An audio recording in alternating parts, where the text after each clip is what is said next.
Sup, my fellas, don't forget to leave feedback, and enjoy the story.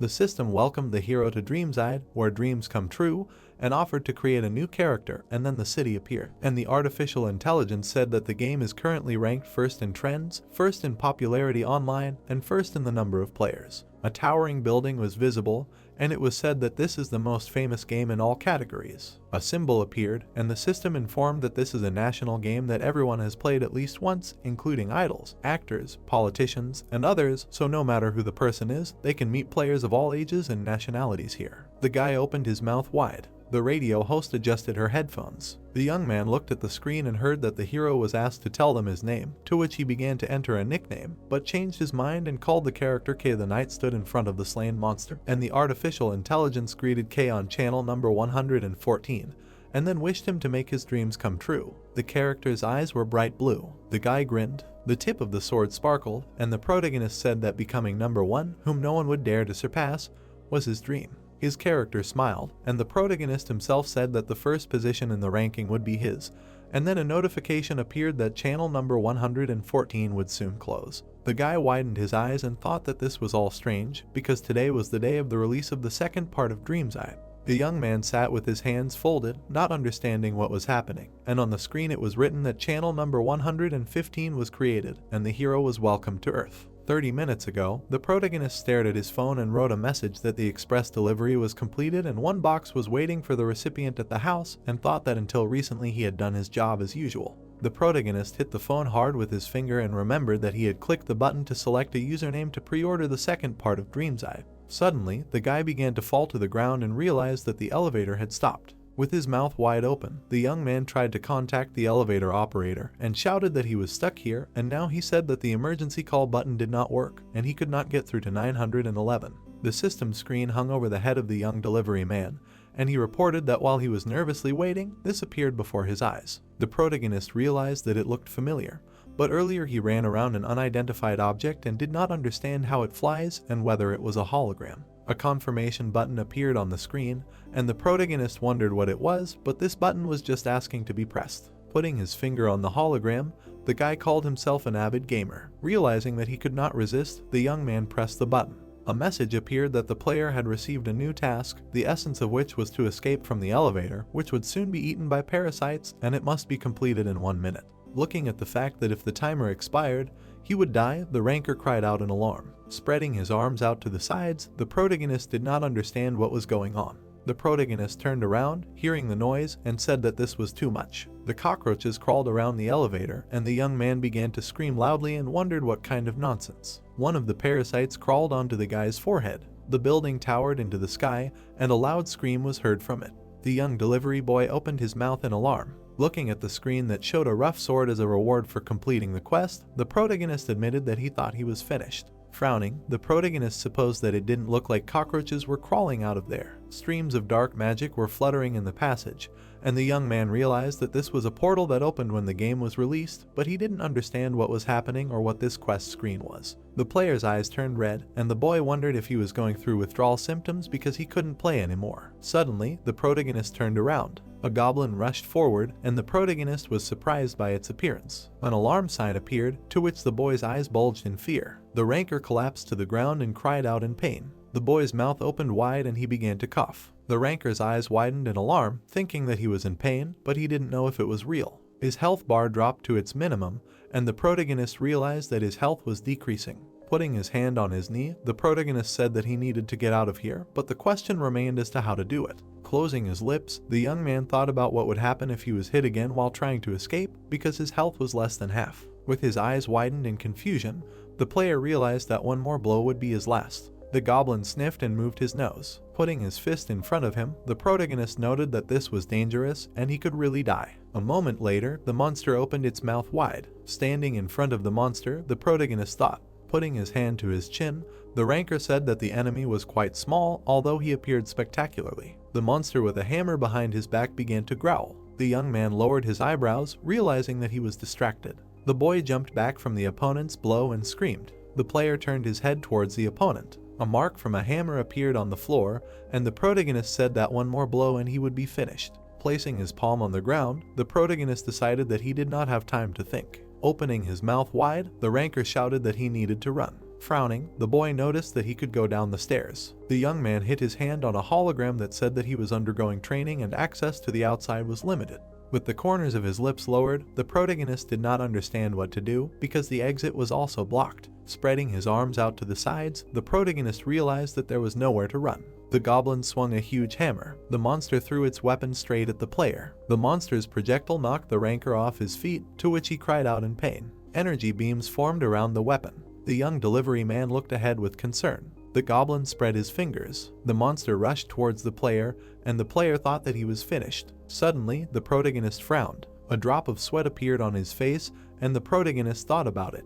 The young man raised his head and saw a system message about changes, namely that his account was linked to a phone, the rewards for disconnecting the server were received, and the player's level was not high enough for them. The ranker lowered the corners of his lips, not understanding what happened. Looking at his palm, the guy said that his body suddenly calmed down. The protagonist widened his eyes, wondering if this was an ability, although he did nothing. The enraged monster bared his teeth. The monster put his hammer to the side. The protagonist looked at it, raising his eyebrows. Standing in front of his opponent, the player noted that this was an ordinary goblin from an F-rank dungeon, and one could simply ignore him if this was happening in Dreamside.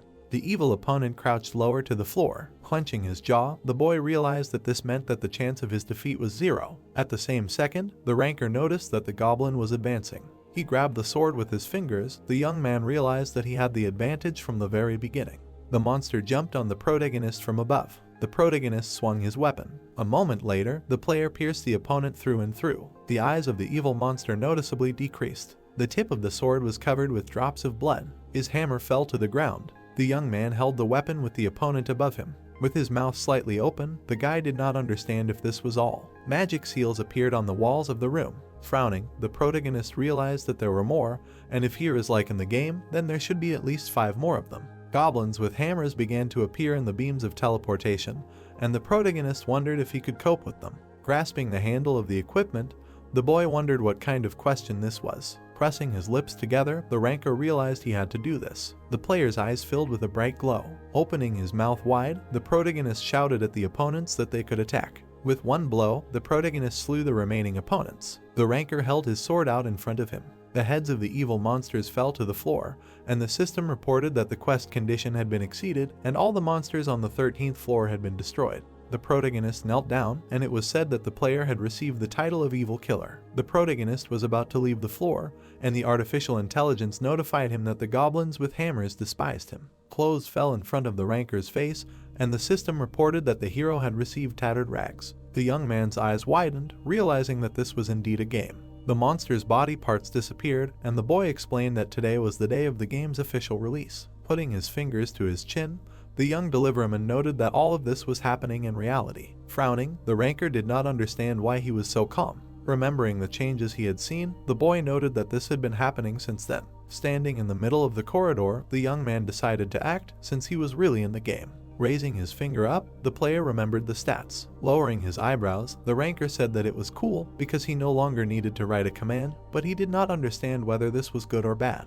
The screen showed Sajin's stats and his unique skill Heavenly Body, which could only be used partially due to the player's low level, and at the moment the skill com was activated. The young man did not understand where he got the ability that he had to earn last time for a month of grind, and remembered how his character sat in a car and said that he could drag someone in 6 hours. Closing his eyes, the guy said that in the past he was a real psycho. Opening his mouth wide, the protagonist asked if this was a reward for turning off the server. A huge monster appeared, and it was said that Dreamside was a modern game that was incredibly popular. The knight held the sword with both hands, and it became clear that the reason for its failure was the incredible difficulty. Slamming his palms on the keyboard, the ranker sent the player and asked why he was sticking his nose into a team with advanced players if he was screwing up so much. Sajin typed his fingers over the buttons, and he was reproached for not being able to heal anyone, because of which everyone would die, but in fact, there was a need to enter a command every time you use a spell. The player frowned and said that this was a disgusting game that only professionals could handle, and as a result, many users left because they could not get used to the mechanics. 3 crystals were visible,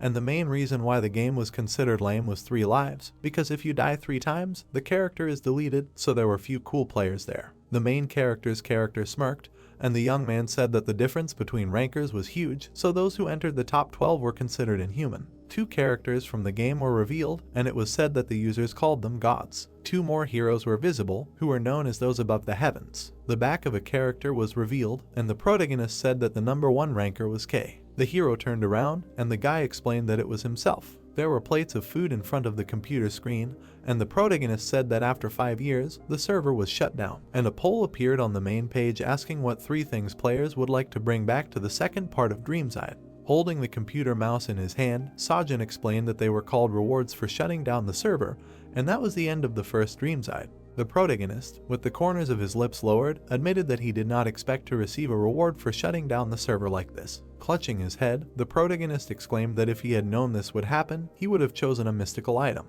Pressing his finger on the system screen, the ranker said that he had brought back the 3 most important things. Suddenly, a lock appeared, saying that access was denied and the heavenly body could only be used partially, and full activation would be available when the requirements were met. Holding his chin, the player said that it was no surprise that the sword fit naturally in his hand, and most importantly, he was able to feel something he had not felt in the game before. The guy widened his eyes, thinking about how his mind was affected by the calm from the heavenly body. Scratching his neck, the ranker assumed that this meant that the other 2 skills could be obtained as a reward, but they would not be usable since they were items for a later game. Sajin spread his arms out to the sides, deciding to think about it later since they were useless at his 5th level anyway. Turning around, the protagonist did not understand whether the monster was appearing again. The system announced the transformation of the dungeon, in which you need to survive 5 or 6 waves of parasites, and you have 10 minutes to do this. And then it said that the player is undergoing training and wished you a good game, while the protagonist humbly stood in front of the screen. Suddenly, the boy closed his eyes and asked if there would be a break. Monsters began to appear in the middle of the warning signs. The evil goblin clenched his jaw, and the artificial intelligence said that the boss would appear soon. Houses in the city were visible. The roof of one of the buildings began to crack. The lamp on the ceiling shook due to tremors. The girl held onto her backpack and asked if there was an earthquake or if she imagined it. Closing her eyes, the schoolgirl began to speak. As she said that she was leaving, a goblin appeared in front of her. The girl's eyes widened in surprise. People in bed watched the teleportation beams outside the window. The townspeople sat on the couch and were perplexed by what was happening. The woman opened her mouth in alarm, and the man exclaimed that it was unbelievable, but did not understand what it was. Evil monsters began to attack people. Goblins broke into the family's house, whose members began to scream in fear, asking everyone to run. The protagonist looked up, hearing the sound. Gritting his teeth, the protagonist wondered if it had already started, and there were only 10 minutes left on the timer. Dropping his hands, the ranker said that this was bad, and if everything was like in the game, then even more goblins with hammers would appear. Clenching his jaw in alarm, the guy explained that many people would die as a result. The knights sat at the table, and Sajin explained that Dungeonization was a phenomenon in which a normal zone becomes infected with parasites and whole crowds of monsters appear in it.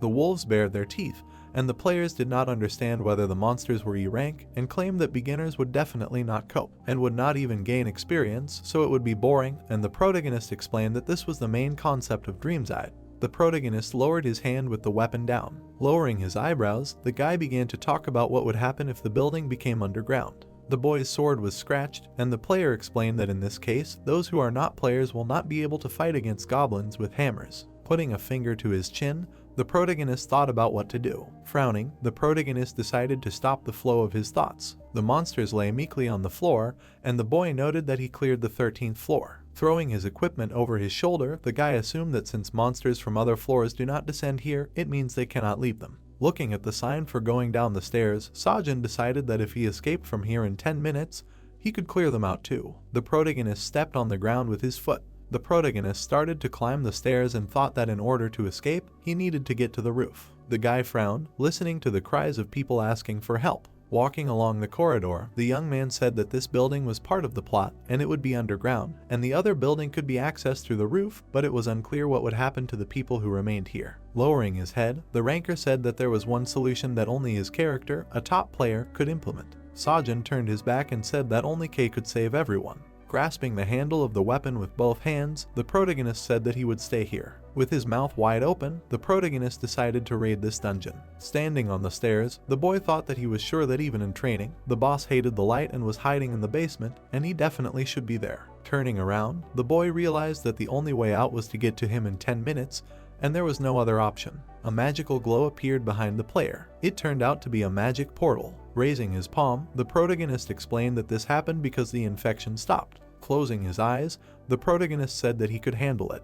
The ranker's hair fluttered in the wind, and a notification appeared that the skill comm was used, and the boy decided to move forward. The boy put his palm to the magic portal. Standing next to it, the player was preparing to enter when suddenly the system reported that a secret infected nature seed room was discovered. Sajin closed his eyes. Opening his eyes, the protagonist examined the place. The ranker found himself in the middle of a basement parking lot. Smiling, the player said that he imagined something like this, although he thought that in the second part of the game something would change. Holding his chin, the guy thought that the fact that the action was happening in reality was a change. Goblins with hammers appeared near the cars. Hiding behind the wall, the young man breathed a sigh of relief. Frowning, the protagonist thought that he was almost noticed. Another monster ran out of the portal, and the protagonist realized that the monsters were getting up through them. Looking at the magical passage, the ranker thought that in order to save people, they should be blocked. Putting his palm to the wall, the guy realized that to do this, it was necessary to kill the boss. Lowering his chin, the player asked where the head of the goblins was. A huge monster appeared behind him. The pants at the knee of the monster were torn.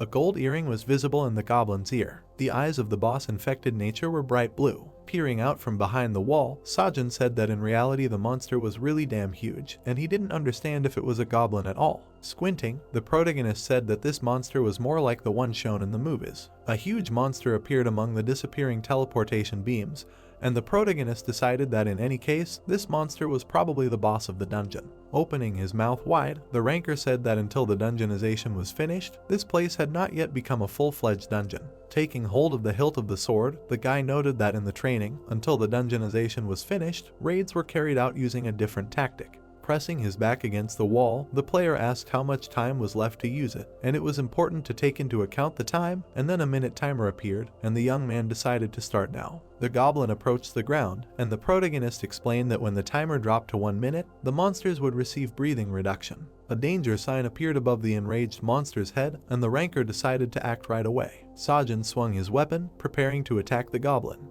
The protagonist rushed forward, and the tranquility skill was activated. The angry monsters opened their mouths, and the protagonist explained that at the last moment before dungeonization, all monsters would begin to breathe hard, and breathing reduction itself occurs at the last minute before the dungeon is formed, and the monster that has become the boss stops and temporarily experiences difficulty breathing. The wolves fell to the ground, and the players said that it was the best time to go through, and the ranker said that many players took advantage of this and wanted to level up, but Sajin himself was not sure if this applied to the current situation. The young man smirked and assumed that there were no exceptions. The enraged goblins opened their mouths wide. Looking away, the player decided that he needed to disorient the small monsters first and choose a better place to do it. Seeing a car, the guy decided that he needed to do it there. The protagonist ran onto the roof of the car. The monsters looked at the player in surprise. The evil spirits began to sniff in confusion. Turning around, the protagonist thought that he knew it. The system reported that the ranker received the title of Cowardly Killer, and the goblin's rage was increased, while the guy stood behind the wall and chose what to wear. And the artificial intelligence notified that due to rage, the monster's ability to assess the situation was weakened.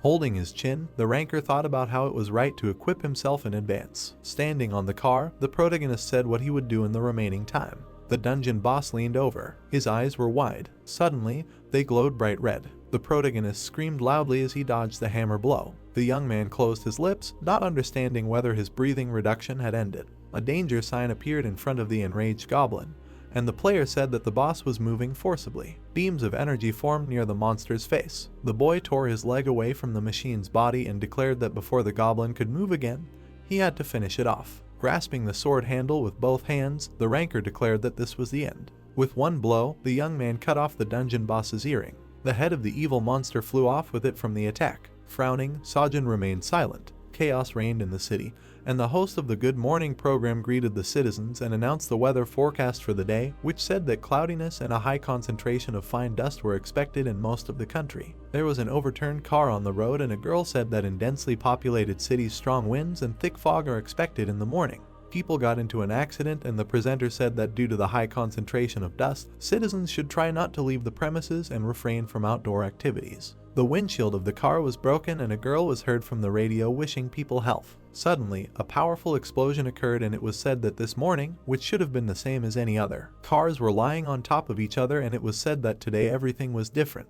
A woman was lying on the ground, and it was said that some 10 minutes changed everything. She had a watch on her hand, and it turned out that the incident happened around 6 in the morning, starting in Seoul, the center of Korea. Devastation reigned throughout the territory, and it turned out that this incident later engulfed the country in an instant.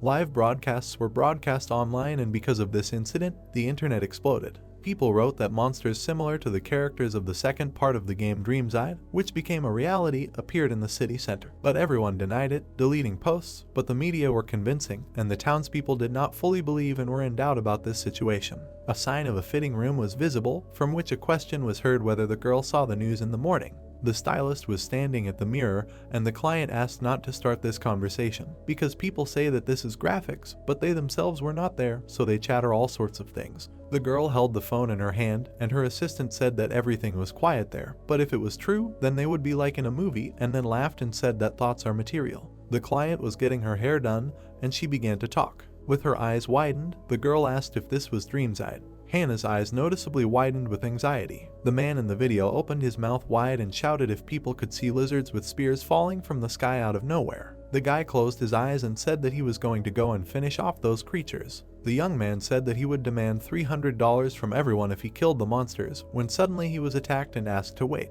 At that very second, a crack appeared on his phone camera. With his mouth wide open, the popular star was asking if the undergroundization had really started, and the stylist was asking her not to move. There was a singer on a huge stage, and it was said that Hannah was the best songwriter in the country. The girl raised the microphone up, and it turned out that she was called an idol, and she was a world star who starred in commercials, dramas, and movies. The famous singer was looking down, and it was said that the sweet and innocent girl had one secret. Suddenly, someone called the girl by name, to which she turned around. The guy opened the door and said that all their plans for today were cancelled and they would have to go back to the dorm, so she should hurry up and get ready. Holding the phone in front of her, Hannah asked why the plans were cancelled and then asked the manager to look, to which he asked when she got the phone. The man frowned and protested that he had already told her that she couldn't use it because the director would be upset again. The manager approached the screen and asked if it was a movie. The world star explained that it was a broadcast showing a lizardman. The guy frowned and the singer asked to look at the fact that the broadcast was coming from Namsan Tower and there was a red wyvern. The manager said the girl's name, to which she opened her mouth wide and exclaimed that Dreamside had become reality and it was terrible. The man snatched the phone from the popular idol's hands and asked if this was her game again and said that she was addicted and would confiscate the phone. The girl's eyes widened and she exclaimed that she was serious and asked to return it, and then it was said that Hannah's secret was that she was a Dreamside player, the one above the sky. A magical glow was visible, and this meant that the popular performer was one of the 12 that all players looked up to, and among them was the best, who freely used weapons. Clark put his gun forward, and it was said that he was a 12th rank magic shooter. A woman's hand adjusted the headphones. Sitting at the table, Hannah asked to wait, because they hadn't started yet, and asked if her partner had checked his equipment, after which she said that the player was picking up dirt during the raid, and this team sucked, and even her fans didn't know about this hobby. Smiling, the world star wondered why another ranker needed to know her age, because no one had ever snuck anyone in before, which sounded funny. Her character was shown fighting a monster, and it was said that in order to avoid being recognized in the game, Hannah used a voice filter and chose a middle-aged man as her character, so that no one in the country knew that Clark was a national idol. The game's hero clenched his jaw, after which it became clear that when the game became reality, there was no need to hide it. The assistant put the phone in his sweater and answered negatively. Hannah, opening her mouth wide, shouted that they did not have time and asked him to give it to her, to which the guy explained that he would give it to the director and then take it from him herself, and she asked him again. The girl clenched her fists and wondered why now, and muttered that this stubborn guy would make things difficult for him. The world star thought that the world had changed so much, and then why would they confiscate her phone? And the boy frowned and exclaimed that she could be sent to rehab, and he was against it to save her reputation, but if she continued, he would have no choice. The manager thought that they said that if you link your phone to your account, you can access items and abilities like in the game. The singer folded her hands and asked the assistant to listen to her. Suddenly, the walls of the room began to shake violently. The popular idol's cosmetics fell off the table. The guys fell to the floor in confusion. The guy, holding the phone in his hand, asked if this was a sudden earthquake. Hannah abruptly snatched the smartphone, and the boy loudly called her. The girl turned around and ordered him to stay still and added that she would log in for him, to which the manager asked what she was talking about.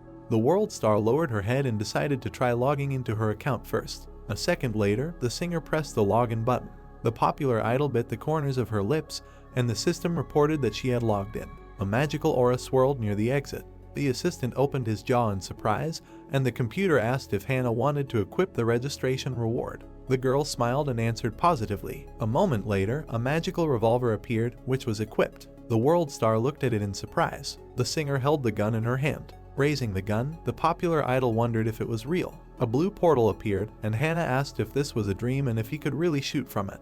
The guy, his eyes bulging, shouted that it was dangerous. The girl turned to him and asked again. Suddenly, a hand appeared from the magical space. A second later, Ghoul jumped out and the singer recognized him. The world star, raising her eyebrows, said that in life he was more disgusting. The young man, lying on the floor, heard how he was told to watch. The popular idol, pulling out a revolver, said that a weakling like him would only need one shot. It was visible how Hannah pulled the trigger. Suddenly, her pupils narrowed, realizing that there was no shot. The manager's sweat ran down his face from stress. Ghoul, squinting his eyes, looked at the girl. The world star frowned and asked why he was not shooting and whether he was real. A screen appeared on which it was written that synchronization was in progress, so you need to wait, which made the singer perplexed. Suddenly, the scary monster rushed from its place. The popular idol quickly dodged the many blows. Hannah, with her eyes wide open, shouted that the phone was working faster. The system reported that synchronization was complete, and the girl, with her mouth wide open, exclaimed that he was now a corpse. A moment later, the world star fired a cannon, the bullet of which pierced Gull through and through.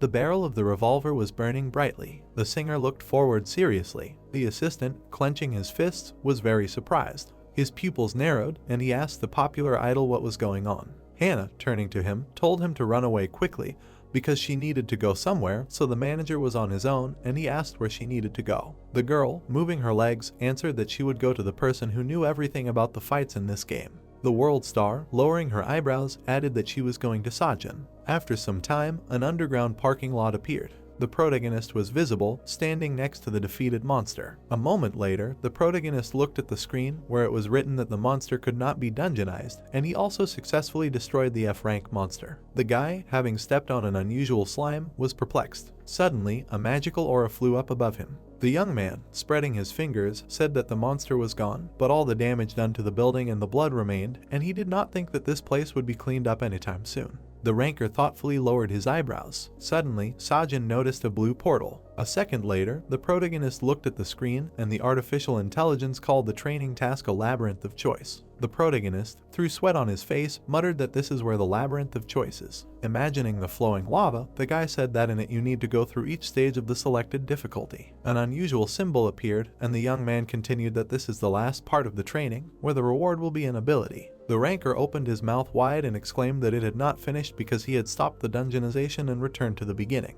The protagonist smiled and wondered if that meant he had to go through the training again. Suddenly, Sajin appeared in the dark space. An unusual bird symbol appeared and the protagonist said that this place was real. Stone walls were visible and the protagonist realized that it was a training map from Dreamside. The gray emblem appeared again. The guy started sniffing with his nose moving. The young man said with his eyes wide open that he could smell the surroundings and the temperature as well. The ranker looked back sharply. Sajin noticed many colorful portals and muttered that this was the labyrinth of choice. Looking at the magical spaces, the protagonist said that the labyrinth of choice was the last step of the training, after which the player is awarded an ability depending on the level they chose. A blue passage appeared, and the protagonist added that even if the ability was the same, then for completing it on easy difficulty it would be F rank, and on hell difficulty it would be a rank. Scratching his chin, the guy thought that he would usually choose hell difficulty. Suddenly, the young man's eyes widened. Introducing the player who loudly complained that his attack was over, the ranker explained that the problem was that hell difficulty was designed in such a way that it could not be completed, and this was not fixed even after players complained about an error in the difficulty settings. A sign with the word hell appeared, and the young man said that hell had always been considered an unattainable goal, but there was one player who was able to complete it.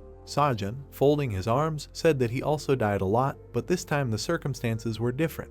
The protagonist noticed the information panel. Opening his mouth wide, the protagonist exclaimed that there were a lot of people and wondered if they were all players. The player counter was seen increasing, and the boy thought that the fact that so many people were training meant that this phenomenon was happening over a very large area. A map of Korea appeared, and the boy thought that this phenomenon was happening all over the country. Imagining the planet Earth, the ranker wondered if this was happening all over the world. Many people were lying unconscious. Sajin, closing his eyes, asked them not to die. A second later, the protagonist turned around. Putting his hand on his side, the protagonist said that he should worry about himself first. Looking at the hell portal, the boy decided that he would choose it anyway. A moment later, the boy extended his palm near the magical space. Lowering his eyebrows, the ranker exclaimed that it was time to begin. Suddenly, Sajin stopped in place with his legs. The protagonist sighed heavily, and the system announced the task of the first level of Hell, which was given 5 minutes. Many stone monsters were visible, and the protagonist explained that the time limit only exists in Hell difficulty. The golems directed their gaze at the guy, and the system wrote the remaining time, to which the young man thought that there was nowhere to retreat. Suddenly, the monsters rushed from their place. The opponents tried to attack the ranker. Sajin fought off the attack with his weapon. The protagonist cut the monsters with his sword. Swinging his katana, the main character muttered that it was not as difficult as he thought. It was visible how the golems were divided into 2 parts. The guy, turning around, wondered if this was because of the celestial body. The young man, smiling, exclaimed that this was it. Looking at the monsters, the ranker explained that the problems were just beginning, and the system reported that the oxygen level in the dome was decreasing and the monsters were becoming more active. Sajin, dodging the blows, said that in proportion to the remaining time, the player's movements become slower and the monsters are stronger. It seemed like the main character was moving quickly, and the computer reminded him of the remaining time. The protagonist held the sword tightly, and the artificial intelligence wrote that his reaction time was slowed by 1.5 seconds, and the speed and strength of monsters were increased by 15%. The guy powerfully cut the opponents, and also explained that at this level he must predict the movements of monsters and act in advance. The golem extended his hand, and the young man added that the true horror of hellish difficulty would manifest itself now. The ranker sighed heavily. Swinging his katana, Sajin wondered if there was any point in taking such risks in training. Bending down, the protagonist realized that of course there was, and decided to act faster and more accurately. The protagonist could be seen baring his teeth, and he said that it was all for a secret task that was only available on Hell difficulty, and the system reported the completion of this task. Suddenly, the monsters began to jump into a pile. It seemed like the enemy was connecting with each other. A huge stone hand appeared. The monster opened its mouth wide. A combined golem was visible, and the computer explained that this was a secret boss. The guy covered his ears and exclaimed that the opponent was noisy. The monster swung its leg sharply, and the young man said that for the secret task you can get a stat upgrade that is not available on other difficulties. The ranker was able to jump back from the attack.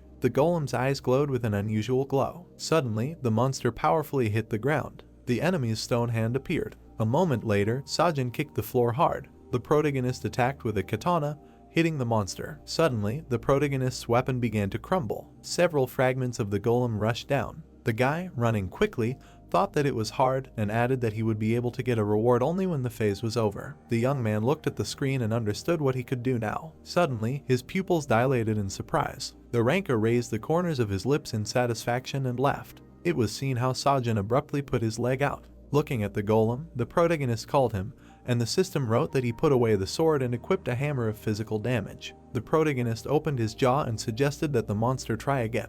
The guy added, his eyes widening, that this time for real. The enemy abruptly rushed from the spot, and the artificial intelligence reminded him of the remaining time. It seemed like the young man rushed forward. The ranker gripped the hammer tightly. The monster swung his stone hand. Suddenly, the monster and Sajin collided with each other. The golem's fingers instantly crumbled into small pieces. The protagonist grinned and thought that this should work. The opponent clenched his fist angrily. The protagonist quickly dodged the attack. A moment later, the guy delivered a powerful blow with his weapon. The golem raised its huge leg. It was seen how the young man frowned menacingly. A second later, the ranker hit the opponent with a hammer. The monster, opening its mouth wide, screamed loudly. Sajin jumped back sharply. The protagonist's eyes bulged and muttered that this was a mob from the tutorial, so it was enough to simply reduce its health. Looking at the core on its stomach, the protagonist realized that this was its weak point. Bending down to the ground, the guy thought that it was too high. Sharply tearing away from the spot, the young man explained that this was not like in the game. Tightly squeezing his weapon, the ranker added that he could not jump that high. It seemed like Sajin lowered his eyebrows. The protagonist stared intently at the golem's leg. The monster tried to crush him with a stone foot. The protagonist stepped on the floor, leaving cracks on it. The guy swung the heavy hammer hard. The young man spun around and muttered that he needed to lower it down. Suddenly, the golem's leg split into 2 parts. A moment later, the enemy fell to the ground. The monster raised its hands in confusion. Suddenly, the ranker flew high above the enemy. Sajin opened his mouth in satisfaction. Having hit the golem's core, the protagonist shouted that this was the end. It was visible how the monster's weak spot crumbled into small particles. The opponent clenched his jaw. A second later, the monster's eyes stopped glowing. The protagonist stood on the defeated enemy. His pupils turned white and he said that they were done. The guy tightly gripped the hammer, and the system congratulated him on completing the first stage of training on hellish difficulty, to which he said that there were still 37 seconds left. The boy opened his mouth wide and exclaimed that he had saved a lot of time thanks to the weapon, so he was very lucky. The ranker raised the corners of his lips in confusion, and the computer wrote that he had received rewards for completing the first stage of training.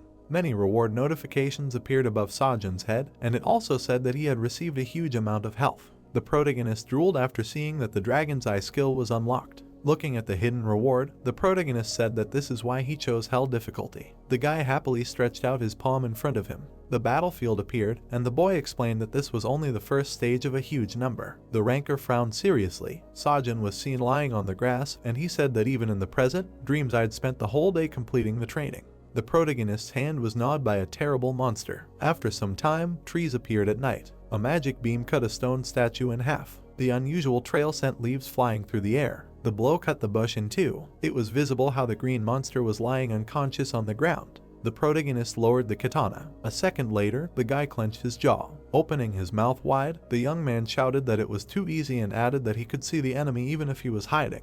Looking at the training monster, the ranker exclaimed that he loved the hellish difficulty in the Dragon's Eye. Sajin sharply turned his gaze to the side. Suddenly, a dagger appeared, quickly cutting through the air. A moment later, the knife crashed into the trunk of a tree. The protagonist, lowering his eyebrows, asked where the enemy was hiding. The protagonist opened his jaw and said that the opponent should not hope to miss him, and the system explained that the Dragon's Eye allows the user to see the flow of mana. Clenching his fist, the guy said that the enemy arrived on time, and the computer wrote that he had completed the hidden task. The AI reported that the hidden stage had opened due to the completion of the hidden quest, and a magical aura appeared in the sky. Suddenly, a monster with huge wings appeared. The hidden boss, squinting, said that it was stupid to wake him up. The monster, flying in the air, added that the young man could have lived if he had just left and pretended not to see her. The girl, closing her eyes, added that his arrogance led to his death. Stretching out his palm, the monster exclaimed that if the ranker wanted to die, he would help. Slime with eyes was visible in the boss's hand. Before the monster could finish speaking, her body was suddenly cut in half. The girl raised the corners of her lips in bewilderment. It seemed as if Sajin powerfully swung his weapon. A second later, the protagonist landed on the ground. A dark aura was coming out of the boss's body. The boss's pupils narrowed and he said that if this were his real body, the protagonist would already be dead, so he had not lost yet. The guy, opening his jaw, replied that if the enemy thought he was who he was at the beginning of the training, then he had problems. Turning his head back, the young man added that he should return to his body and wait for him, because he would come for him soon. The ranker looked at the system screen, which congratulated him on completing the training, because he completed all the stages on hellish difficulty. An unusual aura swirled around Sajin, and the computer sent many notifications about experience and rewards for completing the training. The artificial intelligence exclaimed that the protagonist would be transferred to the settlement in 5 seconds, to which he, bulging his eyes, was pleased. A screen appeared on which it was written that 1 second remained, and the protagonist said that it was time to start pumping. After some time, pipes were visible on the asphalt. Many cars were turned over. Suddenly, a magical glow appeared. The guy's shoes appeared. A moment later, the young man bit the corners of his lips seriously. The ranker lowered his hands, and the system congratulated him on successfully passing the Labyrinth of choice on hellish difficulty. Xiaojun, looking at the screen, asked what day it was. Seeing the date, the protagonist was very surprised and said that 3 months had passed since he entered the Labyrinth of choice. Frowning, the protagonist did not think that he would disappear for a long time, and decided to first look for survivors here. Looking down, the guy realized that he needed to assess the situation. After some time, Seoul High School appeared. There were many people on the street. The people, with their mouths wide open, shouted that they would die if they just stayed here and asked if there was a plan. The guys, looking at the policeman, asked him to say something and clarified how long he would be silent. The man kicked his foot and said that it was true because there was no more time and they had 1 day left. The officer frowned and added that they had 1 day left to clear the dungeon. It seemed like Diso was biting the corners of his lips. Suddenly, someone grabbed his clothes and asked if he was joking. The guy opened his jaw and asked if the policeman was planning to clear an E-rank dungeon and if he thought it was as easy as in the game, and also exclaimed that he didn't know how many lives he had, but they all had one, so they would die. The man took his hand and said that he was scared and added that he was scared too. The officer, standing next to the guys, explained that they should go there. There was a red portal near the middle school, and the policeman said that the dungeon would soon break. Suddenly, many skeletons appeared, and it was said that a dungeon rift was a phenomenon where the number of monsters in a dungeon quickly increased and they came out of it. And when a rift occurred, the portal turned red and the dungeon's rank slowly increased. A school that had already experienced one such rift was visible, so its level began to rise to D rank. Diso, with his mouth wide open, muttered that the problem was that the people here were not capable of handling such a difficulty, and they only cleared F rank dungeons, and also explained that if his rank rose to D, it would be the end. The man lowered his hands, thinking that they only had a chance now, and there would be no other, said that if a rift happened again, no one would survive it. Suddenly, someone extended their hand and apologized. Ji-won's eyes widened as he asked why their dungeon was leveling up so quickly, adding that the others in the area were still F rank. The officer looked ahead and replied that it was because the monsters here were undead. Introducing the scary monsters, the policeman added that zombies were the most common. The guy frowned and asked how that was related to the dungeon becoming E rank. The menacing monsters appeared, and Diso explained that unlike other mobs, a zombie bite infects instantly like in movies, and they can even turn corpses into their own kind. The merchant's pupils narrowed sharply, and he said that it couldn't be. The man, looking at him, exclaimed that they were at a school that was once a dungeon. Remembering the frightened students, the officer explained that they were helpless in the face of the undead. A moment later, the policeman closed his eyes. The boys lowered their eyebrows and listened attentively, that they had lost many, but they had to fight. Ji-won clenched his fists, and Diso added that they had to fight to protect their home and those they loved from these monsters. It was clear that the people were looking straight ahead. The man, with his mouth wide open, exclaimed that they had to protect themselves from the changed world. The officer extended his finger and shouted that they had to fight. The policeman, with his lips pressed together, said that in this dungeon world, there was no homework, but a catastrophe that destroyed lives, and added that he knew that the plan was crazy, but they had to take care of people's survival. The girl approached the red portal, and Diso muttered that they did not have a top ranker in the group. Hannah appeared in a black mask, and the man exclaimed that at least they had her. The officer, with his jaw wide open, shouted for everyone to come in right now. After some time, Ifog's apartment was visible. The building inside was stained with blood. There were unconscious people on the floor. The girl's face was wounded. A palm appeared in front of the boy. A moment later, his eyes were closed. Sajun, turning to the side, said that he must find living players. The protagonist found himself near the school's rift. Looking at it, the protagonist explained that the red portal was the most dangerous. Many magical spaces appeared, and the guy said that the color of the portal reflects the state of the dungeon, namely blue light, green normal. But red, where the number of mobs is increased, indicates the beginning of the rift, and it will happen when the portal turns black. The young man raised his hand, and the system reported that there were 24 hours left until the dungeon rift. The ranker, lifting the corners of his lips, said that this is a destroyed school. Suddenly, Sajun stepped on a stick. Many sharp wooden pieces were visible. The protagonist lowered his head and said that the coals were warm, which means that they had recently entered the dungeon. The protagonist turned around abruptly and added that it was encouraging since there was still time before the rift. The boy's eyes widened when he saw that there were 22 hours left until the dungeon rift and wondered what was going on. A danger sign appeared and the computer repeated the remaining time again. The young man's mouth dropped open in confusion. Standing by the red portal, the ranker explained that in the game, when time before the rift begins to accelerate, monsters appear frequently and in large numbers, destroying the settlement. Sajun looked at the screen carefully. Lowering his eyebrows, the protagonist exclaimed that the rift would happen soon, and the artificial intelligence wrote that there were 20 hours left. Sajun looked away and said that in that case, the people in the dungeon would not last long. Hiding in the magic portal, the protagonist noted that they still needed to figure out why the time count suddenly began to accelerate and whether it was because of them. The protagonist looked around the place he was in, his eyes widening, and then explained that the dungeon's structure changed depending on the level, so there was nothing special about F ranks. The ranker stood in the middle of the empty classroom and explained that E-rank dungeons made objects inside them several times larger than a person.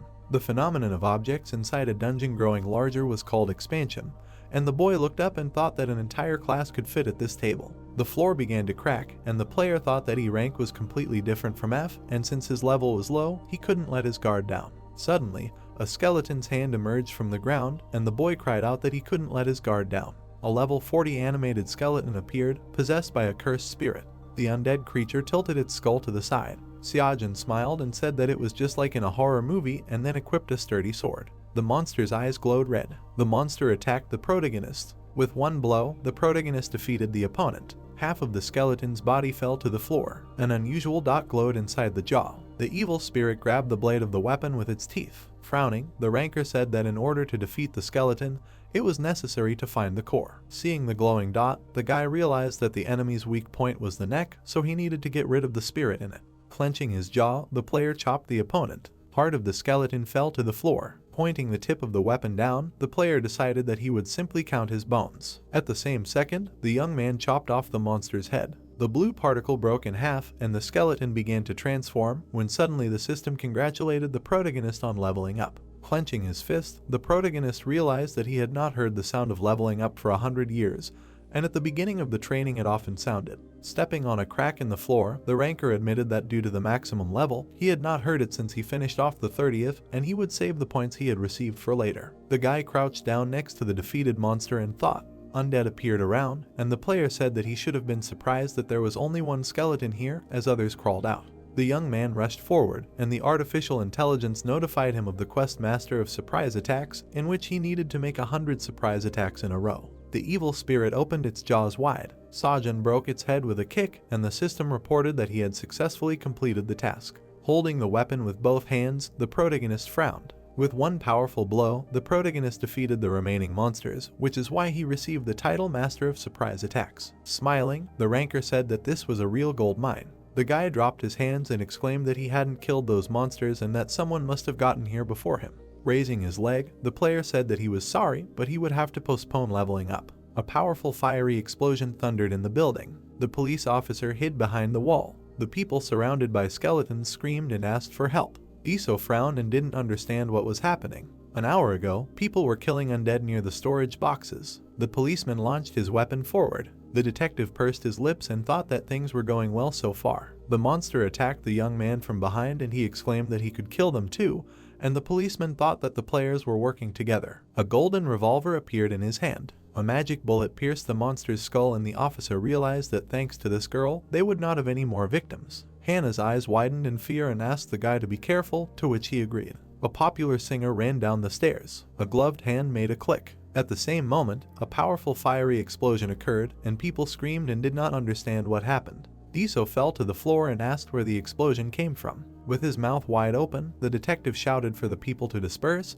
because they needed to split up. With his eye closed, the man thought that things were bad. Noticing two people in robes, the police officer wondered who they were. Guys in masks appeared, and the policeman realized that they could not be mobs, because monsters of this level do not appear in an E-rank dungeon. The man lowered his chin and exclaimed that there was no point in hiding, and the detective realized that they were players. Turning his head back, the man decided that he needed to get the people out of here first. Taking a step forward, the detective shouted that the guys needed to run. With his mouth wide open, the officer said that they needed to get out of the spell's range. The masked man grinned, and the policeman assumed that they were aiming at the strongest player in their group. Gritting his teeth, the man said that it could be dangerous. The stranger approached the detective's face and asked if he really thought he could escape from them. Diso's pupils noticeably shrank. The man reached for the handle of his gun. The policeman swung it and shouted loudly. Smiling, the masked man said that only the two of them remained. Clenching his jaw in alarm, the officer asked if the guy knew him. Magic streams flashed in front of the officer's face, and the stranger said that he was a little disappointed. Suddenly, the detective's eyes widened in fear. The man covered his face from the fire and shouted loudly. A moment later, gray smoke enveloped the space in front of him. Raising his hand to his chin, Diso muttered that the enemy was playing with him. The masked guy smiled and said that the policeman was crawling like a cockroach. The officer wrapped his fingers around the handle of his weapon. The tip of the Wave Rider spear appeared, and the man thought that it was a reward for shutting down the server, but with a level limit. Turning his head, the policeman thought that at least its power alone made it effective. The stranger forced a smile, and the detective decided that he needed to hurt this player, and no matter what his level, his skills showed that he was a high-level fighter. Suddenly, the man took off, and the masked guy was perplexed. Approaching his opponent, the police officer began to shout. Frowning, the detective shouted that no matter how skilled his opponent was, he would not use the explosion on himself. The masked stranger snapped his fingers and said that the man was too predictable. A bright spark appeared in his hand. At the same second, Diso flew back and cried out in pain. The policeman hit the wall. The officer's mouth opened wide in shock. The masked man spread his arms wide and asked the man if he still didn't understand who was in front of him, to which he realized he was powerless against this player. Taking hold of his mask with his fingers, the ranker said that it was a great disappointment, because the detective had lost his sense of smell since their last meeting. Lying on the ground, the officer thought that this voice was familiar to him, but it couldn't be. People held the young man by the arms, and everyone around asked why the hooligan became a murderer and what he had against that woman.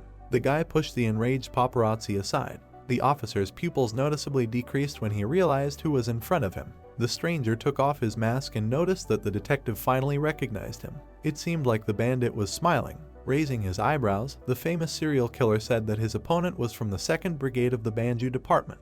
Gritting his teeth, Diso realized that this was the condemned Dongsu, or demon, who had killed 7 people, the one he had nearly personally arrested 8 years ago, who had become a player. Grinning, the police officer wondered if that meant that everyone with him now were his cellmates, because that would be the worst case scenario. Lying face down, the officer found himself in disbelief that such a bastard had the right to become a player, and then noted that there were no survivors on his side. Holding out his palms, the killer asked Diso if he hoped that someone would come to save him, then declared that it would not happen. Grinning evilly, the guy said that his men had finished off the rest and then bid the detective farewell. Suddenly, streams of flame appeared from his hand. At the same moment, someone kicked the wall. Shards of stone flew across the room. The police officer widened his eyes in confusion. The serial killer put his mask back on. Xiaojun turned around and noticed the man. The protagonist frowned and asked if the player was wearing a mask. The protagonist made a huge hole in the wall with his punch. The ranker frowned and wondered if they were fighting and thought about the mask. The killer opened his mouth and asked who the guy was. The officer opened his mouth wide and yelled at the player to run away because it was too dangerous here. Dongsu snapped his fingers and said that whoever the player was,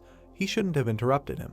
At that moment, a powerful fire explosion occurred. The detective clenched his fist and wondered what happened again, and the enemy was too strong, and then wondered if this was the end. The system reported that the danger detection skill was activated, causing the man's eyes to bulge. The young man stood in the middle of a gray, smoky haze. Xiaojun's eyes widened as he understood, and the AI notified him that the dragon's eye had been activated. The protagonist looked at the officer lying on the floor and assumed that the masked man might be involved. Smiling, the protagonist decided that compared to the choice maze, he would be easy to deal with, and then equipped a sturdy sword. At the same moment, the ranker grabbed the handle of the weapon with his fingers. The serial killer snapped his fingers. Jumping up, the guy shouted that he would not miss this time. Closing his lips, the young man thought that given the opponent's actions, he could tell that this was a red player. An evil knight was visible, and the protagonist explained that this was a person who constantly killed other players. And in Dream's Eye there were only 3 lives, so such people were considered villains, and even the developers perceived them as a cancer. Landing in front of the stranger, the protagonist recalled that he almost failed the raid because of one of them. Ranker rushed forward and noted that such players should be taken out, and all these people did not die from monsters. The serial killer stood in front of the guy and said nothing, and he realized that they were killed by a man in a mask. Dongsu smirked and told the young man to mind his own business and get lost, after which he added that he would let him go if he left now. Xiaojun, widening his eyes, asked if his rival would let him go so easily, when suddenly someone shouted a negative answer. Diso frowned and screamed that it was a serial killer. Dongsu turned around and exclaimed that the detective was a bastard, and the protagonist thought about the fact that he heard this name on the news and did not understand whether this criminal escaped from prison. The protagonist wrapped his fingers around the handle of his weapon and said that everything was fine. The ranker smiled and said that he would not leave enemies alive anyway. Suddenly, a translucent silhouette appeared in the air and the system reported that danger detection had been activated. The boy lowered the corners of his lips and the dragon's eye activated. The assassin raised his head and did not understand how the opponent had realized this. The player had cut off the head of the man in the robe due to the removal of stealth. The boy landed on the floor and the system reported that the player Wajong had died from his attack and he himself had received a strong upper. Lowering the bloody sword, Sajun asked if the opponent knew that with great power comes great responsibility, to which he asked again. The protagonist smirked and noted that he was saying this because it was time for him to take responsibility. The protagonist said that mixing arson and gas was a great idea, to which he lowered his chin and asked how the ranker had realized this. The weapon in the guy's hand changed. The player tightly grasped the handle of the new equipment with his fingers. At the same moment, the young man threw the blade into the enemy's body, to which he screamed loudly. With wide eyes, the protagonist explained that throwing the isolation skill on top of all this slightly increases safety. The man in the green robe collapsed to the ground, and the system reported that the player Mungsang had died, and the protagonist received an oak staff. Dongsu frowned, and the ranker declared that it was his turn now. A moment later, the guy pushed off the floor with his foot. At the same second, the player found himself in front of his opponent. With his mouth wide open, the killer shouted for him to wait. With his eyebrows lowered, the young man clarified whether the criminal was waiting for the others. Energy streams appeared near the stranger's palms, and the man shouted for his opponent to die. A magical seal formed behind his back, with which the serial killer threw his opponent back. The blade stuck out of the body of the ranker in the green robe. The protagonist used the weapon return skill, and the knife suddenly burst out of the opponent's chest. In that same second, the equipment was grabbed by the protagonist's fingers. The ranker turned around and prepared to attack Dongsu. The criminal's eyes bulged from the effort. The guy lowered his head. His opponent fell to the ground and screamed loudly. Biting his lips, the killer began to groan. Opening his mouth, Dongsu muttered that he was dying like a nobody. Xiaojun stood in the middle of the defeated opponents. The protagonist saw the system notification that the level had increased and assumed that it recognized them as monsters. The serial killer was bleeding, and the protagonist thought that this guy had killed countless players, so there was no point in feeling guilty for his death. The AI notified the ranker that a dungeon herb had been added to his inventory, to which the guy widened his eyes and said that now he understood why they were in such a hurry and he should hurry too. The player approached the detective. Holding the broken mask in his hand, the man introduced himself as a police officer and said that Dongsu had killed his younger sister. The detective thanked the player for saving him, to which the player lowered his chin and said that it was nothing and that the killer deserved it. Raising his head, the detective admitted that he wanted to ask the young man for a favor. The people in green robes were lying meekly on the floor, and the officer said that his people had been ambushed by them, which is why they had split up, and there were at least 10 enemies. The protagonist asked the man again, his eyes widening. A man with a bright sphere in his palm was visible, and Diso said that they had checked those who had died, and they were all criminals, so the prisoners had become players. Holding the mask in his hand, the policeman noted that they were not being attacked by monsters and assumed that they had found some kind of object. The detective stated that the target of these people was the shooter Clark, to which the protagonist's eyes widened in surprise. The officer explained that it was the character Hannah, to which the ranker, lowering his eyebrows, asked him again. A popular singer appeared with a golden revolver in her hands, and the guy clarified whether the popular idol was the shooter. The girl's eyes noticeably widened. The young man and the policeman walked past the audience. The heroes carried the slain people in green robes on their backs. A skeletal skull was visible behind. Frowning, Xiaojun admitted that he would never have thought that the shooter was a girl. Turning his head, Diso said that he was also surprised, and even more so that it was Hannah herself. Opening his mouth wide, the officer noted that it was amazing that a famous singer could be an excellent player. Clark turned around, and the protagonist said that he was nicknamed the Magic Revolver Shooter for his skill with weapons, and when it came to shooting, he had no equal. Smiling, the protagonist said that no one could have thought that a world star would spend so much money on donations, and the policeman asked him again. The detective clarified that he had not logged into games for a long time, and the ranker, lowering the corners of his lips, thought that he still did not believe it, since they were very different. The popular idol winked. Her character Clark frowned. Turning his head, Diso noted that it worked. The killer was lying on the guy's back. The skeletons passed by, and the officer noted that the monsters did not pay attention to them, although at first it was scary, but the idea turned out to be a good one. The player smiled and said that he knew it, although he was not sure either, and then thought that since it was not possible to take their inventory, they decided to use their abilities and enhancements that remain active for a day after death. A building of a gem was visible. The bones of evil spirits were lying on the floor. One of the monsters opened its jaws wide. Suddenly, the room was enveloped in air currents, and a danger sign appeared. Opening his mouth, the detective said that this was very cruel. The protagonist sat down and turned his attention to the system screen. The protagonist saw a notification that there were 3 hours left until the dungeon rupture. Opening his mouth wide, the ranker said that he was now sure that someone was speeding up the passage of time. A plant was visible in the inventory, and the guy thought about the grass from the dungeon. Lowering his chin, the player thought about the fact that it does not sell well in stores, but is useful in different situations, and then said that it can be used to speed up the rupture. The potion from the bottle was poured onto the plant, and the boy said that the method was simple, as you just need to create a flower by mixing grass and water from the dungeon.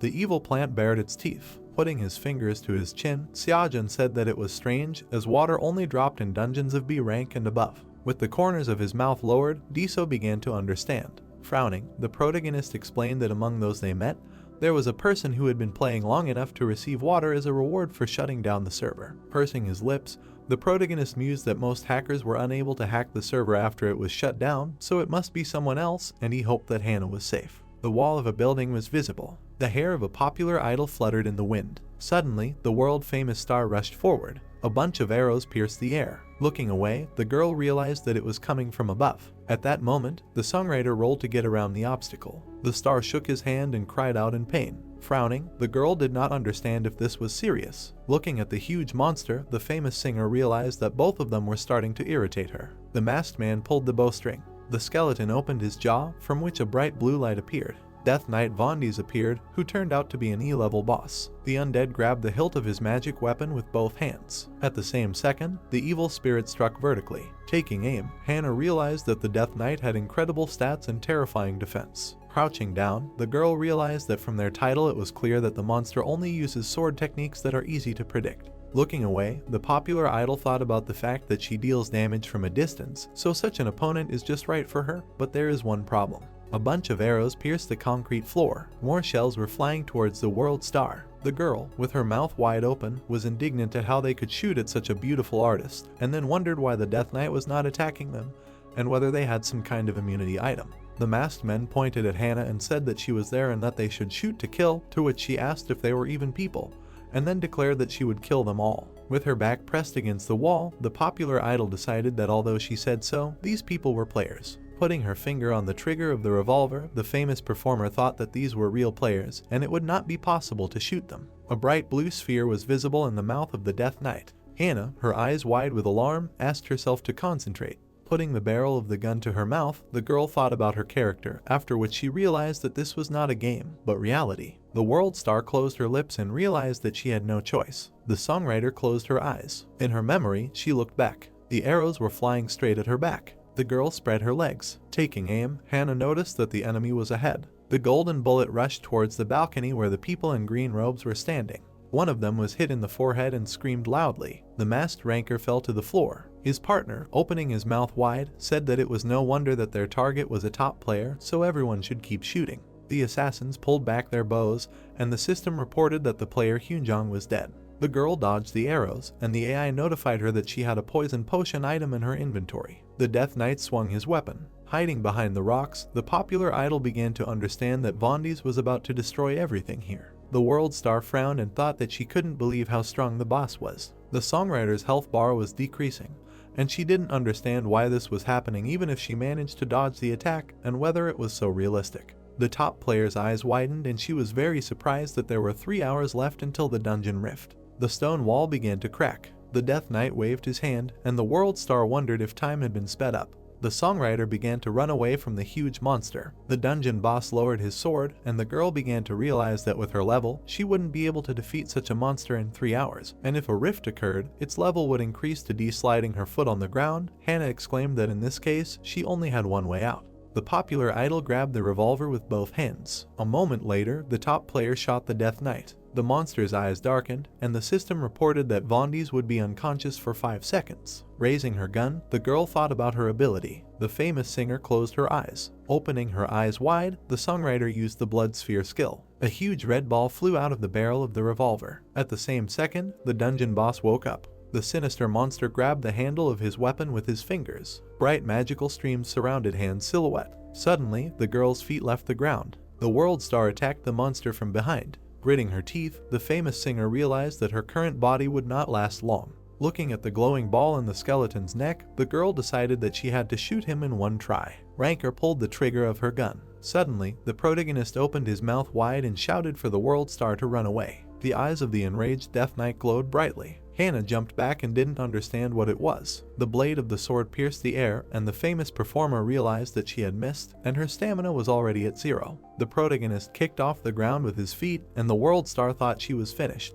The Death Knight's weapon approached Hannah's body. The system reported that the barrier was set for 3 seconds, and Vondes hit his head on the magical defense. Sajin grabbed the popular idol's body with his hand. The protagonist lowered his chin. The girl's eyes widened and asked who this guy was. Dust squalls formed on both sides of the heroes. Lowering his eyebrows, the protagonist asked if the world star was okay. The performer's eyes widened in surprise. The Death Knight threw his head back. The monster's skin began to peel off his arm. Suddenly, 3 swellings appeared. The evil monster transformed into an even more terrible one. His weapon changed in the beams of teleportation, and the dungeon boss began to roar. With her hands in front of her, Hannah did not understand whether Vondes had evolved. The Demon Lord, who was a D-tier boss, appeared before the hero, and the popular star realized that if his level had increased, there was no chance of winning.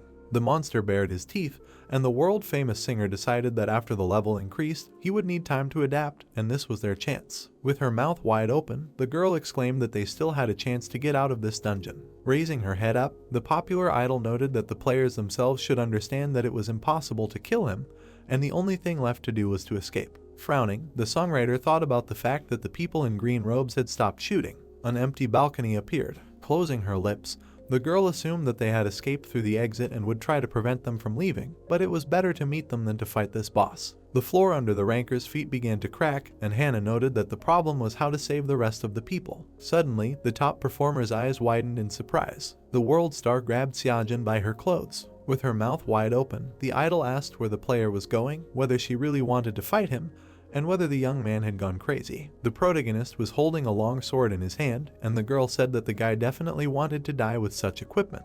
Frowning, the protagonist explained that he could buy some time with it, to which the interlocutor objected that this was not the case. The ranker asked if he could borrow the officer's weapon, to which he opened his mouth in confusion. Diso said that it was intended for level 80, to which the player, grasping the policeman's spear with his fingers, replied that there was nothing to worry about. At the same second, the young man lowered his eyebrows. Looking down, the protagonist began to understand what it was. The tip of the weapon appeared, and the protagonist wondered if he was holding the Wave Rider's spear in his hands. The water currents surrounded the ranker's silhouette, and he told her that it was a level 80 item, a magic spear that created waves that increased damage, and if the user's level did not match it, it would not manifest itself to its full potential and would remain sealed. Frowning, Hannah thought that since the boy awakened the magic spear, it was higher than level 80. Remembering how Xiaojin saved her from the Death Knight, she realized that if she thought about it, the boy had strengthened his entire body and was even able to grab her while she was using the blood sphere. The protagonist smirked and asked if they would start, and the girl realized that the protagonist was a high-level player. The enraged demon lord towered over the heroes. The ranker threw a bottle into the singer's hands and asked her to drink it, to which she asked him again. The boy opened his mouth and began to speak. The monster opened its mouth, and the boy exclaimed that it was the turn of the demon lord Vandis. In that same second, the player jumped up. Xiaojin ducked and ran towards the undead. The eyes of the evil spirits glowed bright red. In an instant, the sinister monster swung its weapon. The huge demon made a circular strike. The protagonist gritted his teeth, and the system activated the dragon's eye. A bright sphere was visible in the monster's neck, and the protagonist realized that his weak spot was still the same. The ranker raised his magic spear up. In that same second, the sinister monster was surrounded by the peals of waves. The boy bent down, surrounded by streams of water. Drowning in a magic spell, the skeleton tried to scream. His magic sword was also enveloped in the waves. The demon lord struck, and the ground under the hero's feet began to crack. With his mouth wide open, Xiaojin guessed that the dungeon boss couldn't resist the ability and still needed time to adapt, and then thought that this monster was currently the weakest of the D-tier bosses. Placing his palm on the ground, the protagonist exclaimed that they could defeat it and asked everyone to get out of the way. Suddenly, the protagonist looked back. A magical beam of light flashed past his face. Several golden bullets pierced the body of the dungeon boss. Lowering her chin, Hannah began to speak. The popular star widened her eyes and asked who he was to have a high-tier potion. Frowning, the ranker explained that it didn't matter, and then asked the girl to hurry up or else it would swallow her. The world-famous star crouched down and said that she knew without him saying anything. Jumping high above the monster, the artist exclaimed that she was going to do it. A bright glow was visible from the barrel of the revolver. The famous singer dealt a crushing blow to the opponent. The demon lord's eyes narrowed noticeably, and the system reported that Vandis was immobilized for 3 seconds. Swinging the magic spear, the player decided that this was great, and he needed to act right now. Opening his mouth wide, the young man shouted the spell Fierce Waves. Xiaojin tightly gripped the handle of the weapon with his fingers. Clenching his fist, the protagonist attacked the monster again. A huge stream of water rushed towards the monster. Suddenly, the water gushed towards him. The wave approached the demonic entity. A bright glow appeared between the parts of Lord Vandis' body. The magic spear formed a hole in the opponent's body. The protagonist's silhouette was visible through the hole. Teleportation beams began to appear. The defeated dungeon boss disappeared into them. Suddenly, the monster fell to the ground. Small red particles began to fly away from the meekly lying monster, and the system reported that the player managed to defeat the D-level boss. The officer and the artist looked at what had happened in bewilderment. At the same second, notifications began to arrive that the ranker's level had increased, while the young man stood with his back to his partners, and the artificial intelligence reported that the player was able to clear the fallen school. A hellish portal formed near the building. People in green robes stood in front of the magical passage and said that they need to get ready, because Clark's character will soon come out and its owner Hannah is the key to their plan, so they cannot leave her alive. A subordinate approached the boss and reported that the girl was still missing, after which he suggested that the artist could have died. The man lowered his head and said that the world star may be capable, but she is not level 80 and even Clark would have a hard time defeating a D-level boss. The chief ordered everyone to continue to monitor the portal and report the situation, to which the subordinate asked him again with his mouth wide open. The man, with his mouth slightly open, ordered everyone not to underestimate her. Suddenly, the head of the organization's eyes widened as the system reported that the fallen school had been cleared and the dungeon rift had been cancelled. Gritting his teeth, the man in the black robe declared that they had no choice. At the same time, the guy looked at his phone, where it was written that the blacklist had disappeared from the labyrinth of choice. Grabbing his hood, the masked man muttered that it was interesting and decided to retreat. Suddenly, someone reported that the character Sajin had disappeared, while the protagonist scratched his neck and said that he felt as if he was being talked about right now. Giving the magic spear to the officer, the protagonist thanked him, to which he replied that it was nothing. Hannah approached them and began to speak hesitantly. The girl folded her hands in confusion. The popular singer widened her eyes and asked if it was Kay. Sajin lowered the corners of his lips upon hearing this question. The protagonist began to say something, to which the world star frowned. Putting a finger to his mouth, the protagonist coughed. Closing his eyes, the ranker admitted that the star was right and Kay was indeed his character, to which she said that it couldn't be. Hearing the exclamations, the guy smirked. Spreading his arms out to the sides, the officer said that he understood that this player's abilities were impressive, but the number 1 ranker had left the labyrinth of choice, and then added that he was told about it in the morning, and even if so, it was impossible that he left there and immediately came here during the dungeon's rift, so the chance of such a coincidence was negligible. Lowering her head, Hannah thought that she thought so too. Putting her hand to her chin, the popular idol thought that she came here only to meet Kay, because there are stories about places that never became dungeons, but it is unknown who is behind it. Looking at the confused young man, the girl realized that because of this she thought that this player was Kay,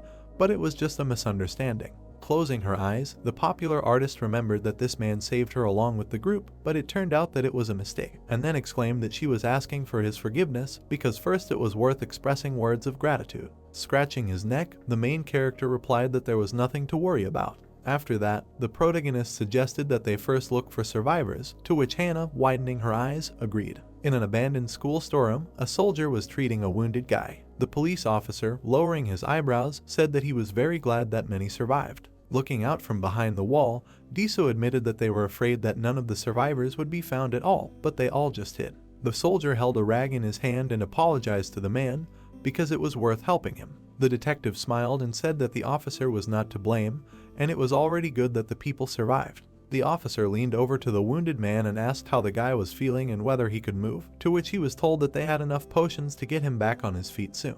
The protagonist, with the corners of his lips down, thought that Diso was right and was also glad that they escaped and survived, because in the end the players would become stronger. The policeman helped the guy get up, and the protagonist decided that the man might think differently, but it seemed to him that he would be useful. Hannah's eyes widened when she was called. The girl raised her eyebrows and asked if everything was okay with her. Smiling, the star said that she had screwed up a little, but it was no big deal, and her interlocutor asked her again. The officer spread his fingers and said that now they could go to the camp, and then invited Sajin to join them. Opening his mouth, the protagonist asked the man again. The protagonist and the world-famous artist were shooting back at the skeletons. Putting his hand to his chin, the young man admitted that Hannah didn't surprise him, but he didn't understand who it was next to her, to which Diso said that he would explain it to him later. Lowering the corners of his lips, the ranker said that it was over there. A station was visible in the distance. The name Banjo appeared on the sign. The heroes approached the checkpoint. Frowning, the guy thought about the fact that all the monsters outside were F level, and they got out of the dungeon during the rift, and since they had lived in small spaces for a long time before, they wouldn't go into the same ones here. Hannah lowered her hands and thought about how people had chosen this place by chance, but the location was good. Survivors were sitting inside the station underground. The mother and child's eyes widened in surprise. The people's mouths opened wide and they exclaimed that it was the detective and that they had finally returned. The survivors ran up to the officer and congratulated him on his return.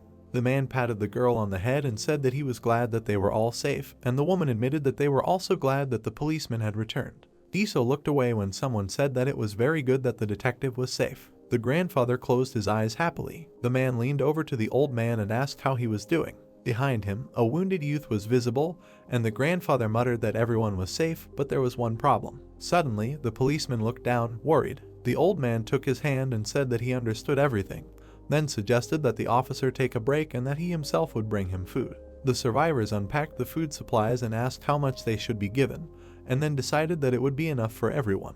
Diso suggested that Xiaojun take a short rest and have some food prepared for him, to which Xiaojun agreed, wide-eyed. The protagonist sat down on a chair and exhaled heavily. Closing his eyes, the protagonist thought about how much had happened that day, namely dungeons, dead people, and battle. Opening his eyes, the ranker realized that although the day had not been difficult, it had frayed his nerves. Raising his nose, the guy realized that he could feel fatigue creeping up on him. The player turned his head from side to side and exclaimed that he should not let his guard down.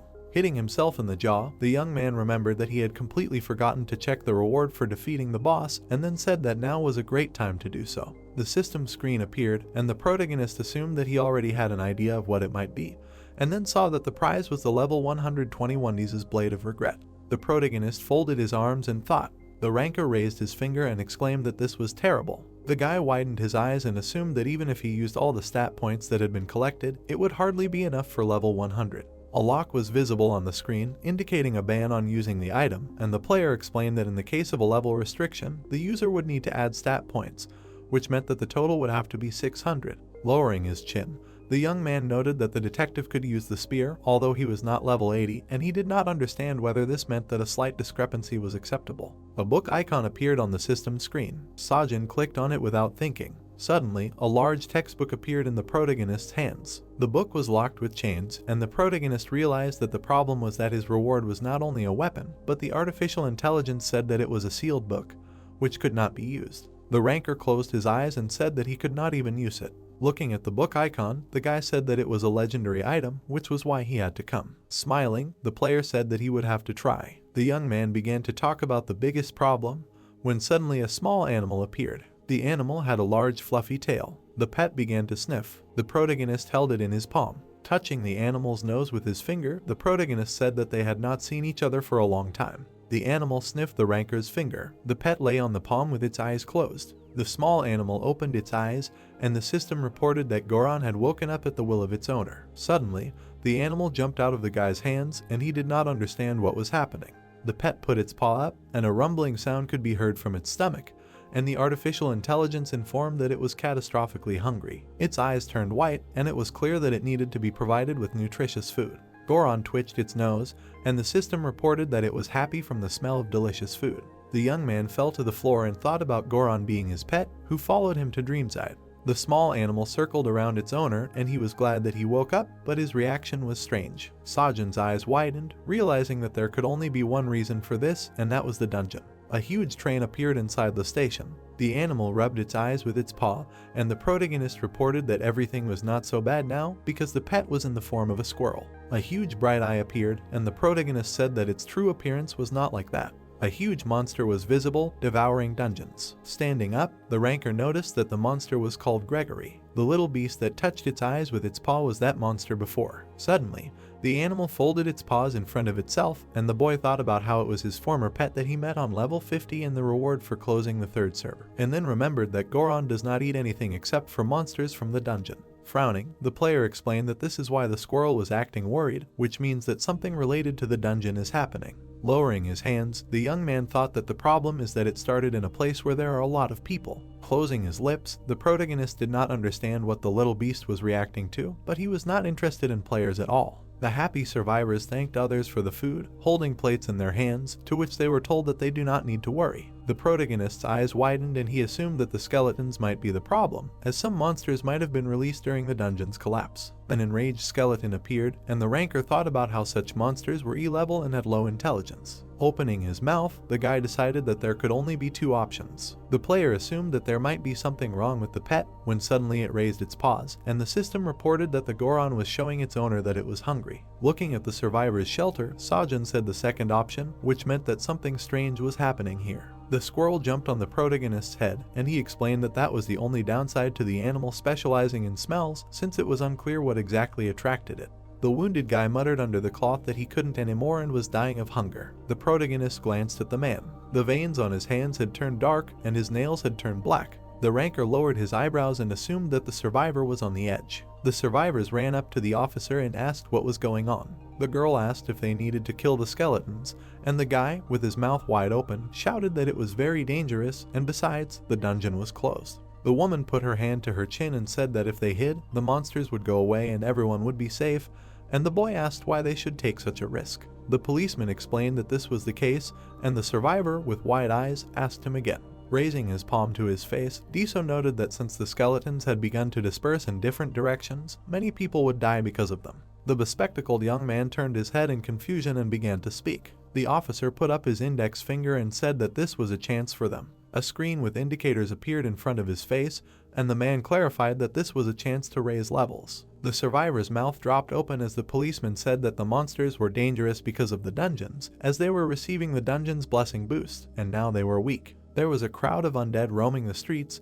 and the man said that it was also 3 in the afternoon, and the sun was at its peak, which was when the undead were weakest. The survivors frowned, and Diso explained that he wasn't forcing them, as they were responsible for their own lives, and then told them to decide for themselves. The man stepped onto the ground and asked if they had made up their minds. On one side stood a squad of hunters. On the other side appeared a team of camp guards. Xiaojun's eyes widened, deciding that he couldn't pass up this chance to boost his stats, and he needed to find something. Diso looked at the survivors and said that there were newcomers among them. The officer lowered his eyebrows and asked to introduce himself first, then said that he was a police officer and was quite confident in close combat. Frowning, the protagonist thought about the fact that the officer had special training and that his potential was higher than all of them. The red-haired boy, with his mouth wide open, shouted that his name was Jiwon and that he used to be a salesman.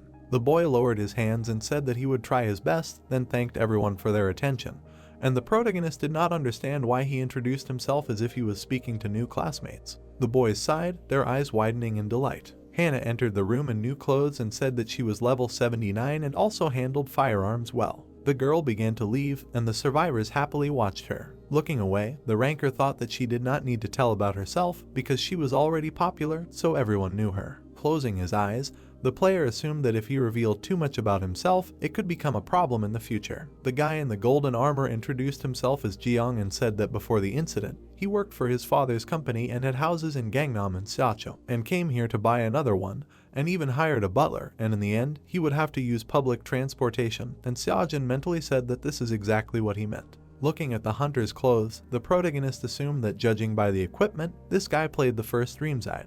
Jiyoung smiled widely and exclaimed for everyone to follow him, and then they will be safe, and the protagonist said that this armor was expensive, but weak. Extending his palm towards the ranker, Diso laughed and said that everyone definitely does not know him. The girl raised her eyebrows and asked who it was, and the young man wondered if it was a newbie. The ranker lowered his chin and began to introduce himself when suddenly someone laughed loudly. Jiyeon pointed his finger at the player and asked if it was Seojun. Lowering his eyebrows, the protagonist asked if they knew each other. The guy smiled and answered in the affirmative. The protagonist appeared in a school uniform, and the young man said that this scumbag went to Banju High School. The ranker wore glasses in the past, and Jiyeon called him a typical victim. The young man widened his eyes and wondered if it was him. The young man narrowed his eyes and said that the protagonist was right. In the past, the player said that he heard that the protagonist's family went bankrupt, which is why he was left alone, so he decided to advise him to stay close to him. Approaching the ranker, the young man said that he recognized him by his eyes. Lowering his eyebrows, the young man said that his acquaintance had changed a lot, as if he had been reborn.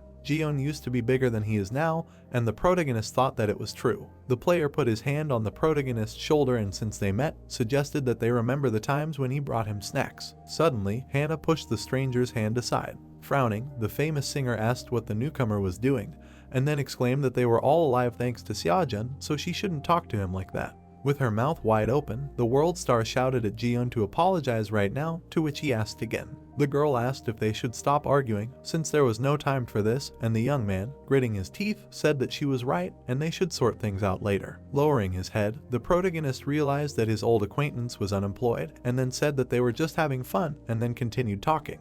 Gritting his teeth, the protagonist declared that his Dreamside character was K. The hunters gathered in a circle. The survivors, with their mouths wide open, did not understand who was in front of them. Sajin lowered the corners of his lips, and everyone was surprised that this was the owner of the character K. Hannah, her eyes wide, asked the protagonist again. Lowering her head, the girl said that she knew it. Putting her hand to her mouth, the world star said that her intuition was right, and in front of her was indeed the #1 player. Throwing his hand behind his head, the officer exclaimed that he was surprised that the protagonist fought so well, and apologized for the misunderstanding, and the popular idol clarified whether the ranker came out of the labyrinth yesterday. With his mouth wide open, Jiun shouted that this guy was lying. The famous singer frowned in displeasure, and the young man continued shouting that this kid could not be that ranker, so there was no need to make him laugh. Suddenly, the hunter looked at the protagonist's clothes and thought about his t-shirt. Spreading his arms, the boy realized that this could drop from the boss Vondies. Standing in front of the heroes, Jiun did not understand if this was serious,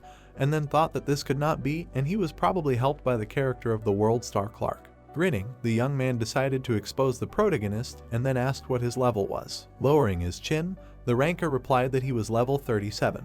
The old acquaintance thought that the player was lying, after which he clarified whether the young man decided to pretend out of boredom, to which he, looking away, asked the hunter again. The guy put his hand on the protagonist's shoulder and asked if he knew that the top player was not Korean, and noted that it was worth finding out about him if he was going to pretend. Frowning, the protagonist wondered if his character was a foreigner. Clouds were visible in the sky. A squad of hunters moved along the deserted street of the city. The ranker's eyes widened as he activated the dragon's eye. The girl stopped and shouted that there were skeletons in the alley. Suddenly, another monster appeared around the left corner. The survivor noticed the undead under the car behind them. Jiun turned his head, not understanding how the boy knew this. The officer raised his chin. A crowd of vicious monsters rushed to attack the group of hunters, and the policeman shouted for everyone to prepare for battle. The eyes of the skeletons glowed brightly. Diso launched a magic spear straight at the monsters. The man opened his mouth wide and shouted for the hunters to keep up and attack one at a time. The survivors, surrounded by monsters, exclaimed that there were too many of them and they would be surrounded if this continued. Gritting his teeth, the boy realized that he lacked stamina. Suddenly, a bright flash appeared and someone shouted for them to duck. A magic bullet pierced the body of a skeleton. Hannah smirked. The protagonist turned around when he heard himself called a newbie and asked to get out of the way. Jiun frowned and told the protagonist to look closely at how the professionals looked. The youth showed off by touching his hair. Raising his hand, the boy shouted if the ranker saw the big difference between them, to which the ranker thought that this player used to be good. At school, an old acquaintance was sitting on a chair, and Seojin told him that he asked him to bring him something to eat and gave him 50,000 won, and since he was rich, he did not know how much bread cost. Smiling, the protagonist thought that this reminded him of a job that paid 49,000 won every day, but then decided that he would forgive him for his quirks, since he was once able to make money with his help. Frowning, the protagonist thought that now it was time to do more important things to raise his level. There was a trash can on the ground, and the system reported that the Goron had petted a rusty longsword and a broken helmet, satisfying its hunger. The pet was eating bones, and the AI reported that the animal had devoured a skeleton. Lowering himself to the ground, Seojin wondered if the little beast had eaten enough yet, and then asked if the squirrel smelled anything tasty nearby. The Goron began to sniff. Suddenly, the pet opened its mouth wide, and the system reported that it had turned its attention to the southeast. Frowning, the protagonist shouted that it was there. Two angry monsters were visible in the distance. A moment later, the monsters turned their attention to the hunter. At the same second, the protagonist smashed the skeleton with his fist. The ranker shook the skull and did not understand if it was empty, and the artificial intelligence notified that the Goron smelled something tasty a meter from its owner. The little beast grabbed the monster's head with its mouth and squealed with delight, and the guy asked if it needed it. The sky turned orange, and the player reported that the sun would soon set, and the dead would receive a boost again, so they needed to return.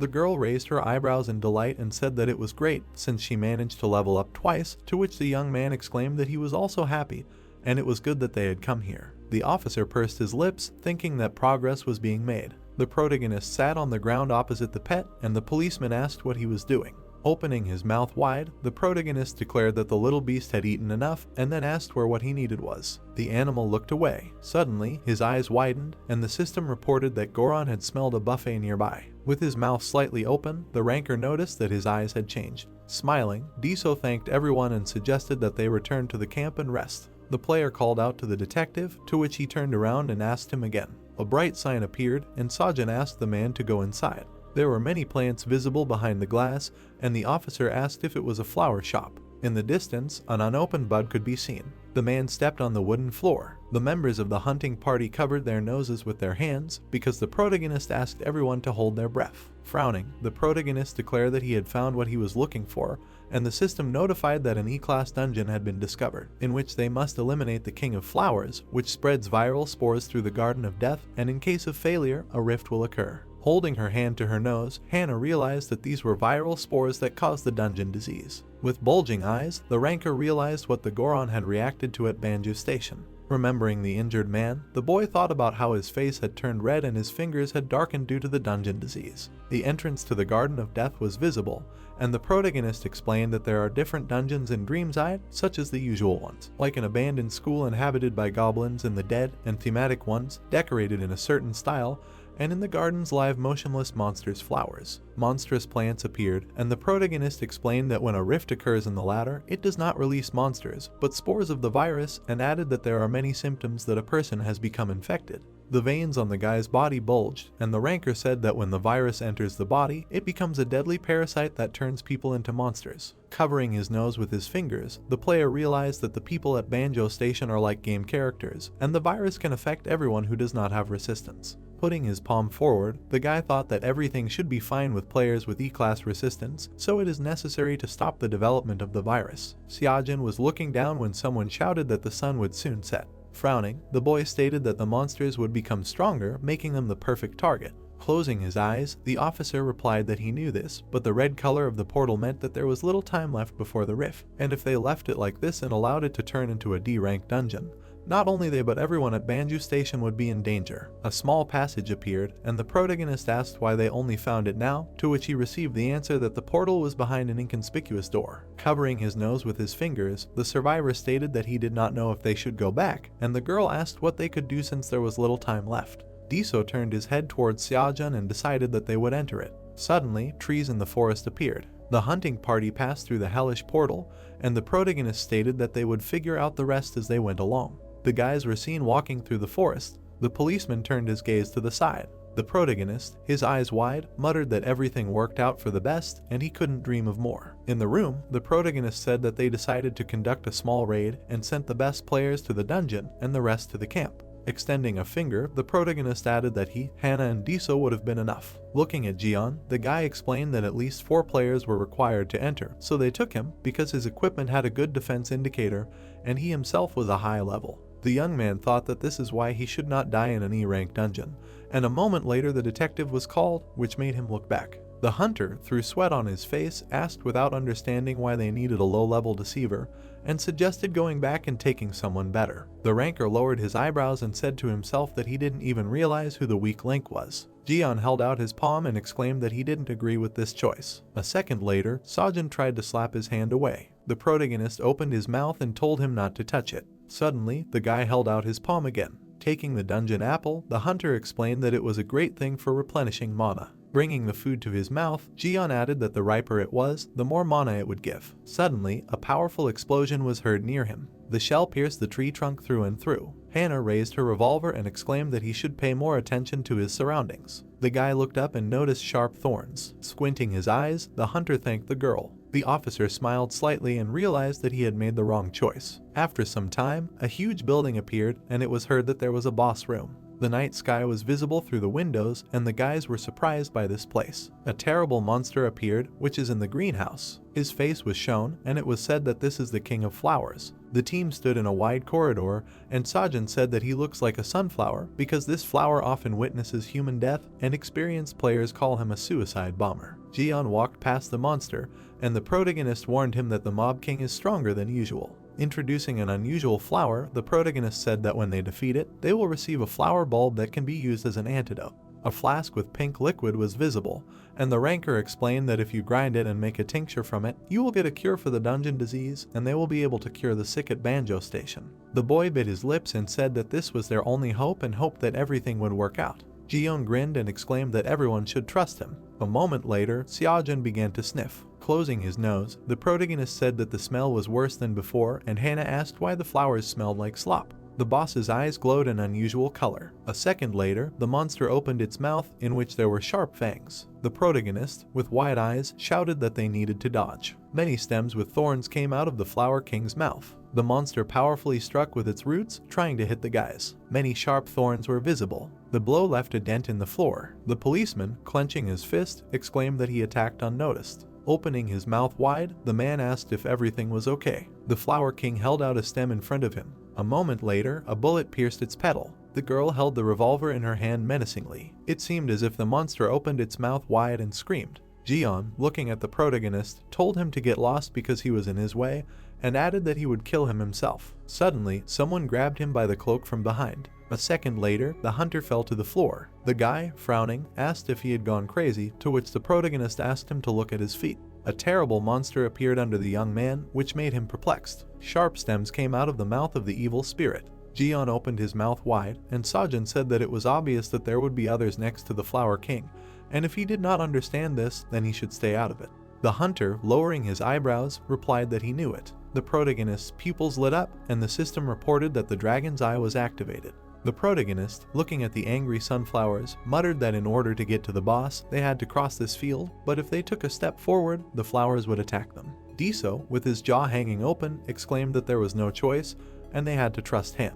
The ranker, frowning, replied that it was too long, and the enemy would have time to become a D level. Looking ahead, the guy thought that if she entered the blood sphere state, received improvements from them and increased the area of damage by magic bullets, only then would she be able to defeat them all. The pierced stems of the plant appeared. The girl, clenching her fists, told the boy that she could handle it herself if she took the elixir and asked if he had any. Hearing a positive answer, the world star opened her mouth wide and asked to give her one, to which Sojin refused. The singer, bulging her lips, asked why, and if he did not trust her, and the protagonist said that it was not the matter. Lowering his legs, the protagonist explained that because of the others, he did not have a chance to raise his level, and this is very important.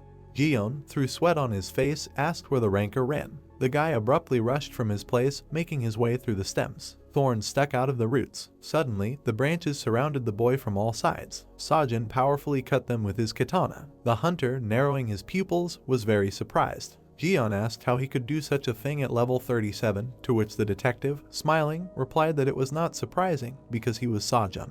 The protagonist bit his lip seriously. The guy, squinting, asked if this was true. The protagonist's hair flew in the wind. The ranker was around sharp roots, and Diso said that either his level was actually very high. The boy looked at the monster's face, and the officer added that either he was using an unbalanced ability. A second later, the boy tightly gripped the katana. A moment later, Sojin quickly rushed to the mouth of the Flower King.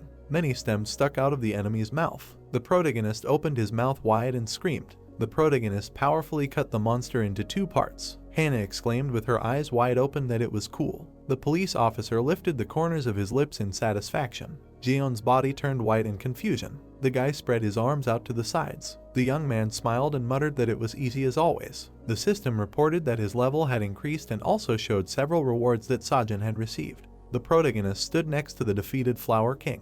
The protagonist lowered his eyebrows seriously. After some time, the night city appeared. The detective looked to the side sharply. The guy thoughtfully grabbed his chin. The young man, looking at the system window, muttered that the prey was better than he thought. The glove icon appeared, and the ranker said that it had the ability of spikes, so if necessary, it turned its hand into something like a short sword. Looking down, Sojin thought that thanks to the heavenly body skill, he had no restrictions on using weapons, so the glove would come in handy. Suddenly, an unusual glow appeared above his palm. Noticing his stats, the protagonist realized that he had leveled up 10 levels since he had completed the tutorial. Level 40 was visible, and the protagonist muttered that he had defeated D and E level monsters on level 32. Folding his arms, the guy added that with the amount of points he had collected in 90 days of training and his skills, he would soon be able to easily clear D rank dungeons. Clenching his fist, the young man thought that this would create a clear line between himself and other players. Suddenly, his pupils turned white, hearing that this was impossible. A second later, the ranker turned to Jiyeon.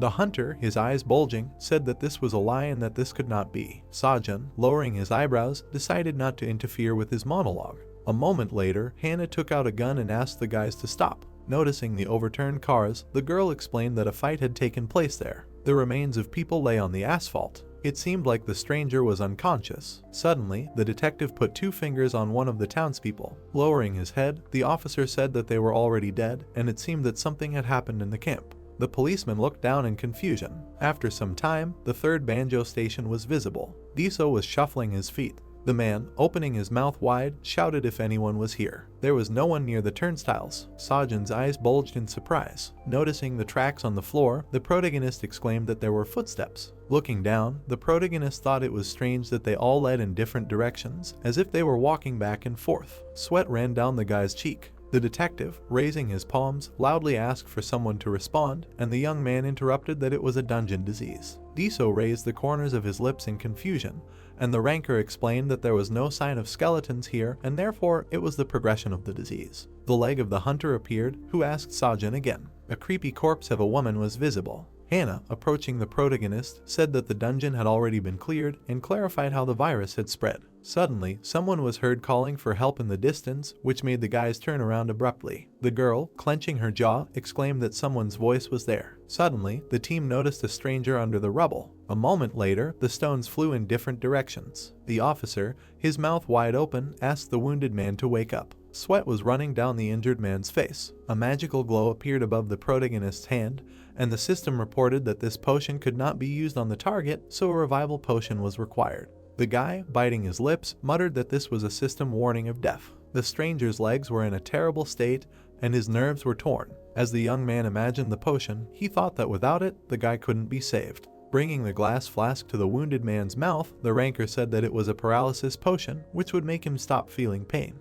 A second later, the liquid began to flow into the injured man's mouth. Suddenly, the guy's eyes widened, and Diso asked if he had woken up. The man lowered his eyebrows and asked what had happened in their absence. The wounded man, through the sweat on his face, said that everything had happened suddenly. Young guys appeared, and the guy said that a huge monster had appeared on the stairs. The fighters looked up, and the young man explained that they were preparing to take him to the traps outside, as they had trained. Suddenly, a huge number of monsters were visible, and the injured man exclaimed that danger was waiting from behind, and people began to turn into zombies and attack them.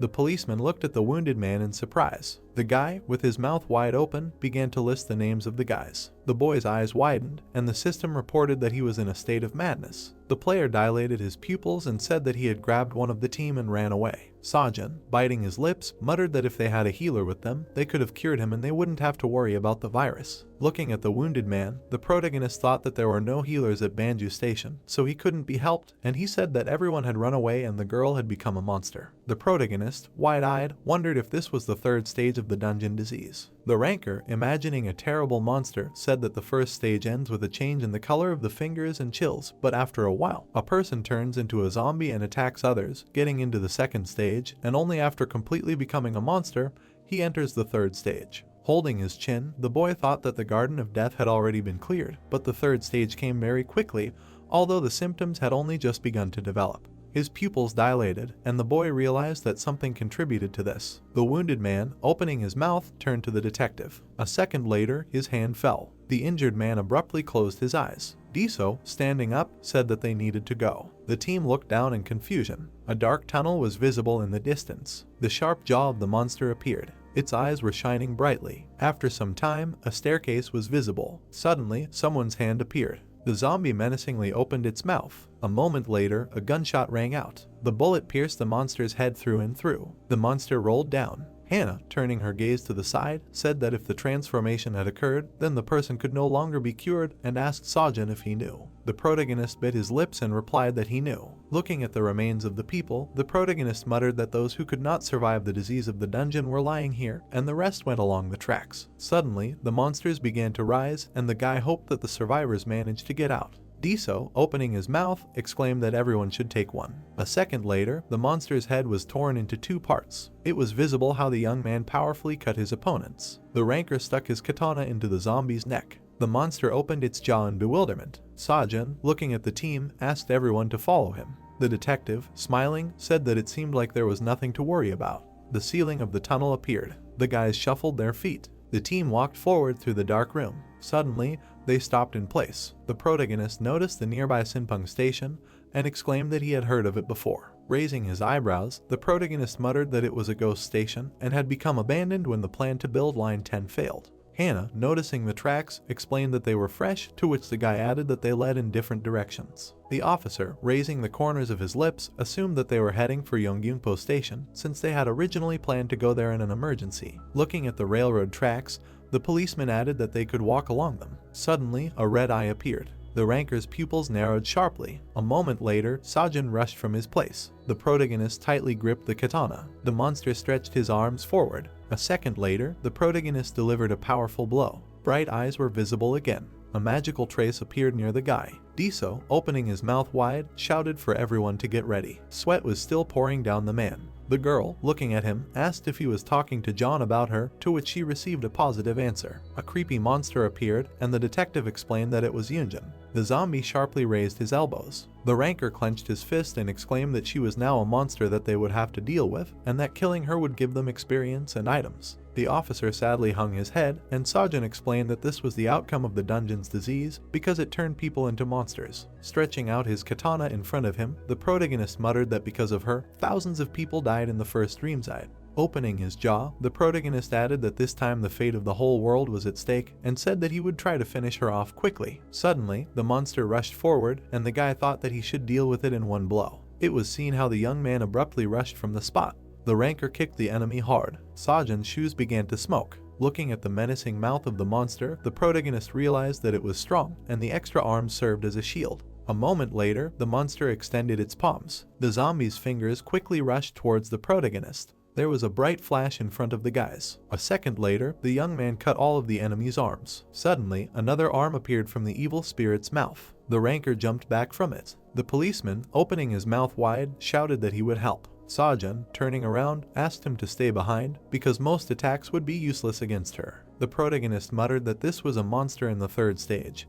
and she was level 80, so Diso would not cope, and Hannah, her eyes bulging, said that they would wait for now. Suddenly, the zombie raised its head. The protagonist, jumping high, decided to look for a weak spot. Looking at the enemy's neck, the guy thought that this was it. A moment later, the young man found himself behind the monster. The monster turned around in confusion. The ranker, opening his mouth, apologized to Yunjan. A second later, Sajin delivered a slashing blow with a katana. It seemed as if the zombie's head was rushing down. The protagonist's weapon suddenly cracked. The guys stood next to the defeated enemy. Looking at the monster, the protagonist thought that after going through 3 stages, it was equal in strength to D-level monsters, and he would not have been able to cope with it before. The guy lowered his eyebrows and muttered that during his training, he managed to collect 100 experience points, and if he used them, he would become 3 times stronger than he was now. The young man looked thoughtfully ahead. Squeezing the handle of the katana, the ranker thought that the one who was previously considered the strongest, when converted to 100th level, should have much higher stats. Diso, opening his mouth, said that they were coming. Many scary monsters emerged from the darkness, and Sajin explained that the dungeons would not wait for the players to get stronger. It seemed like the evil spirits were approaching and screaming loudly. The monsters quickly rushed forward. The detective, opening his mouth wide, was very surprised. The main character, looking down, said that this is the 3rd stage of the disease. Looking at the opponents, the protagonist explained that they are people who have undergone a transformation. The guy added that they are simple monsters, and Hannah looked back in bewilderment. Suddenly, a huge number of undead appeared from behind. The guys, standing in the tunnel, exclaimed that they were surrounded and wondered if they were really waiting until they reached the ghost station. The guy, tightly clutching the katana, replied that he was not sure and suggested thinking about it later. The girl took out her revolver. A magic staff appeared. Hyun pulled out a long sword. The team armed themselves and shouted that they would deal with them first. Suddenly, the monster approached the hunter. The guy, waving his sword, exclaimed for the enemy to die. The monster, opening its mouth, was perplexed. The young man, holding the weapon in his hand, did not understand anything. The monster suddenly pounced on him, and Jiyeon wondered how Seojin was able to kill them. A moment later, the protagonist cut the zombie's head open. The hunter's face began to sweat in surprise. The protagonist, with his jaw open, asked if they were sure that the others had gone to Yongyunpo. The girl, with her eyebrows lowered, answered that they most likely were and added that there was a shopping mall and other stores nearby, thanks to which there would be no problem replenishing supplies. The guy, with his jaw open, suggested going there, which greatly surprised Hannah. The world star, looking ahead, said that it was dangerous now because there would be even more monsters in that direction. The singer, holding her chin, said that she thought clearly what awaited them there, to which the young man said that even if the survivors had not gone there, he would not have changed his mind. Diso, turning his gaze to the side, asked what they were both talking about. The ranker pulled out his katana and said he would explain later, and the officer asked him to lower his weapon. Sajin, cutting the monsters, shouted for everyone to stay close to him. the remains of the monsters appeared, and the protagonist said that insatiability is a symptom of the third stage of the dungeon disease. The policeman attacked the enemy, and the protagonist explained that people completely change their appearance, going through various transformations. A magical glow appeared, and the guy continued that some grow wings, and others arms or legs. The monster hit the young man, and he said that sometimes they become thinner or, conversely, larger. The ranker, holding out a katana in front of him, added that the type of mutation depends on the desires of people and exclaimed that in order to deal with them, you need to determine their desire. Looking at the creepy undead, Sajin gave an example of an extra eye and explained that this is the embodiment of the desire to see more, or in human form he was blind and wanted to fix it. A moment later, the monster suddenly rushed from its place. The protagonist quickly flew above it. Suddenly, the protagonist took his phone out of his pocket. A second later, the guy used the flash. The monster narrowed its pupils from the blindness. It was visible how the enemy grabbed his eye. The young man put his foot on his body. The ranker threateningly pierced him with a katana. Opening his jaw, Sajin said that everything is much simpler if you understand the reason. Suddenly, the protagonist's weapon began to crack. A moment later, the katana split into two parts and the system reported that it broke. The protagonist, looking at Diso, said that the weapon for training had outlived its usefulness, to which he clarified whether he wanted him to give the spear, and the guy replied that he had a lot of weapons, and if he took it, he would worry about it. A second later, the young man put on Kakashi's spiked glove. The ranker held out his hand and muttered that it was more dangerous to use because the attack radius was shorter, but it was an effective weapon. Sajin suddenly rushed forward and decided to see what it could do. It seemed like the protagonist grabbed the monster by its clothes. A moment later, the protagonist powerfully slammed it to the floor. The monster opened its mouth wide. The guy attacked the enemy with a new glove. Many fragments flew above his head. The young man sighed heavily and said that it was excellent. Jian happily raised his hands, and the detective thought that he wished he was 10 years younger. Train tracks were visible. The ranker's eyes bulged, and the system reported that the dragon's eye had been activated. The boys turned sharply, hearing how they were addressed. Xiajin, looking into the darkness, asked to be careful because they would soon enter his territory. The officer, lowering his eyebrows, asked if they were talking about him. The protagonist, with his mouth slightly open, answered positively and added that the trigger was here. Introducing the monsters, the protagonist muttered that even they don't come here, and the enemy seemed to be aware of their arrival. The guy exclaimed that it was a monster of almost the 4th stage, and probably appeared during the rift, to which the policeman, through the sweat on his face, clarified whether it was thanks to the dungeon flower. The young man, turning his gaze to the side, explained that someone fed him the flower, creating a trigger that acts as a source of the disease. Red magical vapors were visible, and the ranker added that when the virus penetrates the body, it begins to multiply there, and the symptoms worsen, and if the trigger is not stopped, the dungeon disease will take over all of Seoul. Suddenly, Xiajin stepped on unusual slime. The protagonist was heavily lifting his leg. The guys illuminated the dark tunnel with a flashlight. Diso, with his mouth wide open, shouted for everyone to look, to which Hannah asked him to be quiet. It seemed as if the stranger was shaking his feet. The guy opened his jaw and called for help. A moment later, the monster bit off his head. The monster's horrible body was visible. Several corpses lay underneath. Biting his lips, the evil spirit greeted the team and asked if they had come to feed him. Suddenly, the monster opened its sharp mouth. The guys watched him and listened to what the monster wanted from them. A foul smell hung in the hallway. Sajin saw a large number of corpses on the floor. Frowning, the protagonist realized that the smell of blood had mixed with the air and did not understand how many people the monster had killed, and then said that it was creepy. Lowering his chin, the officer asked who the triggers were. The protagonist's eyes widened and he replied that he himself did not know for sure, but assumed that it was a type of hydra. A huge monster appeared in front of the hunting party, and the ranker explained that the trigger's shape depended on what wish the person had before the transformation and before eating the dungeon flower. The monster's eyes lit up, and the guy said that the monster was unlikely to attack first, so until they encountered the trigger, they would not learn anything new. Lowering her chin, Hannah said that this was judging by the traces of the battle that took place before they reached Panju Station, and if the stories were to be believed. The player opened his mouth and remarked that it seemed to him that someone had brought the trigger here on purpose. Suddenly, the protagonist's eyes sparkled. Looking at the huge monster, the protagonist decided that judging by the amount of mana, the monster was clearly above level 100 and was probably a D-class boss of a medium dungeon. Frowning, the ranker thought about the fact that the opponent moved extremely slowly and was not particularly strong, but in Dream's Eye, this was not enough to win. A cheerful character was visible, and the guy said that this was not an easy game in which you could defeat the same opponent with a high level or stats, and you can fight a level 40 monster whose strength indicator exceeds 100. The evil monsters bared their teeth, and the player noted that each of them fought in their own style depending on the buffs that appeared or the situation, and there were many times when a low-level monster killed strong players. The evil spirit opened its mouth. The monster put its limb in front of itself, and Sajin decided that all its power was, if not in strength, then in endurance. Red eyes glowed in the darkness. The monster bared its teeth and let out a loud hiss. Suddenly, the monster pounced on the hunting party. Lowering his head, the protagonist realized that he had definitely heard this voice before. The detective opened his mouth wide and shouted that it was the guy named Manga. Hannah frowned and asked him again. Ji-yeon's eyes narrowed noticeably, and the young man exclaimed that this was the signature intonation of a certain famous blogger who should be in prison, and then asked her not to tell him that this criminal had escaped. The man smiled and talked about good meat, and the hunter said that he had to put in a lot of effort to get this meat, and this blogger should have been executed because he ate human flesh. Sitting in front of the computer screen, the guy insisted that this was not a fake, but real human flesh, and said that when he cut the man kicked, saying that he could have cut off his own leg.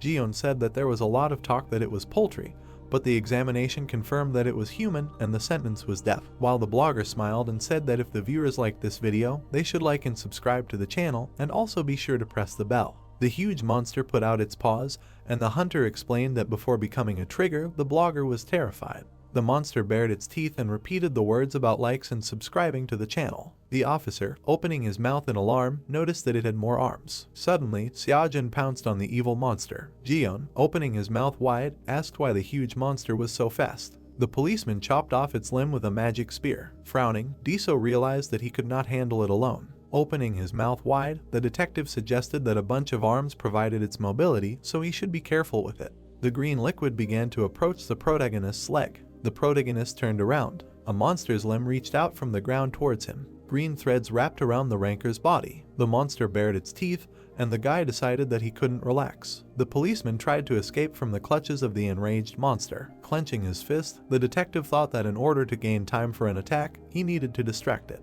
The magic spear flew towards the trigger. Opening its mouth, the monster began to roar. Opening its mouth wide, Diso shouted that Sajin should act now. A moment later, the protagonist attacked the monster from behind. The protagonist dealt a crushing blow to the opponent's face. Trigger shrank and called out to the guys. Gritting its teeth, the monster asked if it would come out a second time if it didn't work the first time. Raising its eyebrows, the ranker thought that they wouldn't last long if it didn't change tactics. The monster's limbs began to grow. They became bigger and bigger. Gritting his teeth, the policeman declared that the enemy was a scumbag.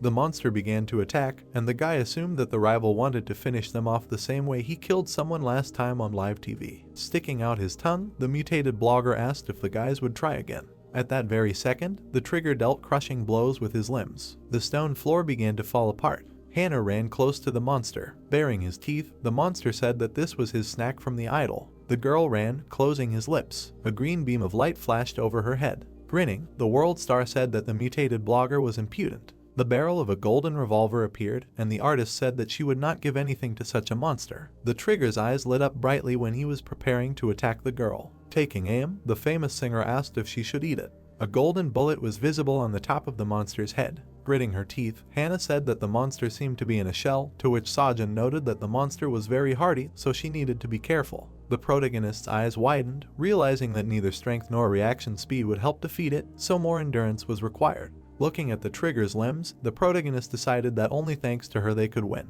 The ranker called out to Hannah, to which she turned around and shouted that she understood everything. The hunters rushed towards the opponent. The floor fell apart after the monster's strike. Its eyes lit up brightly. The famous singer fired a shot and shouted for the opponent to catch her. The magic bullet pierced the face of the evil monster. The protagonist jumped on him from the side. At the same second, the protagonist put out the tip of the glove. A moment later, the ranker delivered a crushing blow to the trigger's head.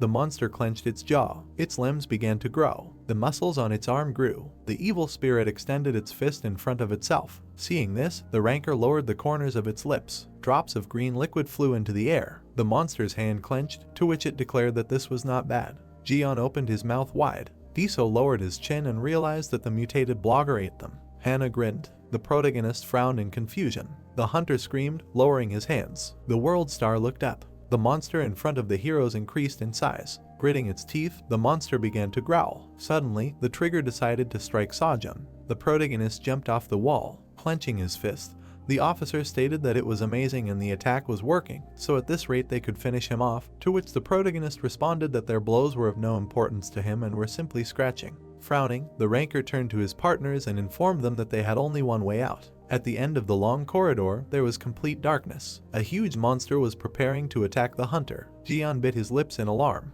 Opening his mouth wide, the boy shouted how the monster could walk with such a big belly. Looking into the trigger's wide mouth, the young man asked it to tell him honestly if it bought fat in bulk somewhere. Suddenly, the monster stuck its tongue out at the young hunter. The player's eyes instantly turned white. The officer jumped up, trying to protect his partner. Opening his mouth wide, Diso shouted for Hannah to start attacking. At the same second, the girl fired a beam of light into the monster's mouth. Clenching his jaw, the trigger began to roar loudly. His fangs glowed blue. Magic streams pierced the monster's body, and the world star shouted that it worked. With her eyes widened, the performer called Sajin. The protagonist's hair appeared. The protagonist approached the team and asked them to distract him so that he would have time to maneuver, and then they would succeed. Looking at the mana counter, the ranker realized that there was about 100 left, and about the same amount of strength, but this could be easily fixed. The amount of mana on the screen increased, and the guy realized that if he invested the points earned from training, he would be able to use skills that usually required 200 units. The player closed his eyes and decided that it was time to end this. The system reported that the skill of magical concentration was activated, and the young man frowned. The monster opened its mouth. With his eyes widened, the protagonist thought that since his opponent was so strong, he would have to become even stronger. The trigger's limbs grew, and he told the guys to look at the new meat that awaited them. A moment later, the monster formed a protective net from its body. The ranker's gloves began to emit a magical glow. Raising his hand, the guy formed a huge sphere. Having absorbed the attack with his limbs, the trigger asked to be sure to like it. The player rose into the air above the monster. The young man opened his mouth wide and shouted that he would not only like it, but also repost it, and that the whole team would subscribe to the channel. Surrounded by magical streams, Sajin approached his opponent. A bright beam of energy pierced the monster's chin. A flash of light appeared near the protagonist's hands. At the same second, the huge monster began to fall to the floor. Its teeth flew out of its mouth, and the system reported that the heroes were able to defeat the mutated Manga. A powerful stream of air appeared, and the artificial intelligence notified of a level increase and a reward in the form of a ring of attention. The protagonist approached the blogger's body. Lowering his hands, Diso explained that as life leaves the body, mana also leaves it, and this guy was pretty well chopped up. Closing his lips, the ranker did not understand what kind of freak did all this, and most importantly, for what purpose, and they simply had to find out. Suddenly, the guy's eyes widened in surprise. Looking at the trigger's neck, the player realized what it was. There was a bright mark on his body. There were candles burning on the table in the room. A pink magic ball fell to the floor, and someone asked him to stand. The main character appeared in the reflection of the magic sphere. The guy in the black robe opened his mouth and did not understand if this was a top character. The hood covered the young man's face, and he thought about the fact that in Seoul he was only responsible for 5 farms, which he sometimes checked to make sure that triggers could be grown there, but he had never seen anyone so strong. The closed back of the guy's head was visible, who thought that this could not be when suddenly someone called Mr. Jichin. The young man's eyes were hidden by his hair, and the person who came said that he was pretending to be busy with something again. Minho grinned and asked if his partner was having fun on the sly. Jichin lowered the corners of his lips. A crowd of people in black robes was visible, and it was said that the company was one of the Dungeonization organizations, about which little was known. But it was like a tumor poisoning everything it could reach, and by expanding the dungeons, they threatened all the people on the continent, which was visible even from their emblem. A symbol was visible on the neck, and it was said that it was lightning passing through 2 moons. Holding the ball in his palm, Jichin noted that his partner was just in time because they managed to find something strange. A member of the company asked to look at it, to which Minho, lowering the corners of his mouth, said that the top player probably survived. Confusedly lowering his chin, the guy asked his ally again. Scratching the back of his head, a member of the organization explained that according to reports, among the newcomers at the easy difficulty level in the Labyrinths of Choice, there are no candidates who would be sent to the hellish level, but here it turned out like this. Jichin asked if the best player could still be dead, to which Minho folded his arms and replied that it could, but if he was alive, he would definitely try to stop them. The party member opened his mouth, and his partner asked him to ask his farmers if they had seen anything suspicious. Jichin said that was not necessary, to which his ally raised an eyebrow and asked again. The guy's back appeared, and he said that he thought he had found it. The hunting party rushed towards the exit.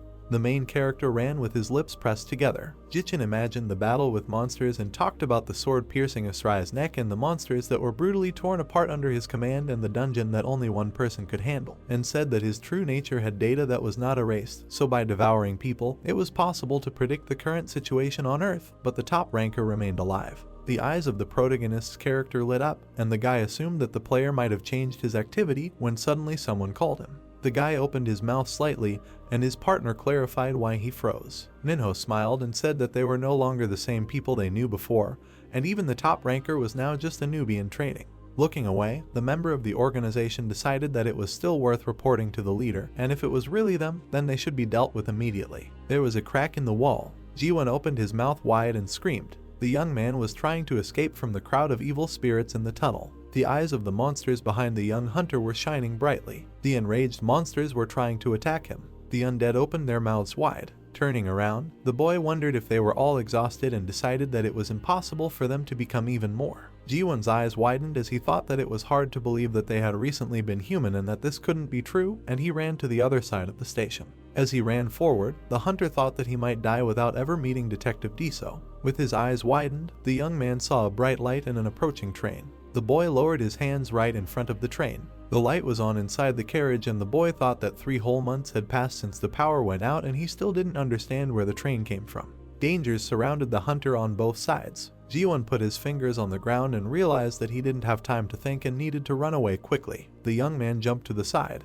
A moment later, the guy rushed forward, and the system reported that the train was leaving and everyone should take their seats. The doors of the carriage were open, and the artificial intelligence notified that everyone should be careful because the doors were closing. At the last seconds, the young hunter ran into the train. Jiwon hit the doors. The monsters approached the window, and the system reported that the train was leaving the platform. The faces of the monsters became blurry. Throwing his head back, the young man said that he remained alive, although he had to run from these creatures, and then decided that he urgently needed to get to Yongdepo Station because the officer should be there. The young hunter said that he hoped that this time everything would go smoothly, when suddenly a system screen appeared in front of him, which said that the player entered a themed dungeon called a ghost train, where after a while the attendant will start checking tickets, and those who do not have them will become a target for the station employees. The boy opened his mouth wide, not understanding what was happening. The wall of the tunnel appeared. The hunter squad was running along the underground passage towards Yondepo Station. Jiwon narrowed his eyes and thought that he still couldn't believe that a top ranker had defeated the monster. Imagining the protagonist defeating the monster with one blow, the boy thought that he had assumed this, but when he saw it with his own eyes, he didn't believe it. Opening his mouth wide, the young man exclaimed that Sajin was really cool, and then thought that his character was really cute. Closing his eyes, the hunter thought about how the protagonist was able to defeat the evil spirit with a low level, and without him, nothing would have happened. Frowning, Hannah wondered if this could be one of the symptoms of the disease, and whether it was worth catching him. The officer closed his lips and remained silent. Turning around, the man told the ranker that looking at what was happening around him, he didn't think anyone else had survived, and then added that the guy himself should have noticed that the trigger was extremely durable, so it would be difficult to escape from it. Opening his mouth, the young man stated that there was definitely at least one survivor, to which the policeman asked how that was possible. Xiaojun, widening his eyes, said that it was somewhat similar to fishing, and most likely, all the survivors would eventually be infected, and some of them were deliberately thrown out as bait, and when they met this herd, the infected would immediately try to eat them. Running past someone's shoes, the protagonist noted that the triggers were created for a reason, and the disease is becoming more and more serious, and no one knows, but one day all people can turn into monsters. The protagonist pursed his lips and thought that he didn't know who had started all this, but they needed to be stopped, especially if it was the ones that came to mind. The happy party members were visible, and it was said that they were some kind of NPCs that had gone over to the evil side and could create quests and use them to lure players, and then they grew in power until one player destroyed everything. A notification appeared that the protagonist's character, K, had logged in, and the blade of his sword was a reflection of the angry members of the organization. The top ranker slung his weapon over his shoulder, and the protagonist explained that he had been trying to relieve his stress by destroying the dungeons they had worked so hard to build. And at one point, the biggest fun in Dreamside had become destroying the company. The guy put his hands to his head and exclaimed how delicious it was, and the opponents thought about keeping an eye on him, after which the young man said that they had every right to hate him. But that was what made the game different from the real world. Frowning, Xiaojun decided that he needed to check everything and make sure that this was the same company, and not just a bunch of imitators, which could also consist of players. Yangdipo Station was visible. Having climbed onto the platform, the protagonist said that it was not for nothing that it was called a ghost station, because there were not even any traces here. Lowering his eyebrows, the officer said that if something went wrong, they already had an escape plan.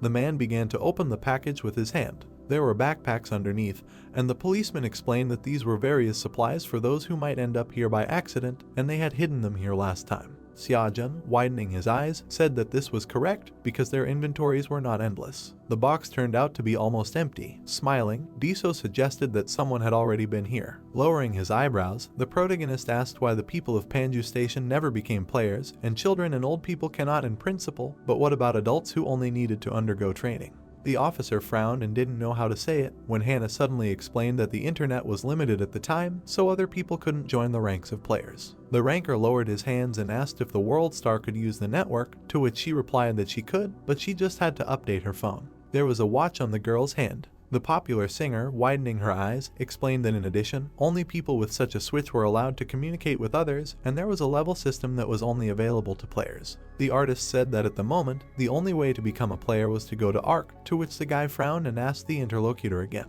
The Ark base was visible, and the lyricist said that she couldn't say that she was there often, but it was the only remaining base in the city. Panju Station appeared. The members of the company stepped onto a huge staircase. The head of a dead player was visible on the step. The other corpse had a black hole in its neck. Bengo lowered the corners of his lips and thought that Mr. Jichin was right after all. Opening his eyes, the leader of the third break group said what it was. A train rushed past the people in robes, and the system informed the respected passengers that they should take their seats. The doors opened, and Bengo thought about the fact that this was a themed dungeon that many people talk about, and few managed to get into it, but this train always used to go on the first line, but suddenly ended up on the 10th.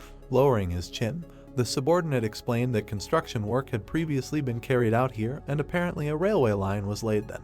The guy in the mask turned his head and said that this train was leaving for Yongdipo Station, and then offered to ride it because such a chance rarely occurs, to which he asked him again.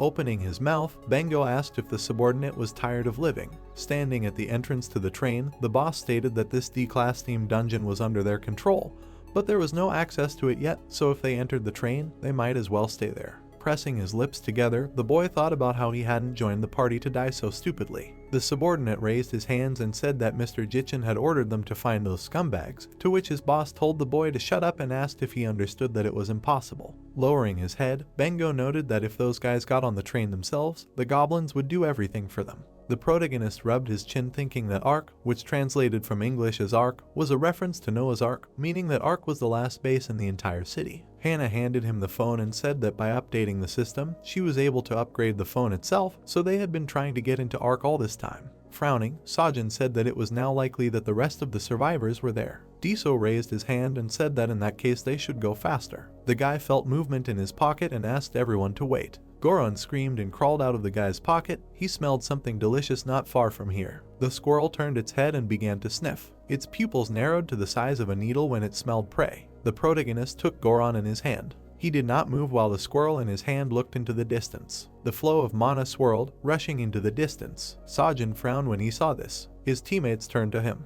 Goron raised his paw when the guy said that there was someone here. Everyone quickly headed for the exit. Goron squinted and sniffed trying to catch the smell. Sajin, who was running with a squirrel on his head, told Goron to get off him. Hannah, who was running after the guy, asked why they were running after this unknown person. Diso suggested that maybe they were mistaken for hydras, so they decided to run away. The protagonist denied this, saying that they were talking so loudly, they clearly realized that there were people here. Sajin glanced at the detective behind him, realizing that he did not understand that they were not chasing a survivor from Panju Station.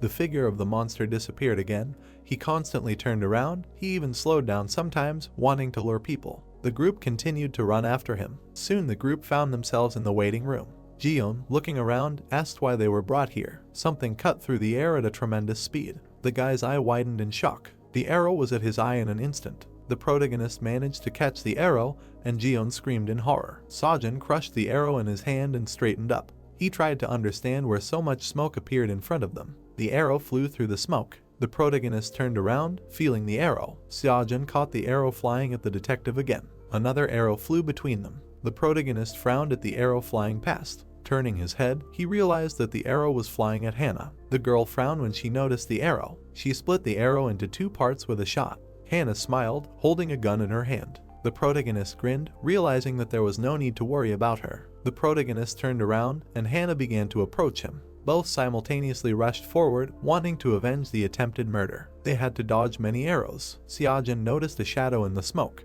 He grinned, bringing his hand back to strike. A moment later, his fist rushed towards his opponent. The shadow in the smoke became a patronymic. The kobold screamed in fear, retreating back. The protagonist's eyes widened in surprise. Since there was a kobold here, there must have been a nearby dungeon. The guy suddenly frowned, realizing something. He turned around sharply, telling his partner not to shoot. But it was too late, the mana had already gathered at the barrel. A moment later, smoke from the shot flew out of the barrel. The protagonist gritted his teeth, looking at the gun. Fortunately, the girl managed to deflect the bullet and hit the monster's hand. When Jiyeon approached her, Hannah asked why she had to leave the kobold alive. Jiyeon, looking at the protagonist with admiration, said that their master probably knew something, and no matter what he said, he would believe him. Pointing at the kobold, Seojin said that he was not a monster, he was a man. The girl and the guy frowned upon hearing his words. Soon the legs of other monsters appeared. The protagonist, spreading his arms and pointing at them, said that they were all people too. A kobold in glasses came forward of the group. The protagonist looked at his reflection, while the monster asked him, was he a lone shark? The whole group looked at the kobold in confusion. Manhwa raised his hand and introduced himself. The detective approached the protagonist and said that looking at the monsters he couldn't tell that they were people. Seojin frowned at the kobolds and reminded him that the names of the monsters should be highlighted in color. The guy's 3 comrades also frowned looking at the monsters. The detective's mouth opened in shock and he screamed. A system window with his level appeared above the kobold's head. Throwing up his hands, the guy said that the kobolds were ordinary people because monsters would never have a white name. The protagonist bowed his head looking at the monsters. Straightening up, he asked Manhwa why they attacked them. Did they really hate people? Manhwa and the kobolds immediately waved their hands, denying the guy's words. The protagonist approached the monster. Frowning, he demanded an explanation. Manhwa began to sweat, his nostrils widened. His mouth dropped open as he said it was all because of the lone sharks. The monster's tail rose in alarm, and the kobolds behind him couldn't contain their anger. On the day of Dreamside's opening, Manhwa stood frozen in the middle of the ruined streets. The guy's eyes widened in shock, then the system informed him of the opening of the 115th channel. While the guy was looking at the screen, the goblins attacked him. The guy's shadow moved at great speed. Manhwa ran through the streets with a sword in his hand. Looking at the sword in his hand, the guy said that it should be easier to use. Manhwa often liked to play Dreamside until he was sent to the army. He leveled up to level 200, he owned beautiful items, armor for which you could collect many rewards. When Manhwa got into the army, the time for exchange ended, but he was already standing with machine guns in his hand, so he could not earn rewards. The guy swung his sword against the monster saying that she was not just a newbie. After that fight, he united with the survivors of Yunjan. The guy raised his weapon along with the others in a sign of unity. So the group headed to the portal of the dungeon, the Labyrinth of Choice. Manhwa soon jumped out of the portal. He lay down on the ground. A little more and he would have been killed for sure. Manhwa was the only one of all who passed the labyrinth on a normal difficulty level. Since then they continued to survive. The guy with glasses became the central figure. The difficulty was average, but the fact that he was able to pass the location on it and the lack of high-level players became a serious problem. Manhwa frowned, realizing that all this was sad. Suddenly, mysterious merchants with bags appeared all over the station. The merchants displayed their goods on the floor. People were not supposed to accept them, but the men were very friendly and welcoming. In addition, they shared food and equipment that they sold. People were happy with smiles looking at the merchants. It looked like a sign of good help. In the end, everything turned out to be a regular scam. Survivors who could not pay the merchants gave them their player cards, naively believing that all this was just ordinary investments. Manhwa's body trembled when he said that they were simply driven into a trap. Little did they know that the food the merchants shared with them contained drugs. When the contract sheet was signed, the most important part was never mentioned. On the back of the sheet, in small print, it was written that they would have to pay with their own bodies if they did not pay on time for their goods and services. The kobolds opened their mouths and roared in rage, saying that these creatures had taken their bodies. After a while, the merchants disappeared and moneylenders appeared in the smoke instead. According to the terms of the contract, the monsters took the bodies and disappeared, and the souls of the people remained locked in the kobolds' bodies. The moneylenders came once a week and took the interest, the souls in the kobolds. The kobolds' bodies were stripped of their memories. The protagonist's eyes widened. He assumed that the other kobolds could not speak because their memories were gone. Then he asked Manhwa if anyone had come here. The boy extended his hand and asked if there were people from Panjo Station here or if there was no one.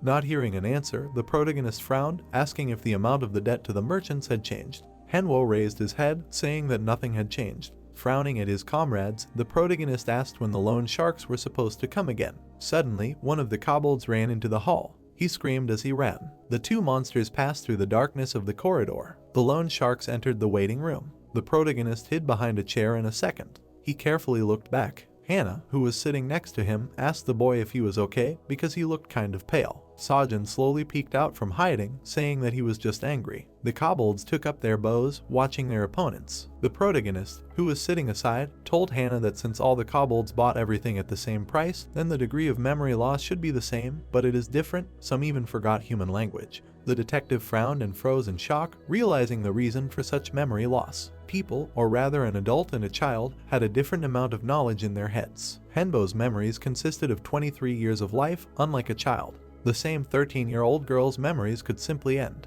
Kneeling down, the detective asked if it turned out that Henbo was trying to break up with the mouth breathers, although he understands that he is much weaker than them for the sake of the children. The man and the girl opened their mouths in amazement when the guy asked them what would happen when the children forgot that they were people. Then these kobolds would roar like animals, turning into monsters. Diso, frowning deeply, said that since a human soul is in the kobold's body, the system still defines them as players. The protagonist watched the kobold. The kobold with the bandage on his head took the detonator in his hand. Smoke began to spread throughout the hall. Wakebai's lips curled in irritation. He raised his mace, saying that they still hadn't switched. Wakebai struck his mace, throwing back two kobolds. One of the smaller monsters pulled back the bowstring. Arrows flew at the moneylender. He simply brushed the arrows aside. They did not harm him. Suddenly, grenades appeared next to him instead of arrows. A moment later, there was a powerful explosion. The kobold clenched his fist and rejoiced, saying that this time they would definitely win. Suddenly, Wakebai grabbed his head. He lifted the twitching kobold. The monster's pupils narrowed. The kobold screamed in horror and sweated profusely. Blood spurted in all directions. Henwo frowned, looking at the enemy through his glasses. The protagonist froze in shock, his mouth hanging open in amazement. The eyes of the man and the girl behind him widened. Wakebai threw the corpse aside. He sighed, feeling irritated. Licking the blood from his lips, the monster said that there was a price to pay for everything. The monster came out of the smoke. He looked to the side with a frown. Wakebai suddenly rushed towards the kobold. A bright light remained after the swing of the sword. The protagonist appeared in front of the kobold and cut off Wakebai's hand. The monster sweated heavily looking at his hand. A bright gleam of the blade appeared near his neck. Sajin swung his hand and cut the monster. Suddenly, Wakebai appeared behind him with a mace. The monster's head suddenly exploded. Hannah stood behind the guy and asked him if he was hurt. He smiled and said that he was not hurt. The protagonist turned his head towards the monster. The goblin Wakebai's face twisted in irritation at the sight of a man. The protagonist carefully studied the monster's physique. The goblin looked strong. The monster's eye flashed as it told the boy to mind his own business. Sajin didn't even move and asked the monster if he himself was human. Wakebai narrowed his eyes at his question. The boy's lips parted as he said it didn't matter. He abruptly grabbed the monster by the horn, saying that it was time for them to act. The protagonist waved his hand, throwing Wakebai to the floor. He grabbed the mace that flew out of the monster's hands. The boy swung the mace to strike. Sajin frowned and shouted, telling the monster to taste his blow. Wakebai froze, looking at the approaching mace and said that he came here for nothing. He shouldn't have been here at all. The protagonist stood motionless in front of the monster's corpse. He said with a slight frown that to become a goblin, you had to kill your parents. Goblins were very different from kobolds. Suddenly, flames rolled over the boy. Flames swirled around the red Wakebai as it chased the kobold. Sajin looked at the monster and asked it if he had been told as a child that playing with fire was dangerous. At that moment, the dragon's eyes activated. The flames around the monster dissipated slightly, and it froze. The protagonist frowned at this. He rushed forward, telling Hannah to deal with the rest of the monsters. The guy punched the flames in front of him with his fist. Then he covered his head with his hands, passing through the fire. Soon the protagonist landed in front of the Wakebai. A blade extended from his bracer. Sajin abruptly rushed to attack. His fist crashed into an invisible barrier in front of the monster. Wakebai grinned, looking at the guy. The protagonist's lips also stretched into a smile. The blade on the guy's hand vibrated. A moment later, the blade lengthened, piercing the monster's head. At the same moment, the system informed the protagonist about the level increase and the receipt of the reward. A sheet appeared in the guy's hand. This sheet in the guy's hand turned out to be a double contract. The person who made the deal was obliged to serve the person with whom he made the deal. Picking up the sheet, Sajin said that everything was unfair from the very beginning. They must have hidden the contents with some special item. The guy bit his lip and began to curse. At this time, Hannah knocked one of the monsters to the floor. The group stood back to back, surrounded by the corpses of monsters. The detective frowned, seeing something. The bodies of the monsters were enveloped in mana. The protagonist and detective, who were watching the process, assumed that it was the souls of the monsters that flew out of their bodies. Suddenly, one of the kobolds grabbed his chest in pain. The mana that enveloped the bodies of the kobolds was tearing out their souls, causing them to writhe in pain. While Dishi was screaming, not knowing what to do, Hannah turned to the protagonist asking what they should do. The guy silently read the information on the sheet in his hand. On the back of the sheet he found information about what was happening. It turned out that if there was a problem with the loan sharks, then after that all powers would pass to the owner himself. The souls of everyone began to concentrate in one point. The protagonist raised his head, looking in amazement at the souls that had mixed into one. The energy of the souls swirled, trying to escape from the sphere. Suddenly, the sphere rushed away. Sajin and his comrades cried out in amazement, looking after the sphere. The protagonist immediately rushed after the sphere, saying that they needed to hurry because the children were in danger. Soon the group arrived at the stairs to the subway. They immediately went down them. Sajin froze in shock, looking ahead. Right in front of them, an electric train appeared out of nowhere. The guy opened his mouth in amazement, not believing that the train was still working. Touching the train with his hand, he said that the train used to be on the 10th line, but suddenly appeared here. The protagonist's pupils dilated from shock and misunderstanding. The Goron in the guy's pocket stirred. He suddenly pulled out his head and beeped happily. The system immediately reported that the Goron sensed a lot of food, and he needed to be fed to his fill. Sajin smiled, understanding how the train got here. The door of the carriage opened when the system asked the respected passengers to take their seats, because the train was leaving soon. In Dreamside, right in the city or palace, many different dungeons appear, which are just the main content of the game. Among all the dungeons were the so-called mobile dungeons, in the form of carts or ships. Now, standing in front of the open doors, the protagonist understood everything. His mouth involuntarily opened in surprise. In front of him was just one of the mobile dungeons. Hannah stretched out her hand and screamed, calling the guy. The protagonist saw the sphere of souls stopping near the window. Suddenly, the sphere entered the carriage through the window. The detective frowned and asked what they would do. Seojin turned to him and asked DC what he would do. Turning completely to the man, the guy said that if they entered the dungeon, they could forever lose the chance to find any survivors at Banjo Station. The man frowned even more in thought. His lips parted as he said that Hyunmo had already told them that there was no one else there. Seojin bowed his head slightly and said that it was exactly like that. DC, who was standing in front of the guy, said that if any people had survived, they would not have passed by Depot Station and would not have fled to the next one. Besides, there were no signs of a battle the entire time they were here. The detective hit his chest and told Seojin that he could call it a price tag, but they couldn't chase a ghost, they needed to save the children first.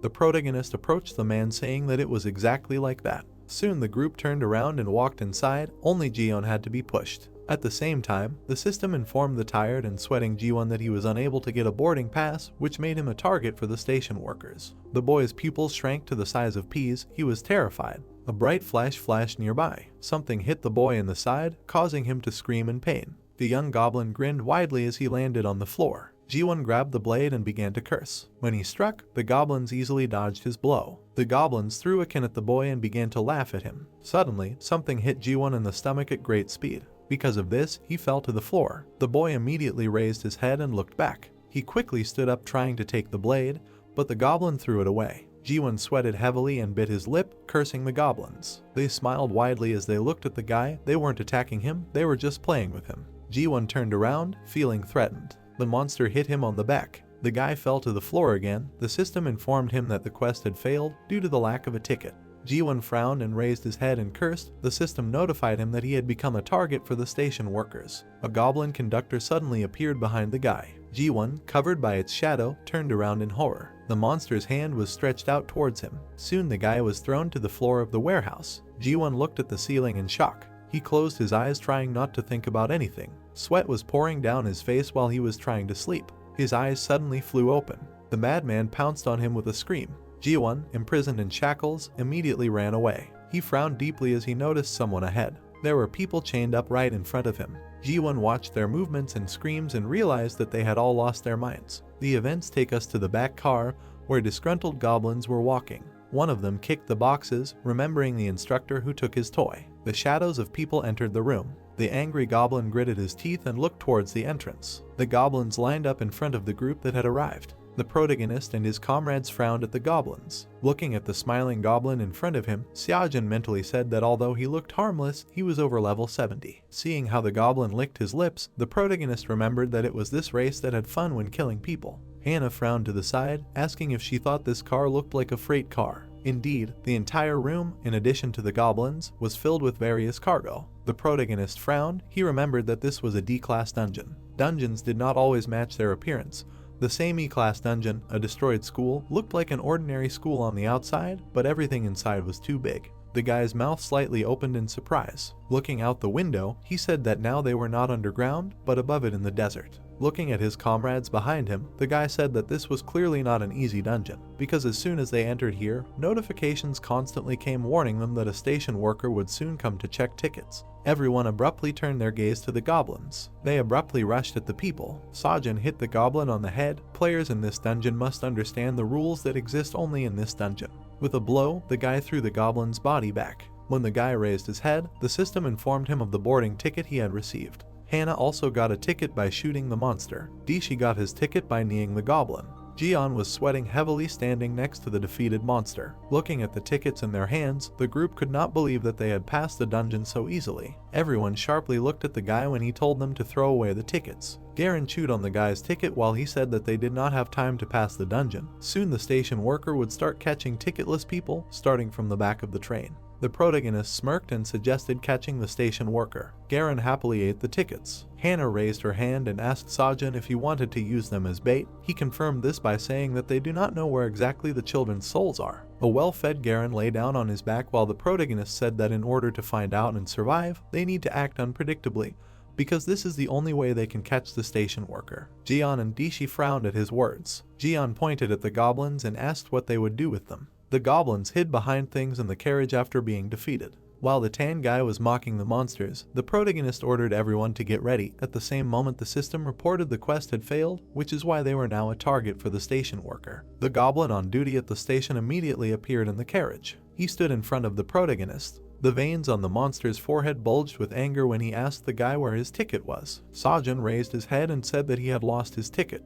A moment later, he sharply hit the monster on the chin. The monster's body flew back due to the force of the blow. It fell to the floor with a crash. Xiaojun stood in front of him while the goblin slowly got up. The worker grabbed his mace. He jumped up with a scream, wanting to hit the guy. The protagonist jumped up, dodging the attack. The guy grabbed the monster by the horn. Then he kneed it in the face. The monster's body fell back again. Xiaojun clenched his fist tighter. He punched the monster's chest at high speed. Blood spurted out in all directions. After a while, the worker opened his eyes. The protagonist holding his horn asked him if he was a station worker. When he didn't get an answer, the guy told the monster not to piss him off and quickly say if he was a controller. The goblin sweated as the guy put the blade to its throat. The guy's group members standing aside smiled nervously. Xiaojun sighed as the system told him that it was a themed dungeon.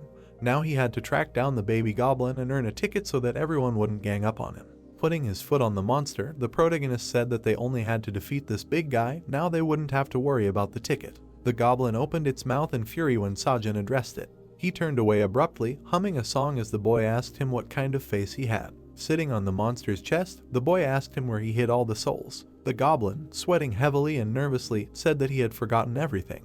The protagonist swung his arm to strike, telling the monster to answer. The little goblins watched in fear as the conductor gave out the location of the souls after the beating. Xiaojun looked at the beaten goblin and asked him if he had lied to him. He barely opened his eye and said that he had not lied, and all the merchants were gathering there. Hearing his words, the protagonist demanded that he give him the keys. The goblin frowned upon hearing his demand. Sighing, the boy told the conductor that he could wander around Zone F as much as he wanted, and they did not have to complete the quest to go further. The monster tried to hide the keys in his pocket. Xiaojun grabbed the bundle of clothes with a terrible grin on his face. The goblin resisted, saying that it was impossible. The guy's hand rushed to the monster's face, then the system informed him of a successful robbery of a station worker. Turning away from the unconscious goblin, the protagonist said that he asked for it himself. The system informed him that the hidden item was a master key to Area F. Approaching DC and Geo, the protagonist said that they had little time and they needed to move. The man stepped forward and asked if that goblin was a player. Looking at the monster lying on the floor, Xiaojun said that a person does not become a goblin, even if his soul was stolen.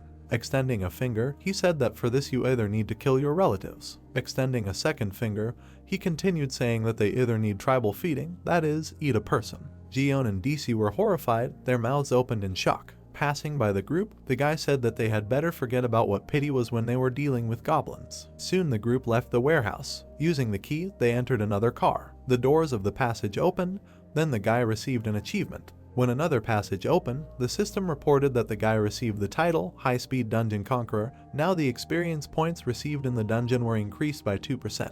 The protagonist, walking in front, smiling, told everyone to follow him. DC frowned and asked the guy if he was sure that this could be done, because it was impossible to complete a themed dungeon until you finished the quest. Entering the next car, Sajin said that the players themselves decide how exactly they are going to conquer the dungeon. Either they play using conventional methods or unconventional ones. The detective, frowning, asked how to do this. The guy smiled, saying that they could use either glitches or cheats. Sometimes Easter eggs from the system itself helped. Opening the door with the key, the protagonist said that they were going with a person who had legitimate cheats. The door of the front carriage opened, then the system informed the guy that they had moved to a rest area with trees. In the carriage, there were merchants sitting at tables. Dokpul, chewing food, raised his head. The protagonist turned his head to look around the carriage. He looked at the accumulation of things on the left. Then he turned his head to the other side. There he saw people chained in shackles. Sajin looked at the merchant at the table and realized that these were the evil merchants. The man put down his chopsticks. Frowning, he asked the group if they had a ticket. The protagonist smiled when he heard his question. He stepped forward. Grinning, he told Dokpul that they did not have a ticket. The man bit his lip in anger when he heard his answer. He stood face to face with the protagonist. Sajin, smiling, asked if it was too hot today. The merchant froze in surprise when he heard his question. The three members of the guy's group became nervous and began to sweat. The man put his hand on the guy's shoulder, telling him to follow him. The detective frowned, telling Hannah to get ready. Suddenly, Dokpul smiled, inviting everyone to the table. Hannah lowered her gun, hearing his words. Soon, everyone except Hannah sat down at the table. Dokpul put his mug on the table, saying that they could call him Mr. Dokpul. He was the boss here. The protagonist smiled, saying that it was nice to meet them, while Dishi was nervous, not understanding what this guy was doing. Sajin picked up his mug of drink, saying that there was one unusual item in that goblin's package. The package contained a paper with a password, which was a question about the heat. Looking at how the delighted merchants asked Hannah for an autograph, the guy mentally said that chasing souls was only half the trouble. The main thing was to find a way to return souls to the children. The protagonist watched as the merchants chatted cheerfully with each other. He needed to find information about the contract that was concluded with the children of these merchants. He raised his mug and thought so, but everything did not go according to plan. Goblins entered the hall. Grinning, Dokpul said that he did not know, of course, how he knew the password, but this was last month. Quickly equipping bracers, the guy said that they were quite prudent. The man screamed like a wild animal. Three members of Sajin's group immediately grabbed their weapons, starting to confront the goblins. The guy himself hit one of the monsters in the chest. The monster's body flew to Dokpul's feet. Kan nervously screamed, saying that they needed to leave. Dishi stood at the aisle and asked the guys where they were in such a hurry. Smiling, the detective said that in order to save time, he would not read them their rights. The merchants grabbed their weapons and said that since he was alone, they could easily handle him. Dishi struck the opponents in an instant and appeared behind them. Frowning, he said that one spear was enough. Sweaty and nervous, Dokpul and Kan were seated at the table. The protagonist, hands on his hips, said that he originally wanted to resolve the matter peacefully, but now he needed to tell everything he knew. The man's face twisted in anger when he asked the boy if they dared to challenge Jack. Sajin frowned at the merchant's words. He pointed at him sharply and said, laughing, that he finally realized what he had done. He had just rebelled against Jack, a player who was in 9th place in the rankings. The protagonist gritted his teeth. Suddenly, his lips stretched into a smile. He raised his head and began to laugh uncontrollably. His comrades looked at him in confusion. The boy froze with a smirk on his face. Sajin asked with his brows drawn together if that swindler was here now. Jack was the 9th ranked merchant in the dungeon, his face usually hidden by bandages, and he himself climbed to the top of the world without participating in combat. Usually, this guy standing in a sea of gold was characterized as Jack the Terrible. You can't borrow from him. Or he was characterized as reliable. He made honest deals and followed the terms, and only from him could you find the best quality goods. The main merchant was ready to go to the ends of the earth or the desert for a client to sell the goods, and then suddenly disappear like a mirage. The protagonist narrowed his eyes, remembering Jack. Grabbing the man by the clothes, the guy asked him if that scumbag who stole his things through trade fraud was right here. Suddenly, foam began to billow from the man's mouth. Sajin immediately let go of him. Dokpul's body was enveloped in mana. His soul was torn out of his body. The protagonist turned around abruptly. The bodies of all the merchants were enveloped in mana, their souls were crawling out of their bodies. Sajin frowned, realizing that the same thing happened to the kobolds. Hannah rubbed her chin and said that it was most likely because of Jack. Jiyeon looked at the captain with disbelief and asked if Jack was really bad. Hannah clenched her fist in anger and said that this pathetic boy who deceives people while smiling, her equipment that she saved up for was stolen by him. The guy and the girl looked at each other, realizing that they were both robbed by the merchant. Sajin rubbed his chin and asked if Jack managed to deceive all the rankers. Taking the key in his hand, the guy and his group went to the people, deciding not to discuss the merchant anymore. The shackles were removed from the girl's neck. Having finished removing the shackles, Dishi reported this to the protagonist from behind. The guy froze, seeing the untied boy in front of him. In his ear he saw an angel earring, a unique item of level 300. The boy's eyes widened in shock.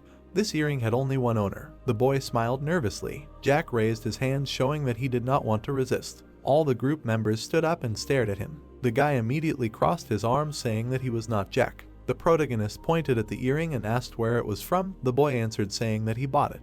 The guy squinted in disbelief and said that it was an angel earring, clenching his fists. Jack confirmed this, saying that this earring was as beautiful as the angel himself. The bullet flew past the boy. Pointing the gun at Jack, Hannah asked him if she should add 9 grams of lead to his brain. The barrel of the gun trembled when the girl asked the boy if he was behind all this. Jack suddenly bowed, asking for forgiveness. Sitting on his knees, the boy apologized for the deception, saying that now he was ashamed, really ashamed. Hannah and the protagonist looked at him with disbelief. Jack raised his hand, saying that even he didn't know that the game would continue like this, while addressing the protagonist as his game character. The boy froze with his mouth open. The protagonist suddenly approached him and asked him how he knew that he was K. The events take us a few minutes forward in the same room. Sitting on the floor, Jack said that he ended up here while trying to figure out the impostor, following Sajin via GPS. The protagonist looked at the boy in surprise. He smiled widely again and said that his sensor could track one specific player. He exchanged it for those items. Dishi exchanged glances with Jiyeon, asking if Jack was really 14 years old. He replied, saying that he was shocked by this himself. Pointing at himself, the schoolboy said to Hannah that he wanted to tell her something, although he was ashamed to admit it, but he was her fan. A girl standing to the side asked if he knew that Clark was her. Remembering how a young charming boy came to her, Hannah said that she would never have guessed his identity. Jack laughed, saying that at first it seemed to him that Clark was some guy with a beer belly. While the girl was punishing Jack for his words, the protagonist asked him what imposter he was talking about. Ignoring Hannah, pulling at her cheeks, the boy said that this imposter was pretending to be him and defaming his name. For 3 months, while the GPS could not find the protagonist, he wandered aimlessly around the city. Then those few merchants approached him. They told him about the second Jack, greatly surprising and angering him. Even reading the terms of the contract with the merchants, who were suspicious, Jack decided to agree. After all, his angel earring would help terminate the contract. Following the group, he realized that he could make good money with them. Jack crossed his arms and said that Dokbul had come here to join the auction house that the imposter was holding. The party members frowned and asked what kind of house it was. Imagining the room roughly, Jack said that it was some kind of storage room, like the black market in the newly opened D5 area. Looking at the people who had lost their minds, Sajin asked if it turned out that they wanted to sell them there. Jack immediately confirmed it. The boy frowned at the bodies of the merchants and asked if they had received a message when these merchants died. Sajin frowned when he heard his question. He realized that after the death of these players, items should have remained and experience was given, like with monsters. But the merchants remained alive and simply moved to other bodies. These children who had lost their minds were something like vessels for souls, an extra life. The organizer of everything was the Goblin owner, the fake Jack, who also began to enjoy the gold falling on him.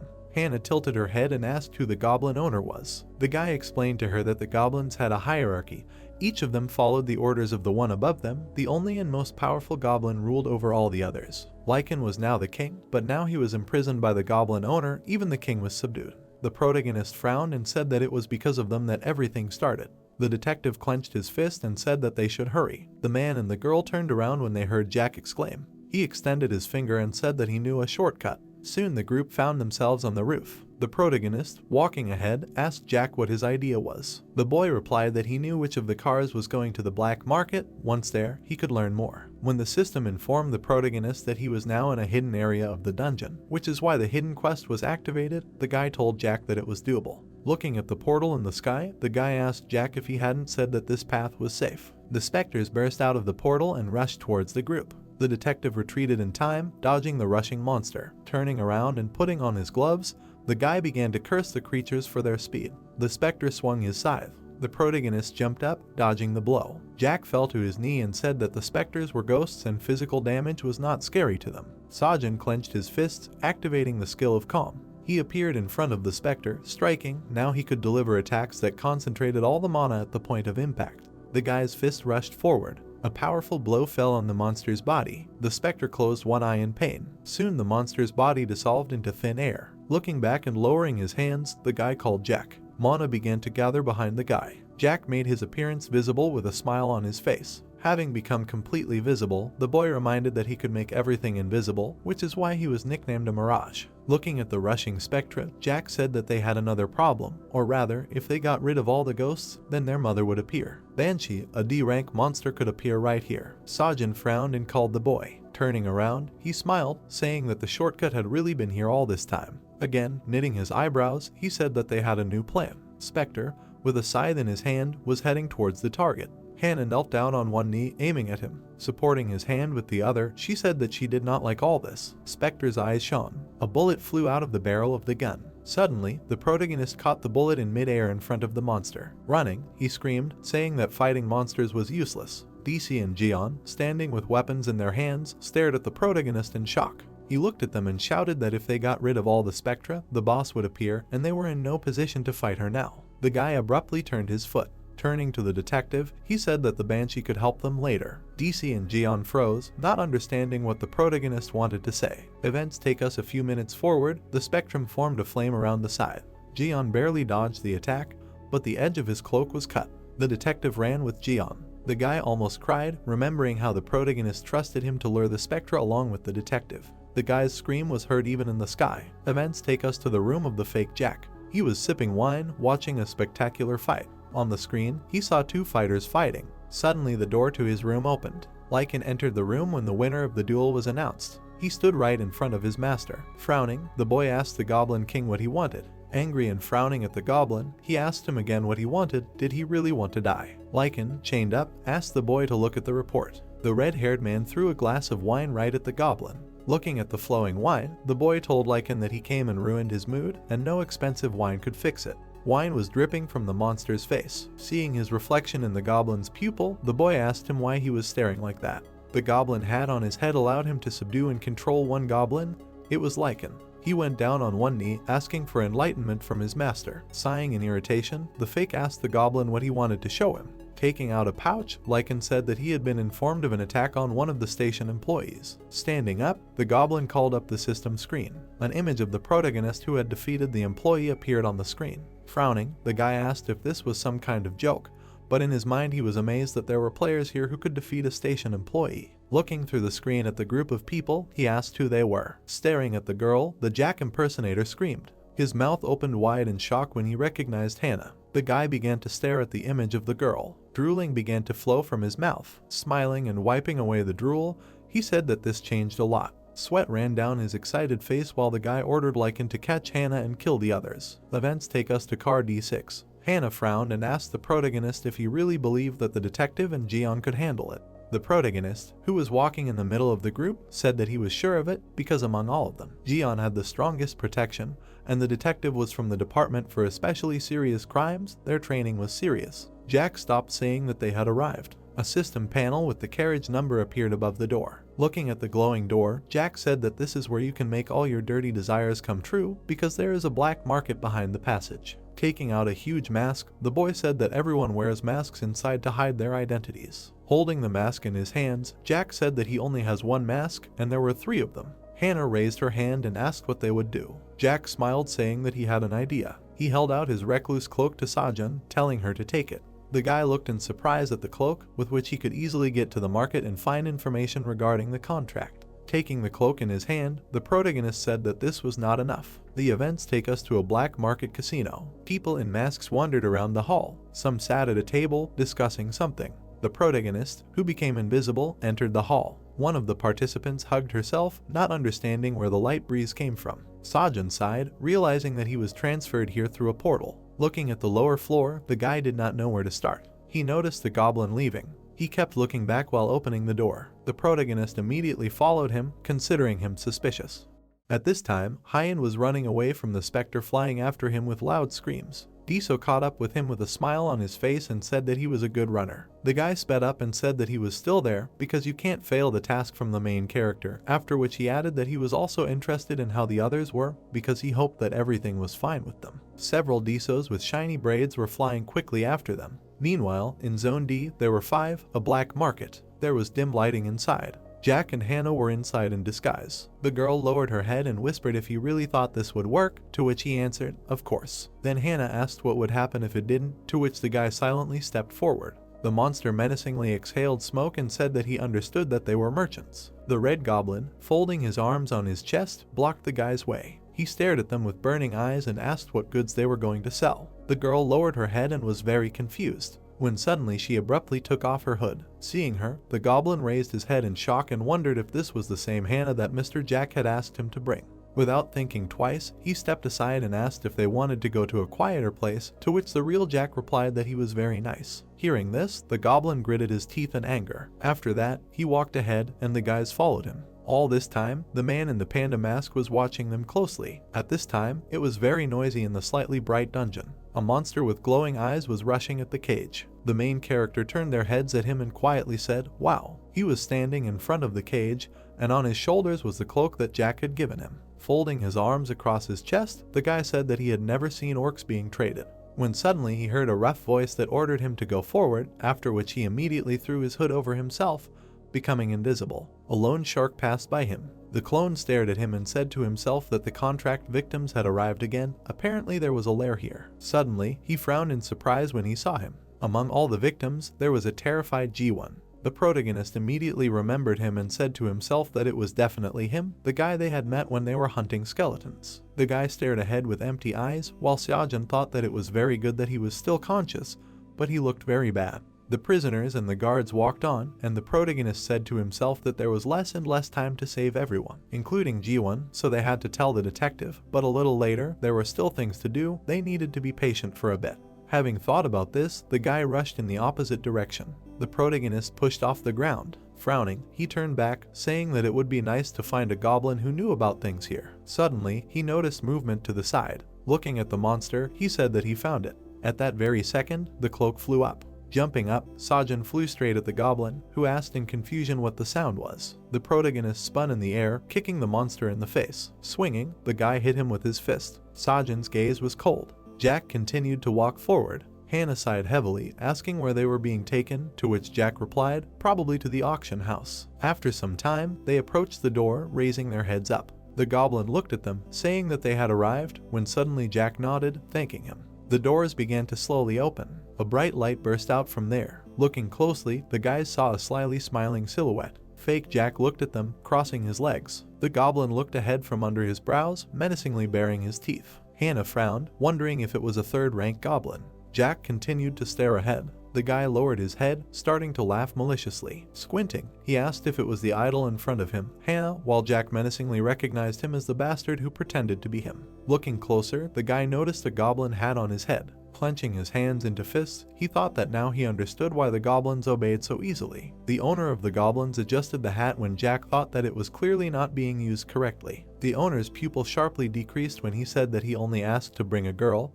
and the goblin also brought a hamster. Jack lowered his head, bewilderedly asking what. Smiling widely, the guy turned to Lycan, saying that for him, this was probably too difficult. Jack suddenly extended his hand forward, shouting loudly, offering to talk. Stopping the enraged goblin, the guy said that the hamster seemed to know who he was. Kneeling down, Jack began to say that any merchant knows him. Looking at the bottle of liquor, the owner said that the guy came for a reason, and he likes this kind of thing. Holding the bottle forward, he asked with a smirk if the guy would drink with him. Without taking his eyes off him, Jack answered, of course, because who was he to refuse? The guys sat down at the table with false Jack. Raising a glass of wine, the impostor told the real Jack to relax because there was no poison in it, and then asked why he was looking for him. The masked guy replied that he wanted to talk about an exclusive trading agreement. Their client would like to receive high-quality goods, but at the same time not get involved with the auction house. Hearing this, false Jack frowned and said that it would take a lot of money. Then the real Jack showed the amount of money available and asked if that was enough. Hannah, seeing this, frowned in surprise and asked if it was really 10 million gold. When did he even manage to collect so much?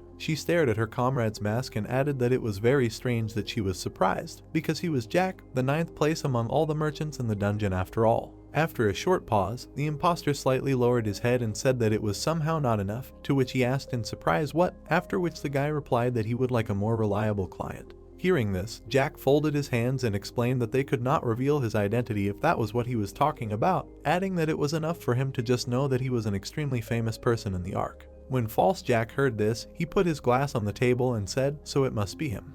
Jack asked himself in surprise, tilting his head and asking himself if this trick with throwing in a famous name really worked. At that moment, the impostor looked away and ordered that the prepared papers be brought to them. Hearing this, Jack asked for the prepared papers, to which False Jack turned to him and explained that he simply knew that he would try to contact him, so he prepared in advance. The guy in the mask looked at him intently, after which he replied that in that case it was time to sign the contract. When the papers were brought to them, he signed on the signature line. False Jack, with eyes full of mockery, said that the deal was completed. As soon as he said this, something hit the merchant's hand with force. Looking at it, he saw chains. Without raising his head, he screamed in rage, asking what the hell this was, to which the impostor replied that he should not be offended, but they should have at least some guarantees that he would not deceive them, after which system notifications appeared, stating that the double contract had been activated. Jack looked at his hand and read that now his body and inventory become the property of another person, so now the player named Jack has the right to dispose of his body and things. False Jack raised his hand to his face and with a wide smile on his face said that he hoped that the merchant would be pleased, to which he asked himself if that was really his name, and then turned to him.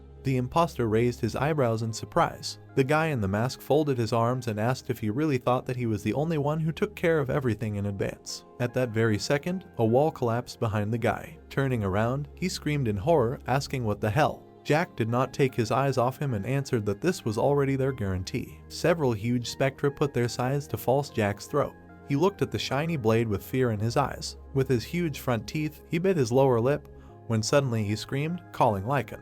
The Goblin King's eyes lit up. In that same second, he attacked the specter with all his might, after which a message appeared in front of the boy that he had dealt with the specter. This made him smile widely and asked if the merchant really thought he could deal with Lycan with the help of the pathetic ghosts, and then ordered the king to kill them all. Lycan rushed to attack the remaining specters. In midair, he grabbed the hilt of his sword. Swinging, Lycan passed the weapon near the ghosts. Turning around, he ordered the goblins to rush into battle. They immediately ran to their weapons. Suddenly, Hyan and the detective rushed to attack with the goblins. Diso looked at the girl, asking if they were too late, to which Hannah smiled, answering, just in time. The goblin master pointed his finger forward, shouting loudly that the guy had attacked the wrong guy, so he asked him to get ready. He activated the double contract, when suddenly another seal appeared on Jack's hand. Hannah looked at the guy in fear, asking if he was okay. Raising his wrist with the torn seal up, Jack answered, yes. The paper suddenly began to burn in the owner's hands, after which he screamed that his hands were hot. Beads of sweat appeared on his face as he glared forward.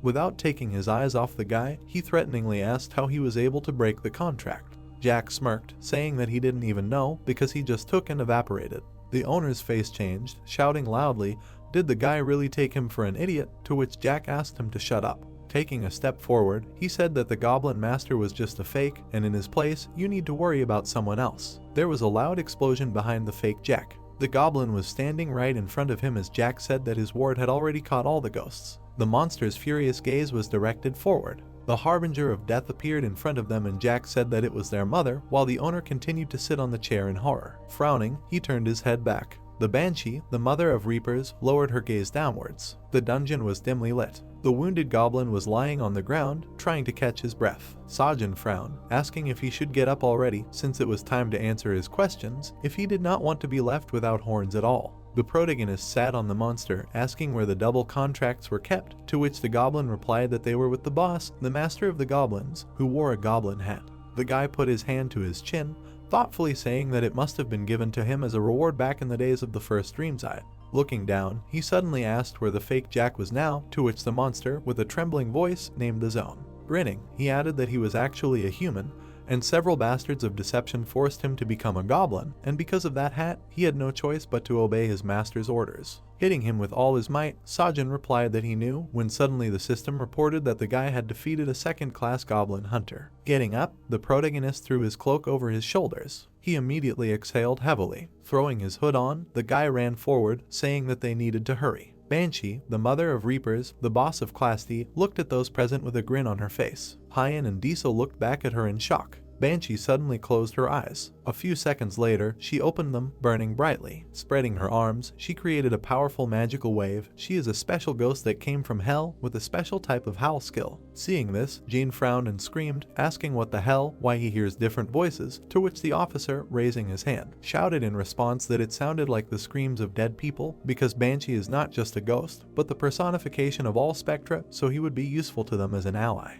With tears in her eyes, the boss burned everyone with her gaze, and from her came voices begging for help. Lycan, seeing her, frowned in displeasure. Banshee slowly descended to the floor, releasing a powerful energy wave from herself. False Jack stood to the side and said that he did not think that he could subdue even such ghosts. Frowning, he added that they all made a huge mistake when they decided to come here and attack him. Having said this, he ordered the Goblin King to attack, to which he obediently nodded. In the same second, he rushed towards the boss. A weapon appeared in his hands. Lycan launched a powerful attack at the girl, but she deftly dodged. Seeing this, Diesel opened his mouth in shock, and Jack put up a protective barrier in front of them. Suddenly, the goblins in front of the officer began to shake. Suddenly, they fell to the floor, and the man said in surprise that they seemed to have not withstood the shockwave. It was very good that they were able to stop it with the barrier, albeit for a short time, but it seemed that they would not be able to get involved in this fight unless he helped. Banshee glanced at Lycan out of the corner of her eye and said, "What a pity, a king without a kingdom."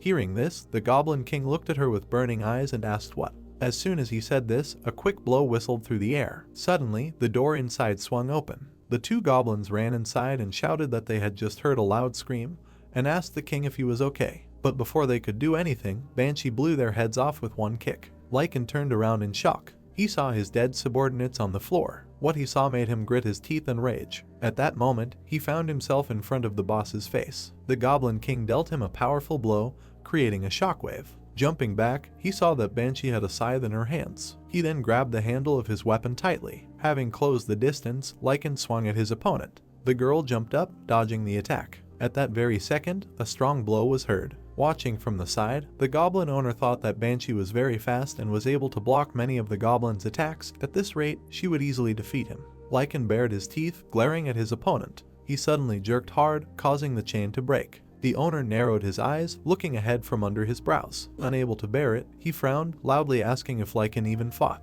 Meeting their gazes, the fake Jack immediately ordered the goblin to protect his master. Grinning, the monster said yes as he ordered. Suddenly, he grabbed the chain. Bending the links, the goblin connected the chain. Swinging, he began to twist it around the girl. The chain was twisted around Banshee's neck when suddenly tears flowed from her eyes. Trying to break free, she jumped up. With all his strength, Lycan yanked the chain, knocking the girl to the ground with a loud sound. Her eyes suddenly turned black, after which she began to speak in an incomprehensible language. The incredible force continued to squeeze her neck. Pulling the chain with all his strength, Lycan abruptly tore the girl's head off. Looking down, the monster ordered her to swear allegiance to the king, when suddenly the system reported that the hidden boss Banshee had been defeated. The black liquid was near the goblin's legs. He frowned in anger. Hannah narrowed her eyes, slightly wary. Fake Jack began to laugh loudly, praising Lycan, then pointed at the guys, asking them to kill them, but ordered not to touch the girl. The girl extended her hand with a weapon forward. Shooting at the monster, she tried to inflict as much damage as possible. Frowning, she thought menacingly that the monster regenerated too quickly, so her damage was not enough. Lycan bared his teeth, then jumped towards her. The protagonist looked ahead carefully. Swinging, the guy immediately cut off the goblin's hand.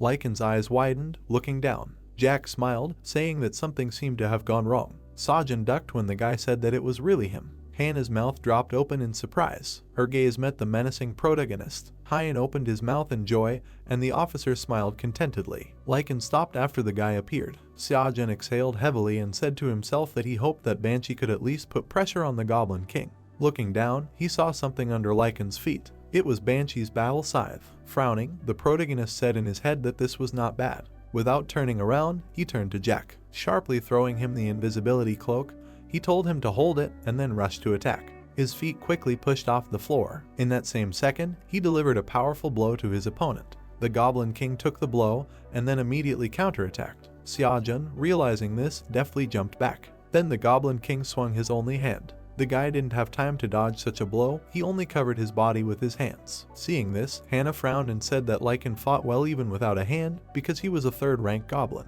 Diso watched the battle closely, saying that they should leave it to Sajin and they themselves should deal with the double contracts. Jack nodded next to them and firmly said that it was so, but there was no need to worry because he would deal with them. Spreading his arms to the sides, he opened the inventory in front of him. At the same second, he stuck his hand in there and the girl asked him in surprise what he was doing. The guy took out sheets of paper from the inventory and replied that it was a stupid question. A stack of sheets appeared in his hands, and Hannah screamed in shock, asking if these were really those contracts. Seeing them, False Jack turned blue with fear and in a trembling voice asked how his items ended up in his possession. Enraged, he opened his mouth and screamed at the top of his lungs, asking what he had done. The mask on Jack's head began to disappear, and then he asked if he wanted him to explain everything, since he himself probably didn't even expect that he would deceive him.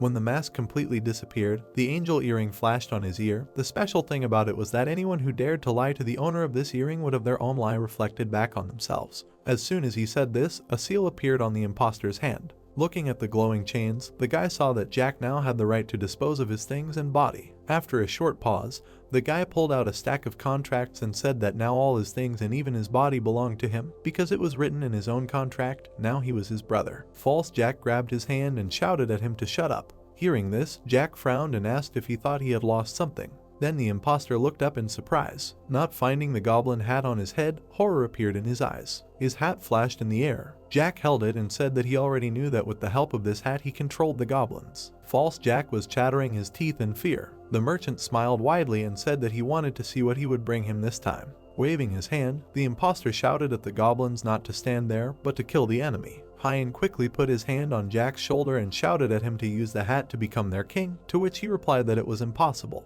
He frowned in displeasure and explained that the existing goblins only obeyed their original master. They were bound to him by Dumashi, so everything was not so simple. As soon as he said this, the goblin attacked them, and Hyan protected them with his sword and shouted, asking what they should do then, should they wait until they beat them up. The protagonist at this time continued to fight, and Jack said that the only way out was to defeat the Lycan.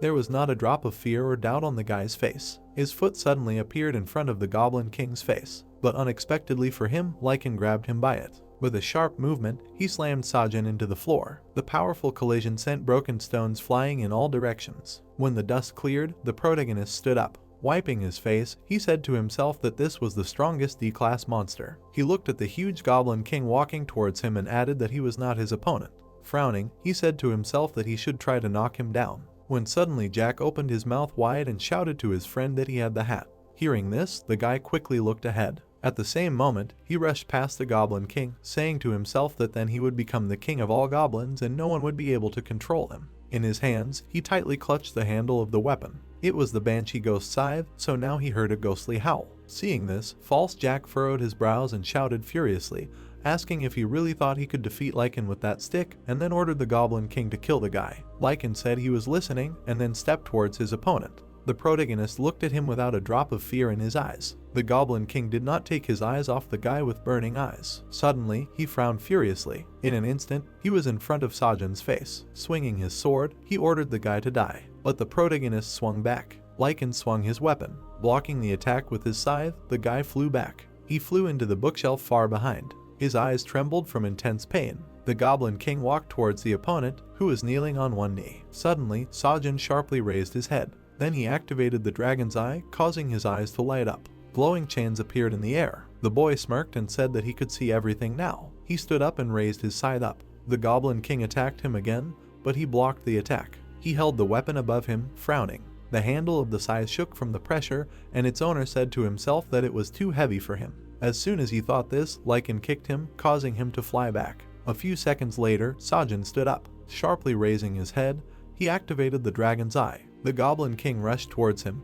While he was thinking that they wouldn't be able to fight him for long anyway, with a D-class boss like him, they had to hit a specific point, and Hannah would be just right for that. Thinking about this, he opened his mouth wide and shouted, "Hannah, now." Hearing the signal, the girl frowned. At the same second, she extended her hand with a gun. Many bullets fell on Lycan. After that, he looked back out of the corner of his eye and said that it was useless. False Jack, seeing this, laughed and asked if they seriously hoped that they could defeat him with this toy. But before he could finish speaking, he began to walk forward and shout what it was. Jack waved his arms, controlling the body of his slave. As he continued to walk, the imposter shouted, ordering him to stop. When he approached Hannah, Lycan appeared behind him, who immediately swung. The eyes of the Goblin King were burning with rage. Then the protagonist, staring at his opponent, said that he was caught. Hearing this, False Jack looked away in shock. Sajin rushed past, swinging his scythe. After that, Hannah and he stood behind the Goblin King. The impostor frowned in displeasure and asked his subordinate in displeasure why he was looking at him.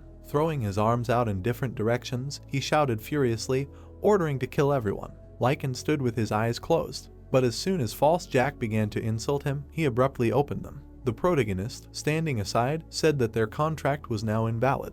Then he explained that after activating the dragon's eye, he broke the chains that bound them when he swung his scythe near them. Hearing this, horror appeared in the guy's eyes and he asked what he had done. Suddenly, the Goblin King grabbed his former master by the head. While he screamed in fear, ordering him to let him go, Lycan did not move from the spot. There were chains around, with which Lycan himself was chained. He sat with his head down and said that as a goblin, he swore his loyalty to the king. Remembering the face of False Jack, he added that he had to unquestioningly follow any orders. However, Lycan remembered how the king injured him. With all his strength, he tried to break the chains. His eyes were burning brighter than ever, and he wondered why this natural connection was causing him pain. Mentally screaming in pain, the monster wondered what was causing him so much discomfort.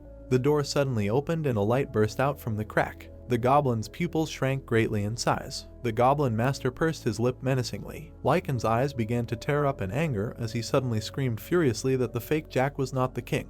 The monster continued to hold his hand on his head. His eyes were completely covered in red as he suddenly added that he did not obey him. Diso suddenly turned his gaze to the side in surprise. He noticed the goblins falling to their knees behind Lycan. Jack narrowed his eyes, saying that the head goblin was finally free, and his roar alone was enough to make the others kneel. Frowning, the goblin master ordered Lycan to be quiet. Before he could finish speaking, a powerful blow immediately hit his face. Falling to the floor, the guy bounced off her hard. Fake Jack's eyes widened and he screamed loudly in pain. Lycan approached him menacingly, saying that the guy was not worthy of being a king. He swung his fist and hit him with all his might. Scarlet blood immediately spurted in all directions. Lycan lowered his hand, while blood was dripping from it. The owner lay motionless on the ground with his teeth knocked out. Grinning, the goblin turned back. Meeting Sajin's gaze, he said that it was his turn now. Holding a hat in his hand, the main character asked with a grin why they should fight. Maybe it would be better if they didn't waste their strength unnecessarily. Lycan's eyes immediately widened in shock. Opening his mouth wide, he screamed in anger, wishing the guy death. Sajin put on his hat without thinking. The glowing chains immediately began to envelop the goblin's body, when suddenly the system reported that the protagonist had received the title of Goblin King, so he could control their souls. Sajin watched closely, saying that he was not at all angry at Lycan, but there was no other way. The monster frowned deeply, looking at the guy. The chains suddenly began to press on him more strongly, after which they turned the goblin upside down. A bright light began to burst out of his eyes, after which veins appeared on his face. His whole body began to tighten strongly. Hyan frowned, asking what it was, because it was as if an arrow had hit him. Without taking his eyes off the monster, Sajin said that it seemed like the hat was not working. Looking at the veins on the goblin's back, he wondered if it had stopped working and Lycan was not obeying at all. Squinting, the protagonist activated the dragon's eye. Turning his head, he began to examine the monster. Coming closer, Sajin thought that there was definitely something in the goblin's body. Suddenly, the monster slammed its hand on the ground.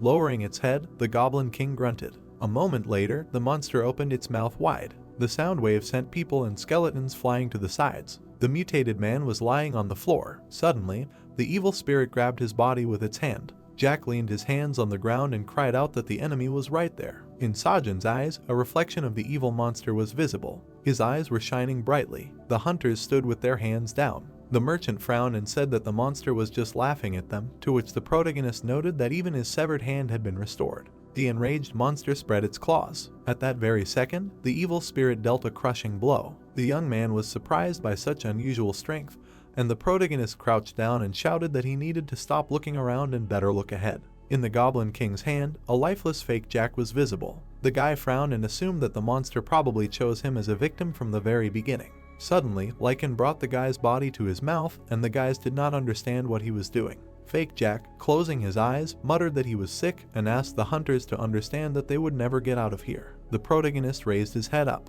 A muscular Lycan appeared in front of him. Lowering his chin, the merchant asked what was going on, when suddenly a danger sign appeared. Opening his mouth wide, the officer began to shout, and a notification came that an error had occurred. The train passed by the platform, while the system checked the error status. The squad of hunters simultaneously jumped back. The carriage rushed forward. The Goblin King began to pound his fists on the ground. The huge monster closed his eyes. Suddenly, his body was surrounded by magical flows. The protagonist looked up. The ranker frowned and began to understand everything. An evil monster appeared in front of the player, and the guy realized that the real Goblin King had appeared, and the system reported that an unknown boss had appeared. There were bags in the luggage compartment, and someone asked if this was all that was in the warehouse, and was told that this amount of things should last for a week. Two guys in toy masks appeared, and one of them asked his partner to put the supplies in his inventory, to which the partner accepted the order of the boss. Putting his fingers to his chin, Kapsu noted that even the goblins were nowhere to be found, and everything was too easy, to which Yonsok said that in any case, they needed to hurry. The light fell on the panda mask, and the guy under it said that the Ark was currently in crisis. Clenching his fist, his boss suggested that they quickly pack everything and go, when suddenly a subordinate shouted for him to come over. Walking through the carriage, the scout exclaimed that there were survivors here. Kapsu looked ahead and thought that there was human trafficking going on here. The boss said that it was time for them to go back, so they should leave these people, when suddenly the subordinate ran up and asked him again.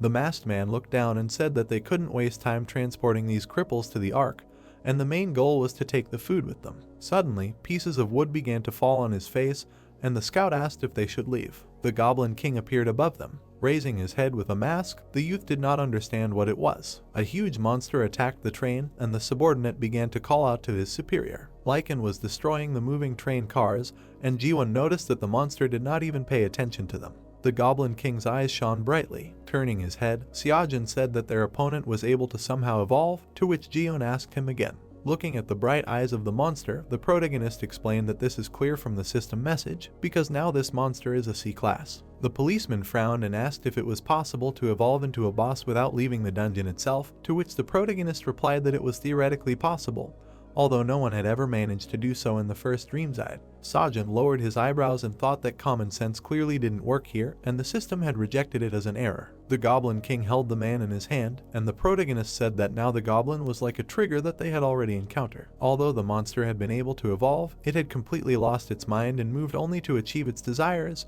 and it had only one. The monster bared its teeth in front of the man's body, and the protagonist declared that he wanted to become stronger. At that very second, the bright eyes of an enraged monster appeared. Frowning, Hannah asked what they should do, to which the ranker replied that the enemy had not yet fully leveled up, but it was definitely an unusual C-class goblin that they had encountered before. The guy widened his eyes and thought that this monster was not a carrier of a virus that causes diseases and increases the number of triggers and hydras, and in the first Dreamside there were studies related to achieving evolution for various types of monsters when interacting with spores, but everything ended in failure, and then noted that they were now in the second part of the game. Approaching the ground, the player assumed that other changes had been applied to him that were not originally in the first version of the game. At the same second, the young man's eyes lit up, and the system reported that the dragon's eye had activated.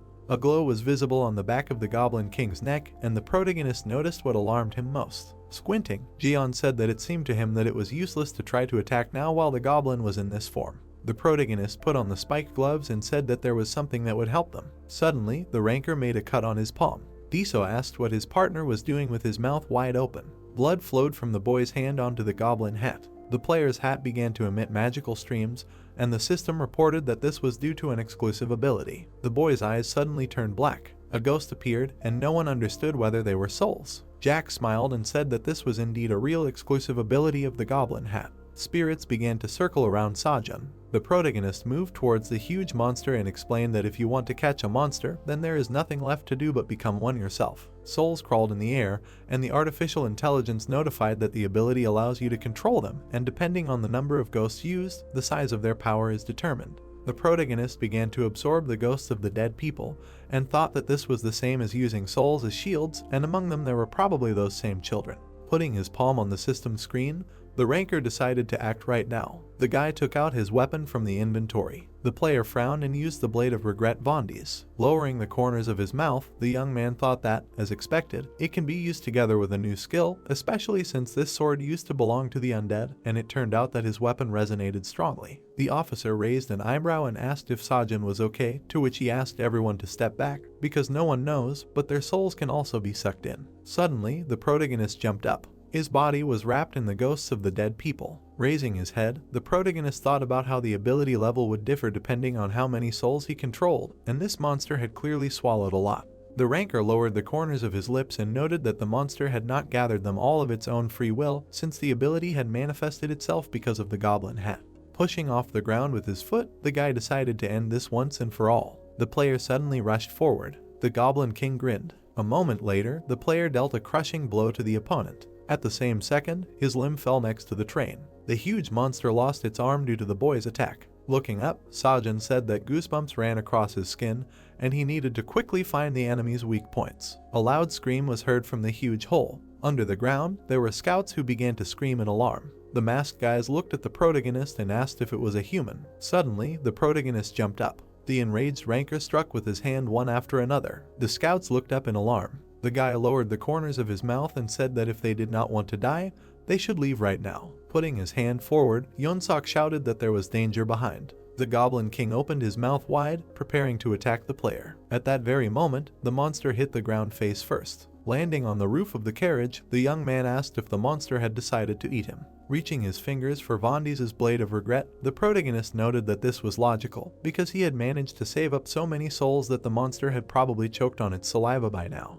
A moment later, the claws of the evil spirit approached the protagonist's face. The ranker bent down to avoid the blow. Frowning, the guy said that now the opponent had gone mad. At that very second, the player slid along the ground. His eyes sparkled as the demon eye ability activated. The object on the Goblin King's neck glowed brightly. Running forward, the player thought that everything should be at this point. Suddenly, the youth rushed under the enemy's feet. The monster tried to grab Sajin with its huge hand. The protagonist jumped back sharply. A moment later, the protagonist found himself on the opponent's forearm. Swinging his magic blade, the ranker activated the calm skill. Translucent souls hovered around the guy's body. At the same second, the player dealt a crushing blow to the opponent. The young man's eyes noticeably enlarged. A cut appeared on the Goblin King's neck. A dungeon flower crawled out of it. Frowning, the protagonist was very surprised by what he saw. Looking into the opponent's red eyes, the protagonist admitted that he would never have thought that someone would plant dungeon flowers on a monster. Leaning his hand on the ground, the ranker thought that these were not the harmless plants he had seen before. His eyes widened. The guy realized that a virus could be involved in this, which is what accelerates the evolution of the object. Jumping up, the player thought that this was the work of those assholes from the company, and that this flower was in the center of Lycan's life force. The blade of regret, Vandis, glowed. The young man delivered a slash to the legs of his opponent. The limbs were cut in half, and the monster began to fall. Sajin spread his arms out to the sides. At the same second, the protagonist lowered his eyebrows. A hole appeared on the monster's arm. Putting his hand in front of him, the protagonist activated the skill Calm. The skin on Lycan's body began to stretch. Sharp rays were directed at the boy's body. Clenching his jaw, the ranker grunted. The young man tightly grasped the handle of the weapon with his fingers. The blade's ability, Spiky Frost, was activated, and the player delivered a crushing blow. Frowning, the protagonist said that it was no longer possible to use the new skill of the Goblin Hat, so it was time to finish. The protagonist swung his sword and cut through the sharp thorns of the plant. Another dungeon flower emerged from the Goblin King's body. The ranker spread his arms out to the sides, realizing that he was too weak. Suddenly, someone shouted for the boy to step aside, and suddenly a bright flash of light appeared. Hannah fired a shot from a golden revolver. The girl smirked and decided to burn his blood. The magic bullet pierced the face of the evil plant. The monster anxiously raised his hand to the body, and the young man said that the enemy was caught, and the system reported that the new ability was deactivated. Using the danger detection skill, the protagonist frowned. The souls began to spread out in the air. The ghosts of the dead people moved away. Hannah looked up and noticed that they were leaving. Standing in front of the defeated opponent, Sajin did not understand whether the souls went out of control only because the central point of the Lycan was hit. The ghosts looked around, and the protagonist thought about how he tried to make them lose their powers, although he did not expect such an effect, and if this continued, too many of them would accumulate. Throwing his head back, the ranker remembered that, as is known, the undead themselves most often instinctively attack the living, and this means that now they will most likely try to find a vessel, or rather a body, into which they can calmly move. The guy's partner's eyes turned white, and he realized that this would lead to a bloodbath. Closing his lips, the player said that he did not have much time left, and decided that he needed to subjugate them immediately. Putting his fingers to his chin, the young man said that because of the recent battle, he had to lose almost all of his powers, and besides, he himself is not a goblin. Looking down, the protagonist said that there must be another way. The Goblin King humbly fell to the ground. The protagonist clenched his fist in bewilderment. The monster lying on the floor turned out to be a third-tier goblin. Taking off his hat, the ranker reasoned that goblins were one race that could control souls, and their hat was designed to allow monsters to evolve into an ability. Holding the hat in his hand, the boy decided that it was too risky. Bringing the hat to the body of the evil monster, the player said that if the monster could fully evolve, there was no way to stop it, and then decided that the opponent would be king for a while. A shadow fell on the monster's face, and the young man asked it to put these souls to sleep. New monsters appeared, and Sajin did not understand what the sound was. These monsters turned out to be goblins, but the protagonist asked if they were half NPCs and why they hunted their own. The eyes of the undead glowed brightly, and the protagonist was surprised that his opponent was able to eat so many souls just because of the desire to become stronger. The magic cap hovered in the air, and the ranker noticed that their gazes were riveted to it. The enraged monster bared his teeth, and the guy thought about how these monsters used to send wandering souls back to the afterlife, but each of them wanted to become stronger by eating their own brothers over and over again. And in the end, someone created the goblin cap to take control of all this madness. Lycan was surrounded by a large number of ghosts who asked for help and said that it was very cold here, and did not want to consider him a king, to which he declared that he was not guilty of anything, and did not want to be in charge at all. Opening his mouth wide, the evil spirit shouted that he wanted to be left because he was no longer worthy of living, and the player asked him to calm these souls. The monster did not understand who it was and whose voice it was, and then he saw a young man with a goblin cap in front of him. The headdress approached the undead's head, to which it muttered that the player remembered what it was for and used it to stop it. Lowering his hands, Lycan noted that this man was the true owner of the hat. Raising it above his head, the huge monster said that it would carry out his order. Sajin extended his hand forward, and the goblin called him his king. In the train car, the scouts began to run away, and the subordinate shouted at the chief to wait and they would go together. Pulling his hand back, Kapsu asked what just happened. A monster was visible above Yonsok's head, and he stated that the monster looked like the boss, the Lizard King, from the C-class dungeon. Running into the distance, the chief noted that there were two of them, to which the other scout asked what they should do since none of the partners answered. The scouts ran forward with all their might. Yonsok stopped and called out to the chief. The main character's eye lit up behind Kapsu. Clenching his fist, the scout said that they needed to return to the Ark, and he felt very sorry for the survivors. The subordinate asked if they should at least check if they were alive or not, to which the man, raising his hand, exclaimed that he had seen everything himself, and this place was a real hell. Putting his fingers out, Yongsok began to cry. The ceiling began to crack when suddenly the scout said that they needed to run, and they couldn't stay here, otherwise they could definitely become dead. The carriage began to fill with dust, and the partners screamed loudly. Standing in the middle of the smoke, the young man did not understand whether it was really a monster again. Putting his fist in front of him, Kapsu asked if his partner was okay, and shouted that they needed to run faster when suddenly the subordinate asked the boss to look. The scouts saw a hole in the ceiling. The main character's head appeared through a cloud of dust. The protagonist fell to the floor, and the men screamed that it was a man. Jumping up, the scouts decided to check if he was one of their own. Suddenly, the guys saw a monster's paw in front of them. Lycan's eyes lit up brightly, and the monster said that they should leave right now. Clenching his hand into a fist, Kapsu screamed in alarm, and Insok did not understand if it was a monster. The little goblin screamed for the pathetic people not to dare approach him. The scouts bowed their heads, perplexed. The monster's eyes narrowed, and the men asked what kind of baby it was because he did not look like a goblin. Suddenly, the little Lycan collapsed to the ground. Opening his mouth wide, the monster screamed for the pathetic worms to go away. A corridor of a beautiful room appeared. A fake Jack appeared in the beams of teleportation. Holding his cape with his hand, the guy said that he had the strength of a monster. The monster was wrapped in magical chains, and the young man admitted that he would never have thought that a third-class goblin would be so helpless, and suggested that there were not enough souls. Biting his lip, the member of the company said that he did not know who it was, but he would definitely finish him off, and now he must see the true power of his organization. Someone asked who gave him permission to do this, to which the fake Jack's eyes widened in fear. The boy opened his mouth wide and ordered the stranger to show himself. There was no one else in the room. Frowning, the young man realized that there was no one, when he suddenly began to scream loudly. Lowering his head, the member of the organization was surprised by what was happening to his body. The member of the company collapsed to the floor. Someone's leg appeared, and the stranger greeted his #1 slave. The merchant smiled and said that he needed to stop pretending, because he would not let him die so easily until he repaid the debt. Gritting his teeth, the fake Jack asked who the hell he was and how dare he touch a company employee. Jack put his fingers to his chin and started thinking about what to say when he suddenly announced that he had an idea. Grinning, the hunter said that he was a merchant who would be much more evil than his slave. Souls were flying around the protagonist. Putting his fists in front of him, the protagonist thought that if this continues, sooner or later these souls will eat him.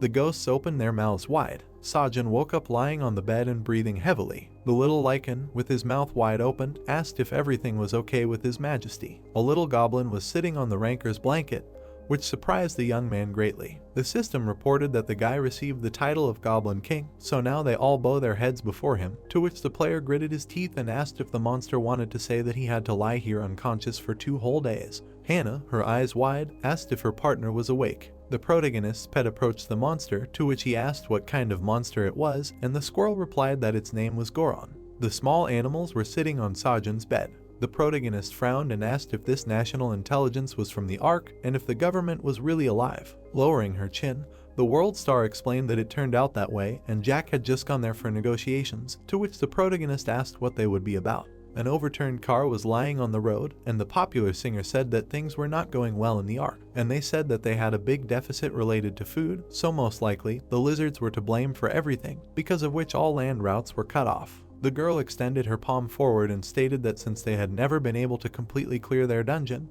it was now one of the largest in the city, to which the ranker said that if they had organized an entire building, then most likely the lizards exceeded Class C. With his mouth wide open, the guy remembered the survivors and asked what happened to them. Recalling how Hannah had sat next to the merchant with the officer, the girl said that they had still managed to find G1 among them, but this guy was bad. Frowning, Diso said that he would go with him, and the world star said that the detective had carried him to the Ark, where the doctors still remained. Folding her hands, the artist clarified that the rest remained here because they had no other choice. Little Lichen bowed and said that he was waiting for new orders from the king, to which he asked what happened to those children's souls and whether they had disappeared. The monster opened his mouth wide and said that the souls he wanted were completely fine because he managed to save them.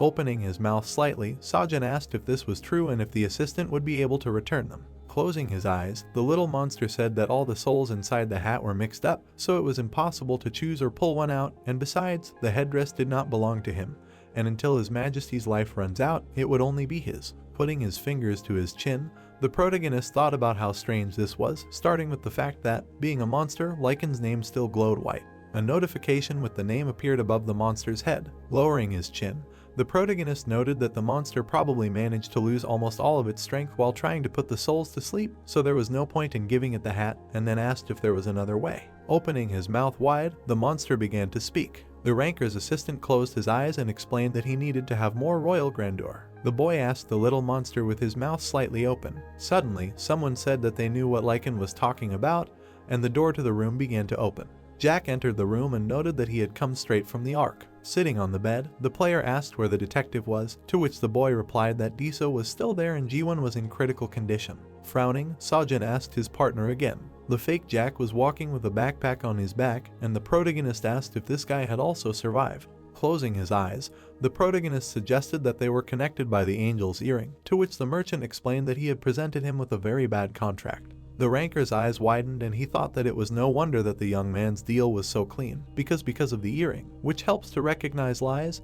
Neither the merchant nor the contractor can lie. The player said that something was wrong, and then asked how the hunter had managed to trick him if he had the earring on him back then, to which he, with his mouth wide open, said that it was before the rewards were closed, so he just had to work off his punishment and that was it. Fake Jack pursed his lips, and the protagonist asked if the merchant had managed to find out anything from him in the end, to which he asked if he was talking about the company, but unfortunately its member had lost his memory due to using some kind of drug. Folding his arms, the young man exclaimed, causing his slave to goggle. Sajin stroked his pet's head and asked what else Jack knew about the royal majesty. Lowering his chin, the merchant said that he needed goblin horns, with which they control souls, and then added that he knew exactly where the objects made from it were. The young man frowned and said that they had received an official request for cooperation from the National Intelligence Service, and that the Bermuda location was not far from here. Hannah widened her eyes and asked him again, to which he replied that he had heard that a team of players from the Ark who had gone there on an expedition had disappeared. The man held a phone in his hands, and Jack said that the most important thing was the message from the team leader Canrel, who had gotten into an accident, about the danger in the goblin ball. Raising his finger, the merchant noted that the Bermuda area was associated with goblins, and the intelligence service had asked them to search the place. Looking away, the player asked if the goblin ball could help bring back the children's souls, to which Lycan replied that if it was made of horns, it would make the king's greatness stand out even more. Sajin lowered his eyebrows and thought about how he didn't fully understand what kind of greatness this was, but he knew for sure that with this he could become even stronger than he was now. Looking at the system screen, the protagonist noticed that his level had increased, and it was probably due to completing a D-class dungeon. The protagonist's profile showed him at level 59 and the job of a slacker, to which he decided that he could now safely use the Blade of Regret, Bondies, even if the new ability didn't work. Clenching his fist, the ranker agreed and asked where this Bermuda was. Jack lowered his chin and replied that it was in Chamshill. A tall building appeared, and the merchant said that it was at the fair. There was an abandoned carousel in the park. Suddenly, someone kicked off the ground. Opening his mouth wide, the player shouted at the captain to run here and hurry. A huge lizard approached Captain Candle from behind. The man ran away and thought that this couldn't be happening, and that the lizards that were supposed to live only in the Ark had been forgotten here, and he realized that he didn't remember there being a breakthrough into the dungeon. Frowning, the squad leader noted that there were also boss monsters, orcs, and all sorts of evil spirits that had bred too much. The hunter closed his eyes. His subordinates closed the gate when he ran up to them. Leaning over, the young man asked if the captain was okay, to which he asked what the thing was called. Lowering his chin, the guy asked if the man was talking about the goblin ball, after which he said that he had once seen it in the first Dreamside. Canrell put his fingers to his forehead and assumed that he might be involved in all of this, but he didn't believe that monsters could carry any equipment that didn't match their characteristics. Extending his hand to the captain, the soldier exclaimed that his life was in danger now and it was more important to think about how they could return, to which the captain asked him not to worry about it, because they would definitely return. Frowning, the squad leader said that they simply had to do it. Angry monsters were roaming the streets, and the captain explained that it was a trap and they needed to make sure that no one could enter here. The squad of hunters exited the train. Waving his hand, Jack said that he would wait for his partners in the carriage. Sajin said that instead, he should take care of the others, and this dungeon was still on him, so it was better not to use tricks, to which the merchant closed his eyes and asked him not to worry so much, but the hunters did not believe him.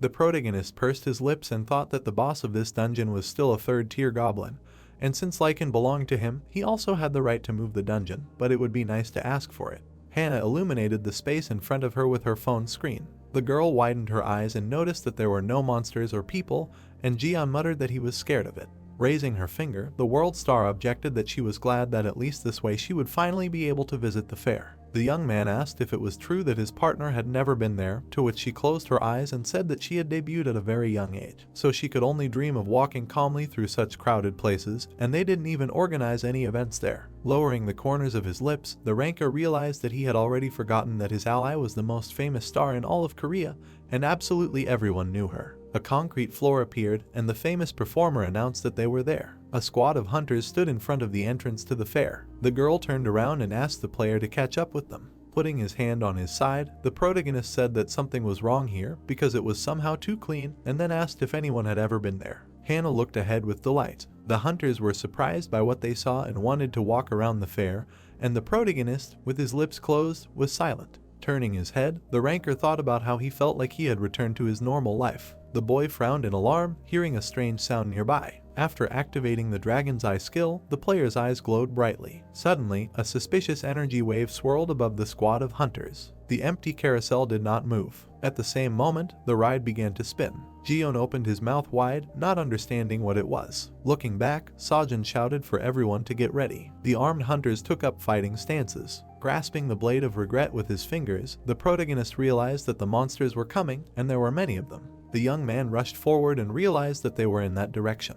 The protagonist's eyes widened, and he stopped in confusion. At that same second, the ranker found himself in the middle of a crowd of people. The voice greeted everyone at the fair and said that they were always happy to have guests, because this was a real fairy tale world full of hope and romance, to which the guy, gritting his teeth, said that this couldn't be. Clenching his fist, the World Star asked what was going on here, to which the partner replied that he himself did not know. Covering her mouth with her hand, a fan of the famous performer asked if it was Hannah, to which another noted that in real life their idol was even cooler. The popular artist frowned, hearing that the fans did not understand whether she was cosplaying someone, and said that she probably came here for filming, otherwise who would come to the fair in armor. The fan asked for the singer's autograph, and she pressed herself against the player's back, to which he said that he did not know what was going on here. Having launched a smoke grenade into the air, the young man decided that it was better for them to leave. At that very moment, the fairgoers were covering themselves from the dust and shouting loudly. Through the smoky haze, people did not understand what it was and where Hannah was now. The cloud cleared, and fans noticed that the popular idol had disappeared, and then decided to write about it on a social network. A toy hare appeared among the crowd of fairgoers. The protagonist explained that they had attracted too much attention, to which the girl, lowering her chin, suggested that it might be because of their costumes. The world star said that it would be nice to change them, to which the protagonist, raising his eyebrows, thought. Seeing the shop window, the ranker decided that it would suit them. A little later, the huntress smiled and said that she had not worn a school uniform for ages, and the guy agreed with her. Lycan wrapped a towel around his head, and his master noted that the little monster was a good boy, and his horns were not visible at all, to which he cried out that he did everything as his majesty asked. Putting his fingers to his chin, Jian declared that he would not change his clothes, and the player asked if his partner was sure, to which he replied that he liked attention.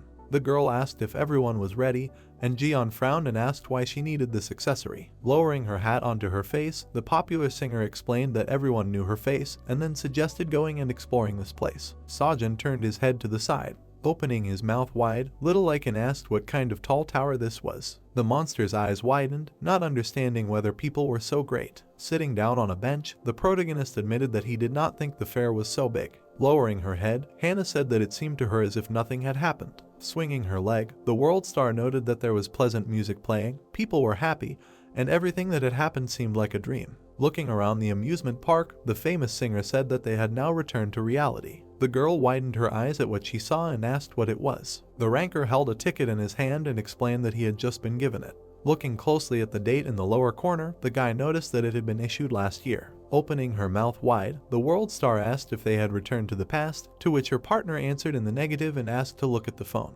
The girl turned on the smartphone screen, and the player said that they had not returned anywhere, but that the place itself pointed to a certain moment in the past. Folding his arms, the young man said that it was all an illusion. Raising her head, the popular singer said that she was sorry that all this was not real. The girl raised her phone to take a photo and called Sajin. Smiling, Hannah exclaimed that it turned out very cool. Looking at the picture, the world star said that although it was an illusion, it turned out very beautiful. The huntress explained that at least one photo should be, to which the protagonist closed his lips. Looking at his joyful partner, the protagonist thought about how she now did not look like herself at all, neither like the idol who performs on stage, nor like her character Clark. With their mouths wide open, the fans were surprised by the famous performer and did not understand who this guy was with her and whether he was a lover. Frowning, the ranker exclaimed that they were caught again, and the girl suggested that they quickly hide. Jian and Lycan appeared in the crowd of people, calling for their captain. Putting his hand in front of him, the guy cried out that they needed to run. Catching up with the player, Hannah asked what they should do now. The protagonist's eyes lit up brightly. Looking at the amusement park, the protagonist stated that they first needed to figure out why this was happening.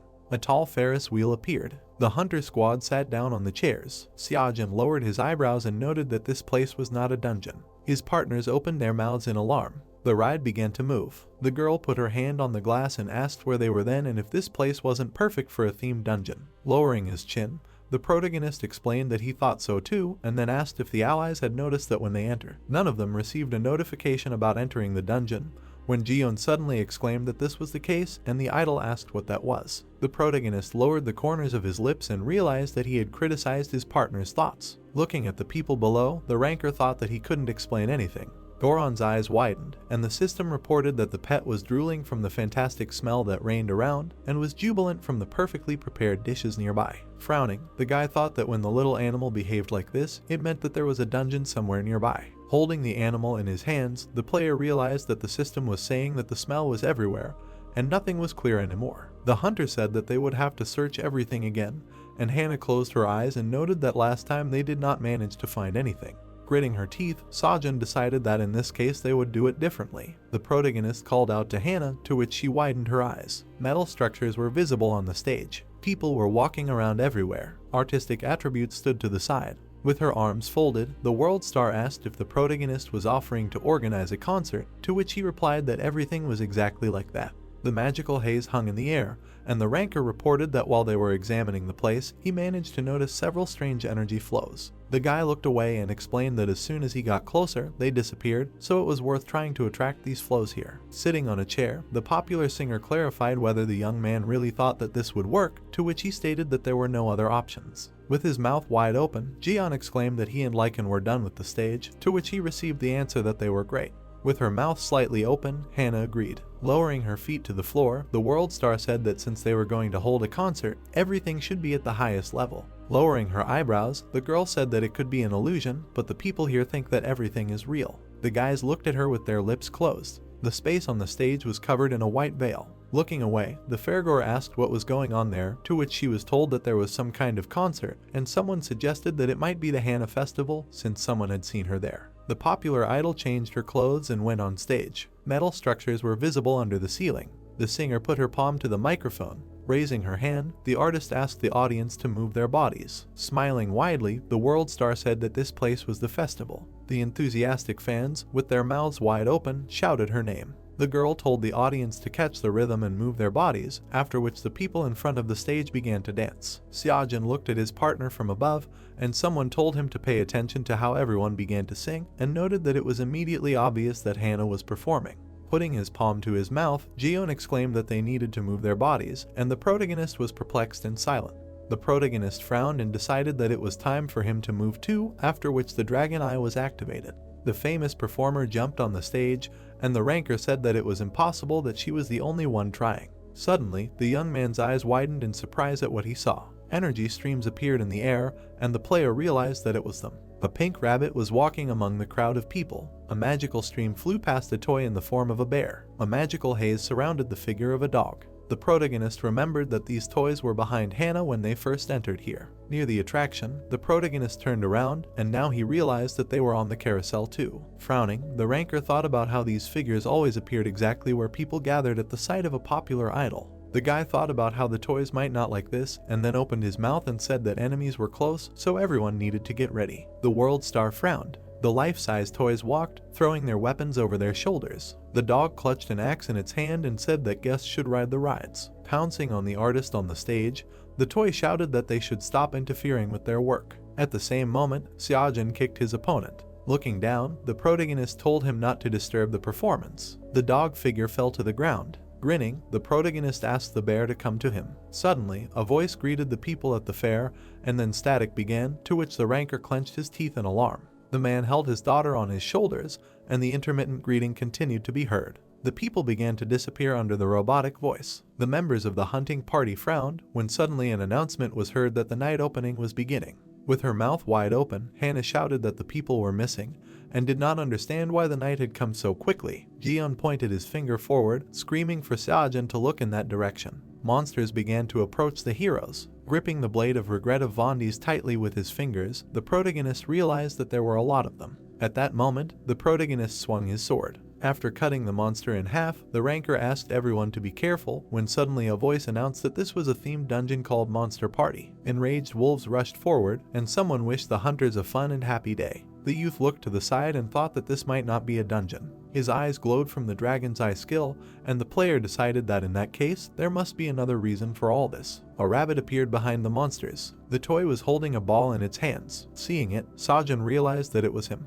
At that moment, the protagonist took off. The rabbit turned away and began to run. Opening his mouth wide, the protagonist shouted for the figure to stop. Suddenly, Jiyeon called out to the ranker while he was trying to hold back the monster's attack with his sword. Lycan jumped up and called out to his majesty. Hana fired a shot and screamed that there were too many of them. The boy's eyes grew smaller in fear. A moment later, the player turned his head in the other direction. The pink rabbit was running away. The boy's eyes widened. The protagonist, angry, ran in the opposite direction. A city built up with buildings appeared. There were guards near the high gates of the Ark in the third zone. The guys took aim and shouted for the stranger to stop and say his name. The man's legs were illuminated. The boy opened his mouth and began to speak. Kim-un raised his hands and said that he was a member of Captain Canrel's squad, and then someone asked to connect him with Captain Hanseok because there was news. A question was heard from the radio in his hand whether the man had returned alive from Bermuda. The captain, opening his mouth wide, asked how he managed to do it and what happened to the others. The young man in the green robe brought the device to his mouth and said that he escaped thanks to his ability to move in space, and the others were still locked up. An amusement park appeared in the night, and the boy said that the fair was in the Bermuda zone. And as they expected, it turned out to be a huge trap, and at the moment they were able to find traces of the dungeon. The squad member frowned and said that according to their estimates, it was at least D rank. Hanseok squinted and asked if it was true. The boy lowered his eyebrows and guessed that it could be C rank, so reinforcements were needed. Looking at the radio, the captain heard that high-level players were not allowed there. The man wrapped his fingers around the device and asked him again. The young man lowered his jaw and said that he was sure of it, But whatever was happening, there must be something related to memory. The captain clutched the radio in his hand, and the other man explained that the higher the player's level, the more toxic their memories become, and then called out to the man. Putting his fingers to his forehead, Hanseok said that it was a curse and had already sent reinforcements there. About an hour ago, an overturned truck lay in the passage to the fair. Someone's foot stepped on the ground. Bengo lowered his hands and said that this place never turned into a dungeon, to which his subordinate noted that such landmarks are ideal for this, but the boss countered that this is not always the case. Raising his head, the company member asked the guy if he was sure that the top ranker went here, to which he replied that he heard that his group captured a running ghost train and came here, and the boss did not understand what they were thinking. Towers rose to the sky, and Bengo said that this place was called the Bermuda Islands. Standing in the middle of the road, the man in the green robe asked the leader again, and another asked if they were talking about the area where people often disappear. The members of the organization opened their mouths in alarm, and their leader explained that little was known about this zone because no one returned alive to tell. The back of player number 1 appeared, and Bengo said that he went there because he obviously knew something. Lowering his head, the guy said that the Bermuda area existed in the first Dreamside, so this is where the source of great power could be hidden. Suddenly, a member of the company clenched his fist. The leader rushed forward and shouted that therefore they must protect him from the ranker, to which everyone began to carry out the order. A bright light was visible beyond the gate of the third zone, and Bengo shouted that they needed to run forward. Suddenly, the member of the organization widened his eyes in alarm. Balloons hung above the heads of the children. The boys stopped, not understanding who these people were. The guys opened their mouths wide and told everyone to be careful. Bengo raised his head and asked what it was, and his subordinate asked if the boss could see it. The team member looked at the people and didn't understand what kind of place it was. With his mouth slightly open, the guy thought about the buildings that were at the entrance outside the fair. A beautiful city appeared, and the organization member thought about how they looked completely abandoned, and here everything was as if nothing had happened, like before the opening of the second Dreamside. Bengo turned his head and asked his subordinates to listen to him. Putting his fingers on his mask, the young man said that they needed to figure out what was going on here and ordered them to follow him. The people looked at the organization members and asked what this was and if there was some kind of event today for which these guys were cosplaying someone. The man lowered the corners of his lips, thinking that he couldn't believe his eyes and whether this was possible, when suddenly he heard shouts that he needed to adjust to the rhythm and move his body. Lowering his jaw, the masked guy heard the sound and asked if this was Hannah's song and if the star was really giving a concert. Putting his finger on the beak of the mask, Bengo decided that the popular idol was here with a top player. Jumping up, the boss ordered everyone to run to the stage. Suddenly, the sky above the heads of the organization members darkened. Looking up, the company member was surprised that it had just been night, and then thought that it didn't matter because this place was too strange. At that moment, a ferocious monster pounced on him from behind. Bengo dodged and screamed. A magic sword began to appear in his hand. The evil monster opened its mouth wide from the blow. Raising his hand, Bengo asked what kind of monsters these were. The chief opened his mouth wide and shouted that everyone should prepare for battle, to which everyone agreed. The masked guy held up his finger and continued shouting. The party member's eyes widened in surprise and he fell silent. The young man saw a familiar figure in front of him and said that this couldn't be. The ranker lowered his chin, and the man didn't understand why. In front of him stood the top player K in armor. Hannah held a golden revolver in her hands. Grasping the handle of the hammer with his fingers, Lycan exclaimed that he needed to help the king.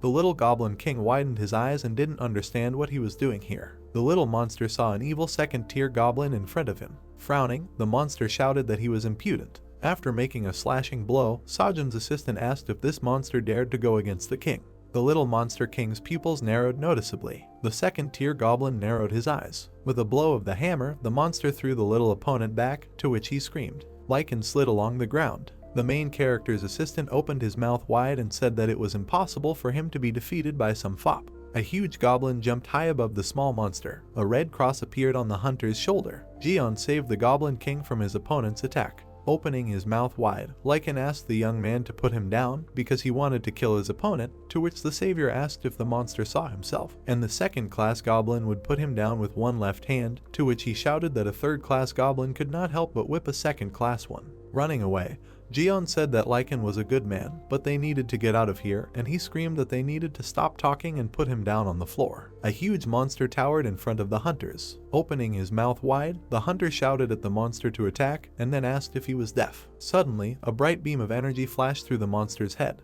The evil monster fell to the ground, and the young man breathed a sigh of relief. Frowning, Hannah ordered her partners to quickly hide. Jion's eyes turned white, and Lycan said that they were running away. Looking away, the guy asked the monster again, to which he noted that he was not as good at fighting as before, so they had to leave. Closing his lips, the little Goblin King assumed that while he was trying to control all the souls, he had lost his strength, but he still did not regret it because it was His Majesty's order. The guy turned and asked where to run, to which the main character's assistant replied that he was going to the king. Suddenly, a silhouette surrounded by energy flows appeared in front of him. This person turned out to be K. Jion's mouth wide open, he said that Sajin had turned into the ability of the Goblin Hat. The character held a spear in his hand, and the hunter said that no monsters stood next to him in such a form. Suddenly, the boy rushed forward, and the protagonist's ally shouted that it was very scary. The tip of the magic blade sparkled. The character's silhouette was enveloped in magical rays of magic, and Jion asked what he was doing because this was his partner. Folding his arms, Lycan said that his energy was different from the usual.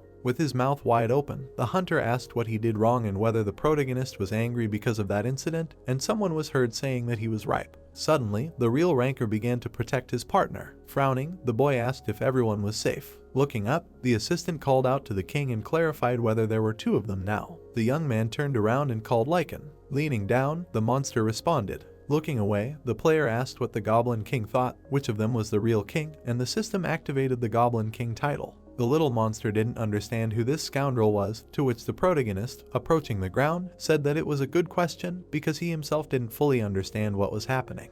Grasping the spear of regret of Vondi's with his fingers, the protagonist exclaimed that they needed to act quickly so everyone should get ready. The eyes of the character named K turned black. Rounding his eyes, the guy said something about a crack. At the same second, the ranker rushed forward and used the skill needle frost. White fragments began to fly off the magic weapon. A tall lantern illuminated the small houses. Hiding behind the wall, the young man noted that they had time to rest, to which Hannah remained silent. Rubbing his chin with his hand, Jion said that it got dark very suddenly, and then asked if the monsters become more active at night, to which the World Star said that it was better this way than fighting a whole horde of monsters. When suddenly the girl noticed that they were fighting with someone whose face was the same as Xiaojun's, to which he, taking his chin with his fingers, claimed that it was definitely not him.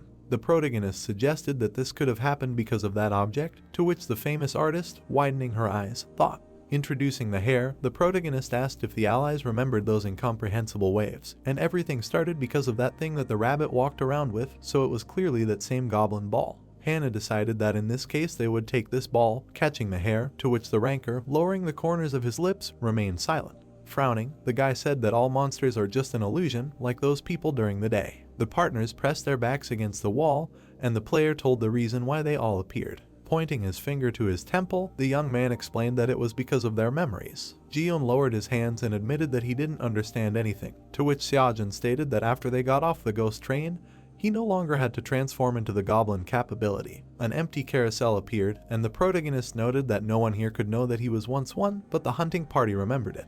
The protagonist's partners closed their lips, to which he suggested that it was quite possible that this object somehow affected their memories. Frowning, the ranker wondered why the memories of the goblin capability stood out. Raising his palm, the guy asked how the guys liked his evil image. In response, Jion exclaimed that it was amazing, and Hannah, closing her eyes, noted that it was even delightful but a little scary. Suddenly, the protagonist's pupils noticeably decreased. The outlines of the ghosts were visible, and the protagonist realized that it was all about the emotion that anyone could easily drag a monster into reality, and that was horror. The knight was running away from the monster, and the ranker thought that each of them was afraid of something different, and that was how all these monsters appeared. Looking at the little Goblin King, the boy realized that K had just appeared as an object of fear from Lycan's memories. Putting his fingers to his chin, the player stopped the flow of his thoughts and thought about what would happen if the monsters he himself was afraid of appeared. The eyes of the evil dragon were sparkling, and the young man asked not to tell him that the monster from the tomb would soon be embodied in the S-Class dungeon.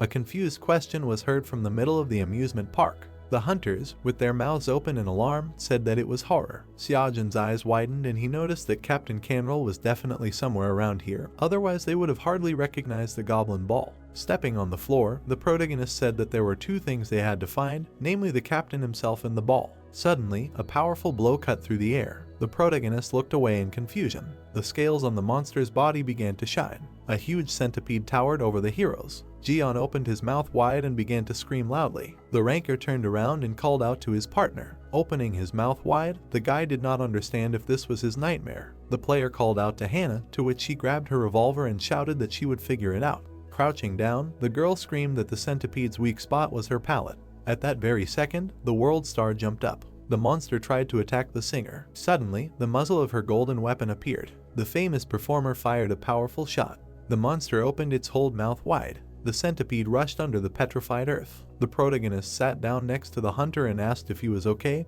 to which he sighed heavily. Frowning, Jian told him that as a child, every time his dad scolded him, he locked him in a box and these creatures were constantly crawling in there. The protagonist thought with the corners of his mouth down that he would never have guessed. With her mouth wide open, Hannah asked Sajin to look away. Monsters were approaching them, and the girl said that because of all this, monsters were flocking here. With his mouth slightly open, the protagonist called out to the guys. The squad looked at the leader, and he asked them to prepare their weapons. Jian looked away in bewilderment. Lowering his sword, the hunter shouted that there was another one behind him. Norhan stood with his hands down. Frowning, the world star assumed that the aristocrat was here because of her, since she used to hate this character as he strongly resembled a certain stalker. Lowering the corners of his lips, Sajin noticed that it was not only monsters that appeared. The NPC grabbed the handle of his weapon. Crouching to the ground, the protagonist declared that the opponent would be his, and the girl asked him to be careful because Norhan was level 200, if not more. At the same second, the protagonist dealt a crushing blow to the enemy. A moment later, the ranker jumped back. The players clashed in a magical battle.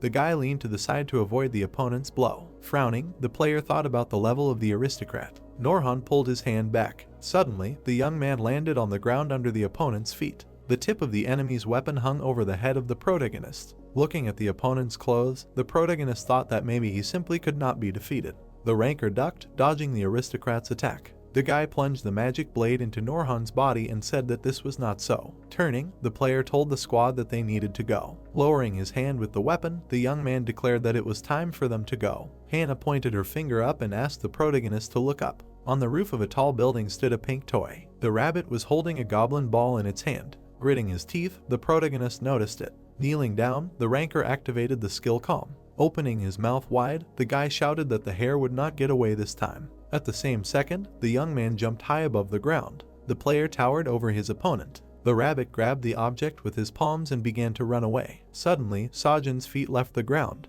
The protagonist approached the enemy. The protagonist's eyes noticeably widened in surprise. At the same second, the ranker delivered a circular strike. The pink rabbit raised his hand with the goblin ball up. The magic item began to fall from a great height, when suddenly the guy loudly called Jian. Jumping up, the hunter shouted that he was already running. Grinning, the young man began to think about what he had caught. The goblin's magic ball was enveloped in streams of dark energy. The object began to rise upward, which made Jian very unhappy. The bear grabbed the ball, and the hunter did not understand what it was. Jumping from roof to roof, the protagonist noticed the toy and did not understand who they were. Frowning, the protagonist activated the danger detection skill. The floor under the ranker's feet began to crumble into pieces. The guy widened his eyes, thinking that this was a curse. The monster's eyes sparkled, and the player said that here was the owner of the S-class dungeon of level 500. The evil dragon bared his teeth, and the young man said that it was Kamashi. Sajin, spreading his arms out to the sides, was surprised by this meeting.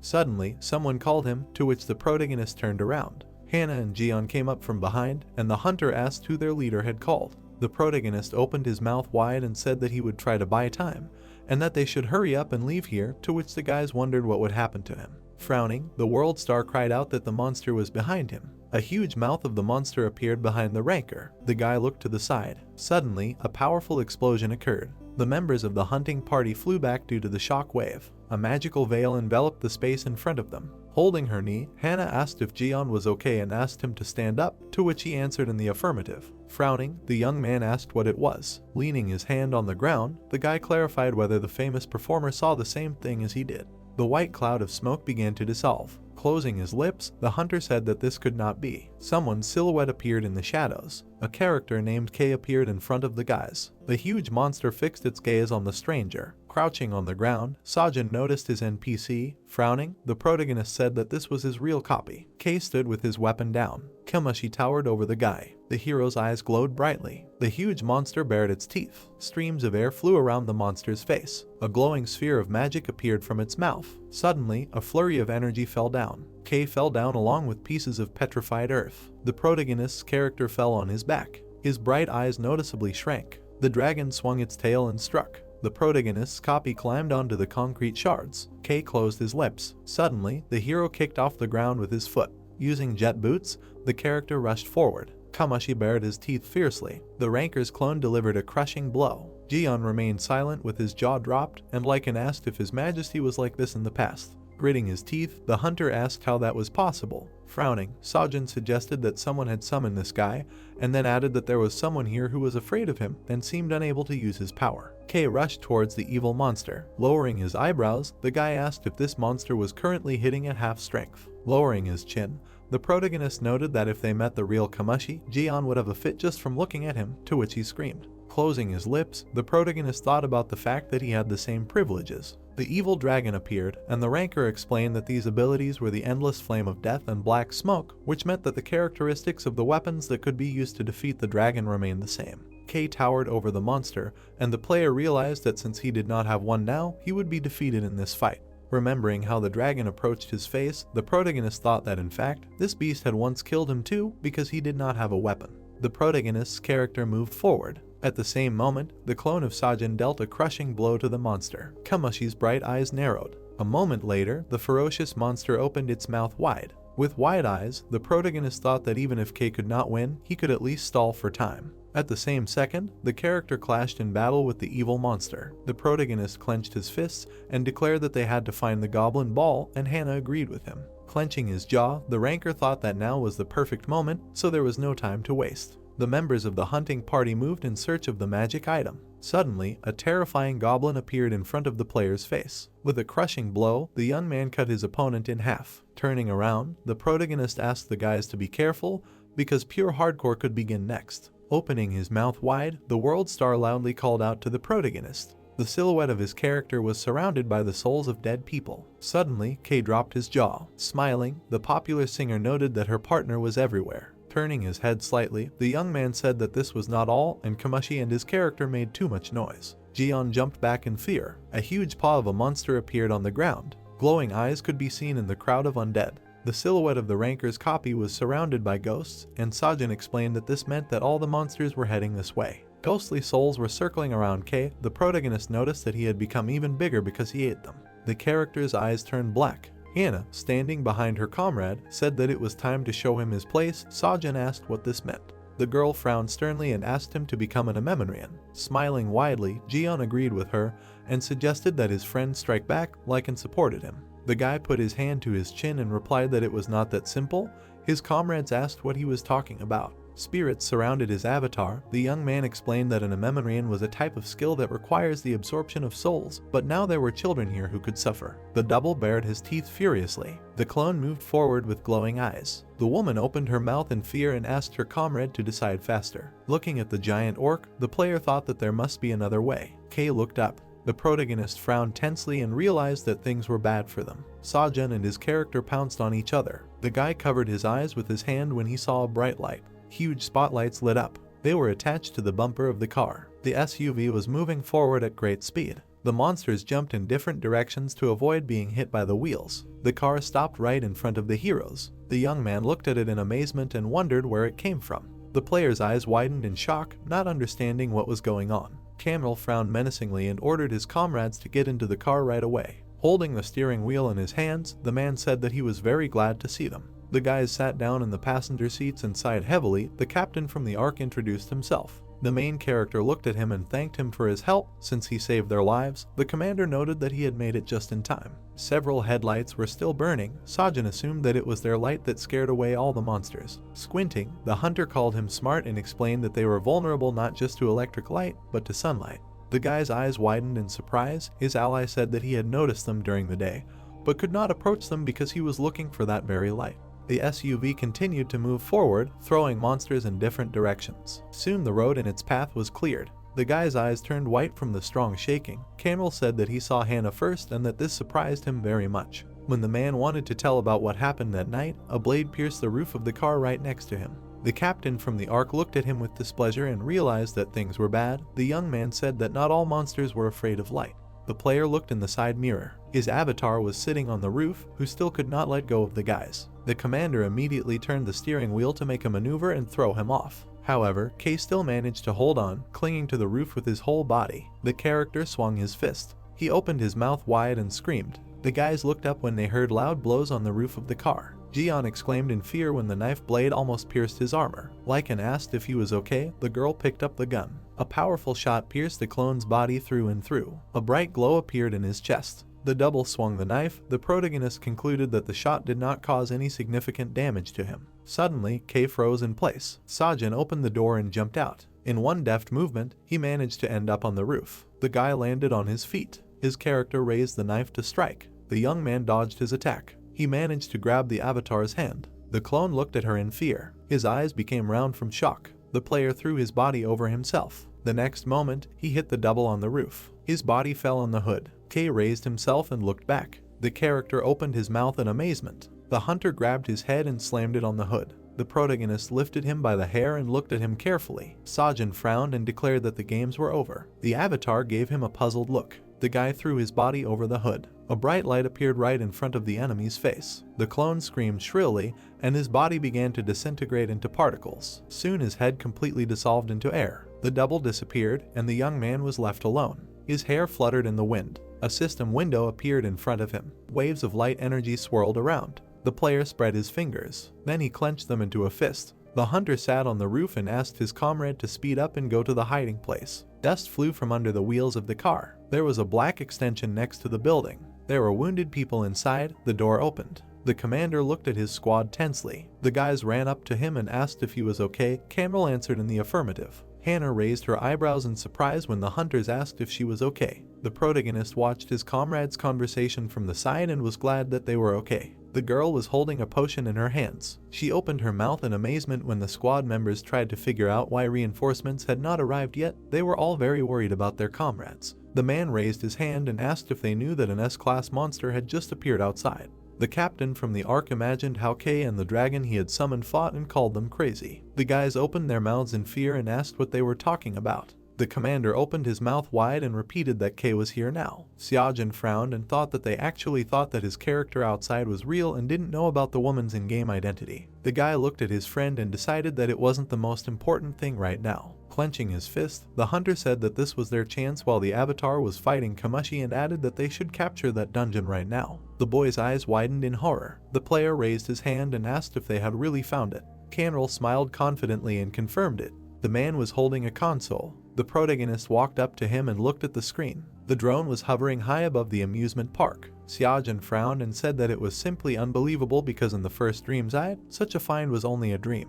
The drone flew over the streets. Its owner reported that they were almost there. The guy frowned tensely and wondered if the quadcopter was really flying outside the fair. The moonlight was reflected in the camera lens. Ahead was the dark lot tower. The boy leaned forward and asked if they could get closer. The cameraman replied that it was impossible because otherwise they would lose contact, as if they had entered another world. The player looked away. His comrade noticed that it was very different from the others. The drone flew up to the windows of the building. A portal opened in front of the door, which looked more like a black hole than an entrance. The dark energy inside it swirled like a funnel. A squad member asked what was going on. The protagonist asked if something was wrong. The boy gritted his teeth and said that the quadcopter stopped responding to his commands. The drone crashed to the ground. The image stabilized. Xiaojin assumed that he was being attacked by monsters. The owner of the drone replied that this was unlikely. Someone's leg appeared in front of the camera. The boy raised his eyebrows in surprise and asked if he could see who it was. His comrade said he would try to point the camera at him. The camera turned upward.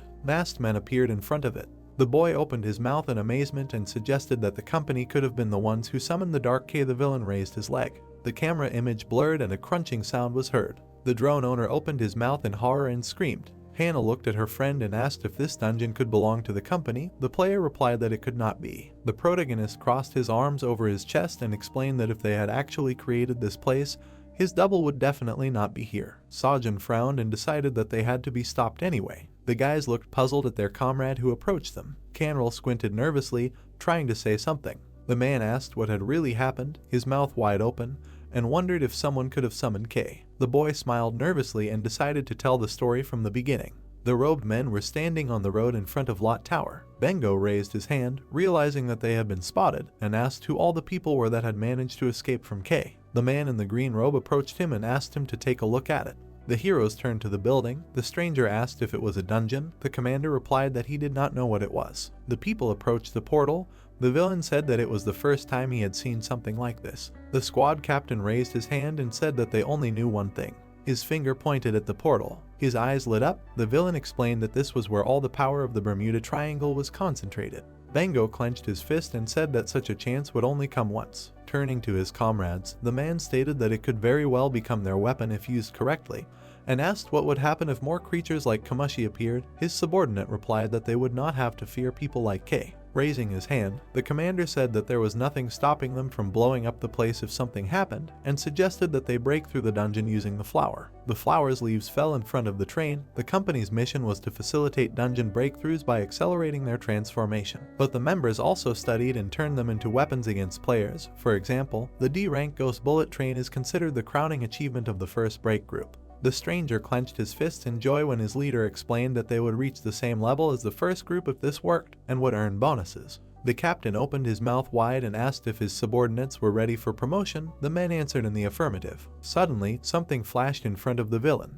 A man in a bear costume ran through the crowd. He had something in his hands. The stranger jumped into the portal. His body was engulfed in dark energy. The company members froze in astonishment. Clenching his fist, the man asked what they were waiting for and reminded them that K would be coming here soon. His comrades rushed forward. They entered the portal one after another. Soon, the square in front of Lot Tower was empty. Overturned cars lay on the road. A huge foot slammed onto the ground. The ogre opened its mouth wide and let out a battle cry. The protagonist frowned and suggested that they deal with this as quickly as possible. A sword appeared in his hand. Sajin dashed forward and on the count of 3, delivered a powerful blow to the enemy. The guys opened their mouths in shock. The heroes looked around. Camril raised his hand and asked if they needed to look for more goblin balls. The boy looked away and replied that if they didn't know where the dungeon was, they would definitely have to look for it, but there was no point in that now. Dark energy was swirling around the sphere, and the boy assumed that a monster inside the dungeon was involved, so they should successfully raid it so that the monster would disappear and the sphere would be left without an owner. Approaching him, Hannah assumed that those people in suits appeared precisely because of the dungeon's breach and were not actually connected to it, and said that in that case, nothing would happen to them even if they tried to clean it up. The player raised his eyebrows and replied that the dungeon was too big and that everything happened because of the power inside it. Jian frowned and asked if that was even possible. The protagonist sternly frowned and said that he had no answer to that question, only a guess. The heroes looked at Lot Tower. Xiaojin asked his friends not to forget that they were in a world where Seoul became a location in the game. A powerful gust of wind hit them. The guy raised his hand and thought that if they solved the problem with the dungeon, they would be able to deal with the masked men, the fake K, and even the dragon. The young man looked at his hand and realized that even in normal dungeons you can get a description of the location itself, but this situation is different. Putting his hand into the portal, the player noticed that everything here looks very familiar and decided that he should try again. He looked around when he heard a strange noise. A dark wave of energy appeared in front of him. The protagonist took the sword in his hands and dashed forward. Xiaojin raised his eyebrows and wondered what it was. A giant fang flower appeared in front of the guys. The system reported that an unknown force had awakened on the territory of the fair. The monster bared its sharp teeth. Its tentacles headed towards the heroes. The guy swung his sword. He managed to cut the plant stems once in a few swings. He had a new quest. The young man looked at the system window. The girl asked why this happened right here. The player pursed his lips in displeasure. According to the task, he had to leave the fair so as not to die. The hunter looked at the monster and asked what all this meant. The train arrived at the station. Hanseok's squad got off. The man looked back and thanked his comrade for his help. Jack crossed his arms over his chest and reminded that this was not gratuitous help. Looking at him, the captain was surprised that he managed to establish a business at such a young age, and remembered how he captured a D-class dungeon and now uses it as a means of transport. Kim-un frowned sternly and called out to his leader. The knight picked up a flashlight and said that it was time for them to go.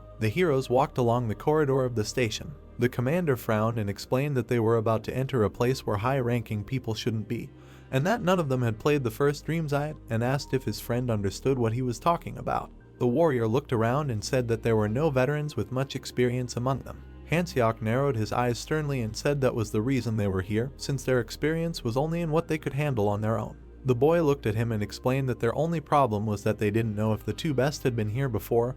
The man realized that he was talking about Kay and Clark.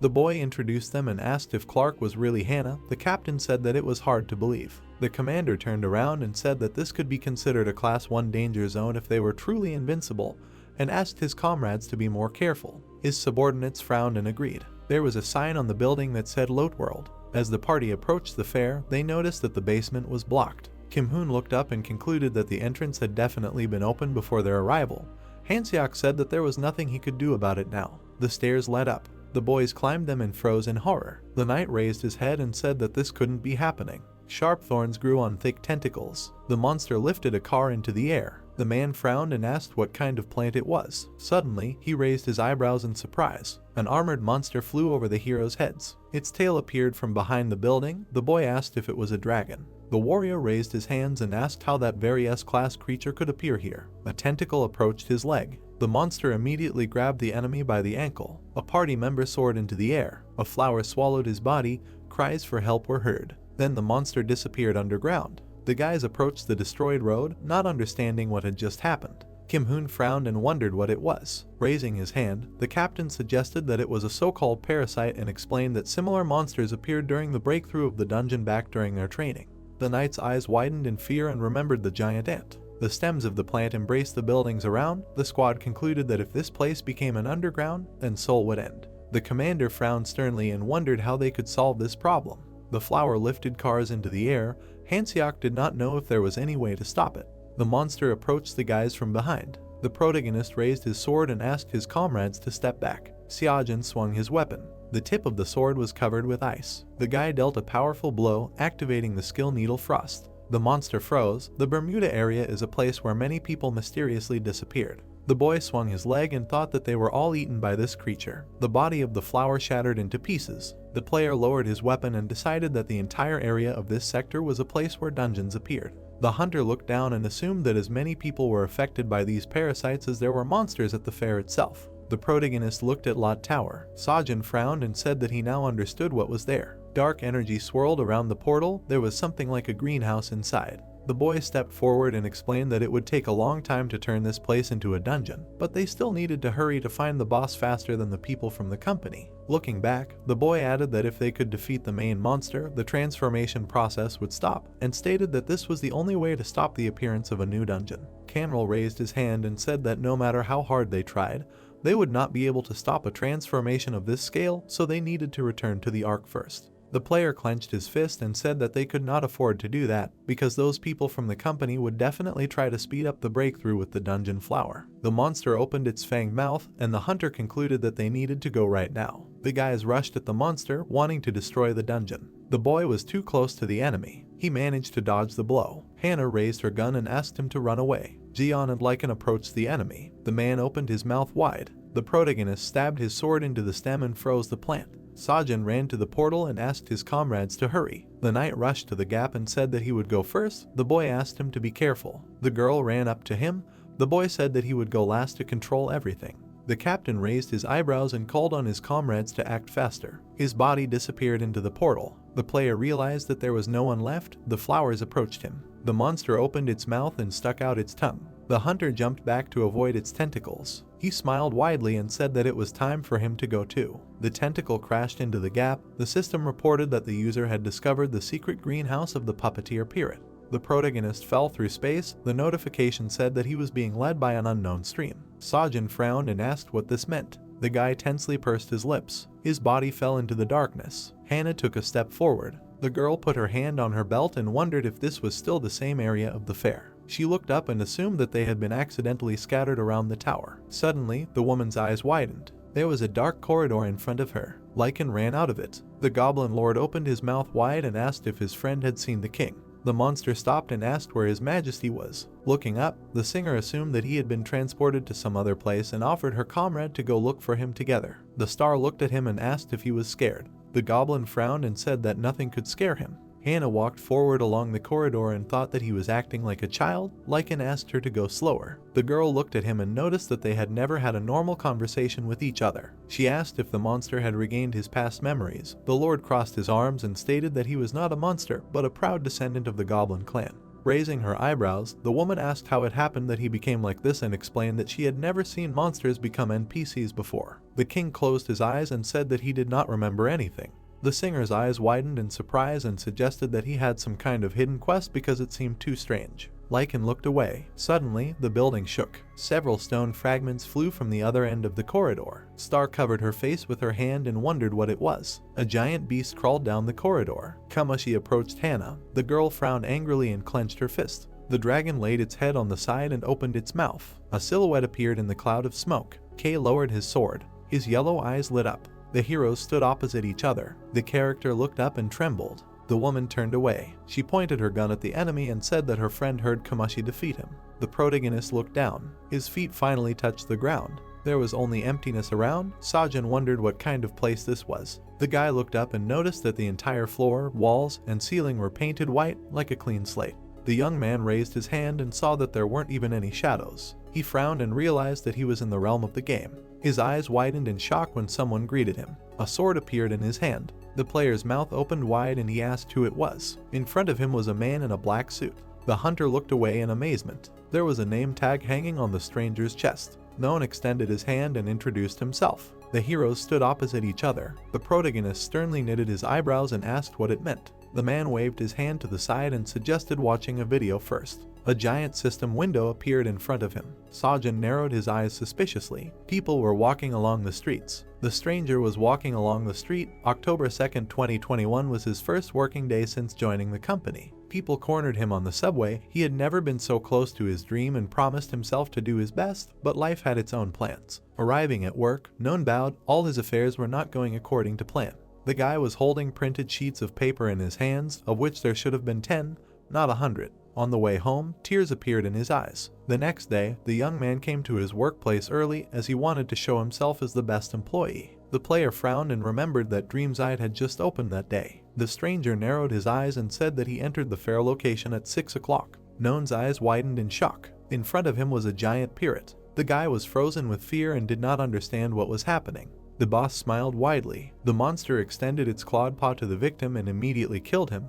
At that moment, the boy's thoughts were only that his life was in vain. In his hand sparkled the goblin ball. The monster brought it to the victim's head and brought him back to life. A bright light illuminated the stranger. He opened his eyes, waking up as a puppet who had completely lost his memory and could not feel anything because of the curse. Pirate handed him the ball and ordered him to kill people, after which he disappeared. None rose from the ground. A voice welcomed him to the fair in a world full of hopes and dreams and wished him a good time. The girl cried when the ogre appeared in front of her. After everything that happened, people who came here found themselves in a night opening, and the fear that settled in their heads soon turned into monsters that chased the survivors. Wounded hunters fell to the ground. The real tragedy happened only when those who managed to survive finally realized what was going on. They understood the main rule.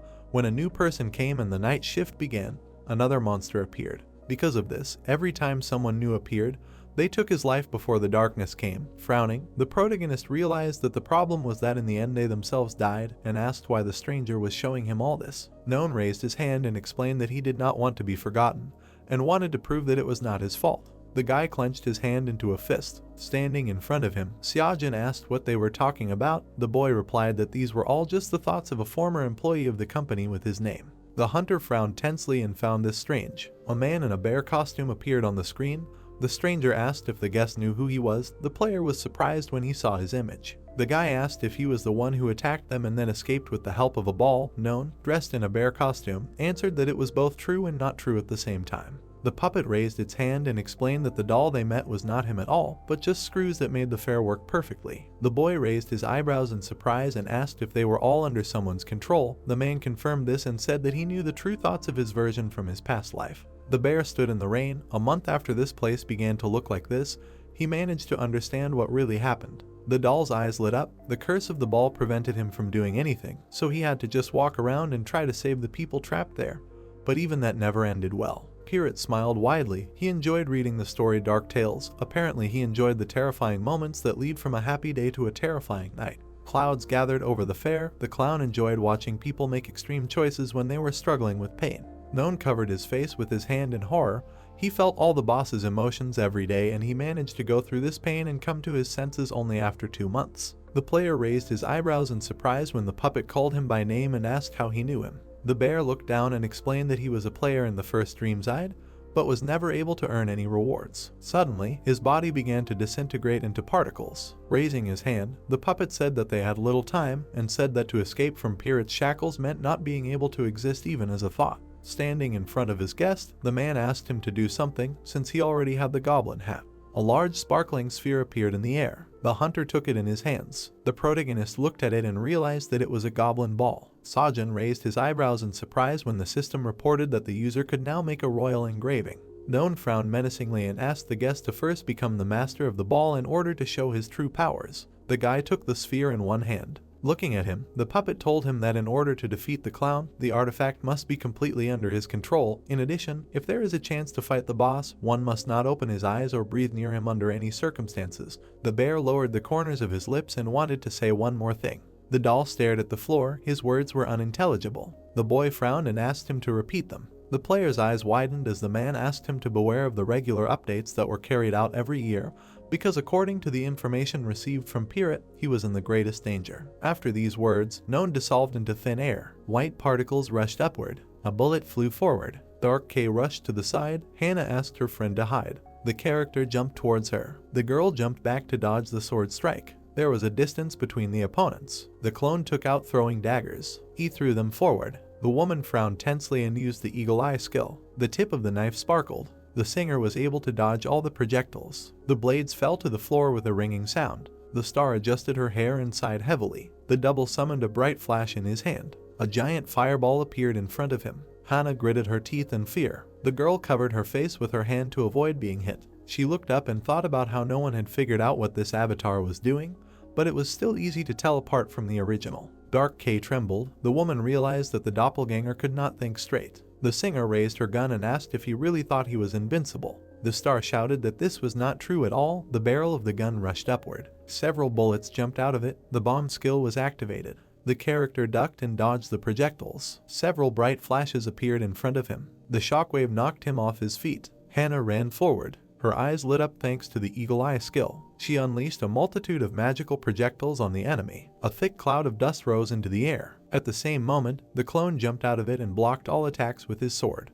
The girl frowned and noticed that the avatar was much stronger than its owner. The clone lowered his weapon. The woman realized that he was still a monster, even if he possessed the skills of the original. The double jumped into the air and swung his sword. The singer snapped her hand. The star snapped her finger and declared that the enemy's time was up. The bullets that hit the ceiling caught fire. Dark K looked up. Shot craters sparkled above him. Explosive shells immediately rained down on him. The character noticed that the ceiling was starting to collapse. His yellow eyes glowed. Hannah looked down at him. The sword lay on a giant stone. The girl looked down and called her opponent a real monster. The fragment pressed the clone to the ground. Lycan peeked around the corner when his friend called out to him. The boys continued down the corridor, the woman hoping that her friend was okay. Someone was running down the corridor of the Fair Towers. The members of the ARC squad were running away from something that was hunting them. The blonde looked back and wondered what he was doing here. They were being pursued by a double of the main character. Suddenly, the boy looked ahead. Canril and his comrade were running towards them. They were being pursued by two more doppelgangers. The man jumped forward. The heroes were able to dodge the villain's blow. The young man opened his mouth wide and asked if K was really fighting against them. The commander asked if this creature looked like him. The soldier frowned and reminded him that he had fought a dragon.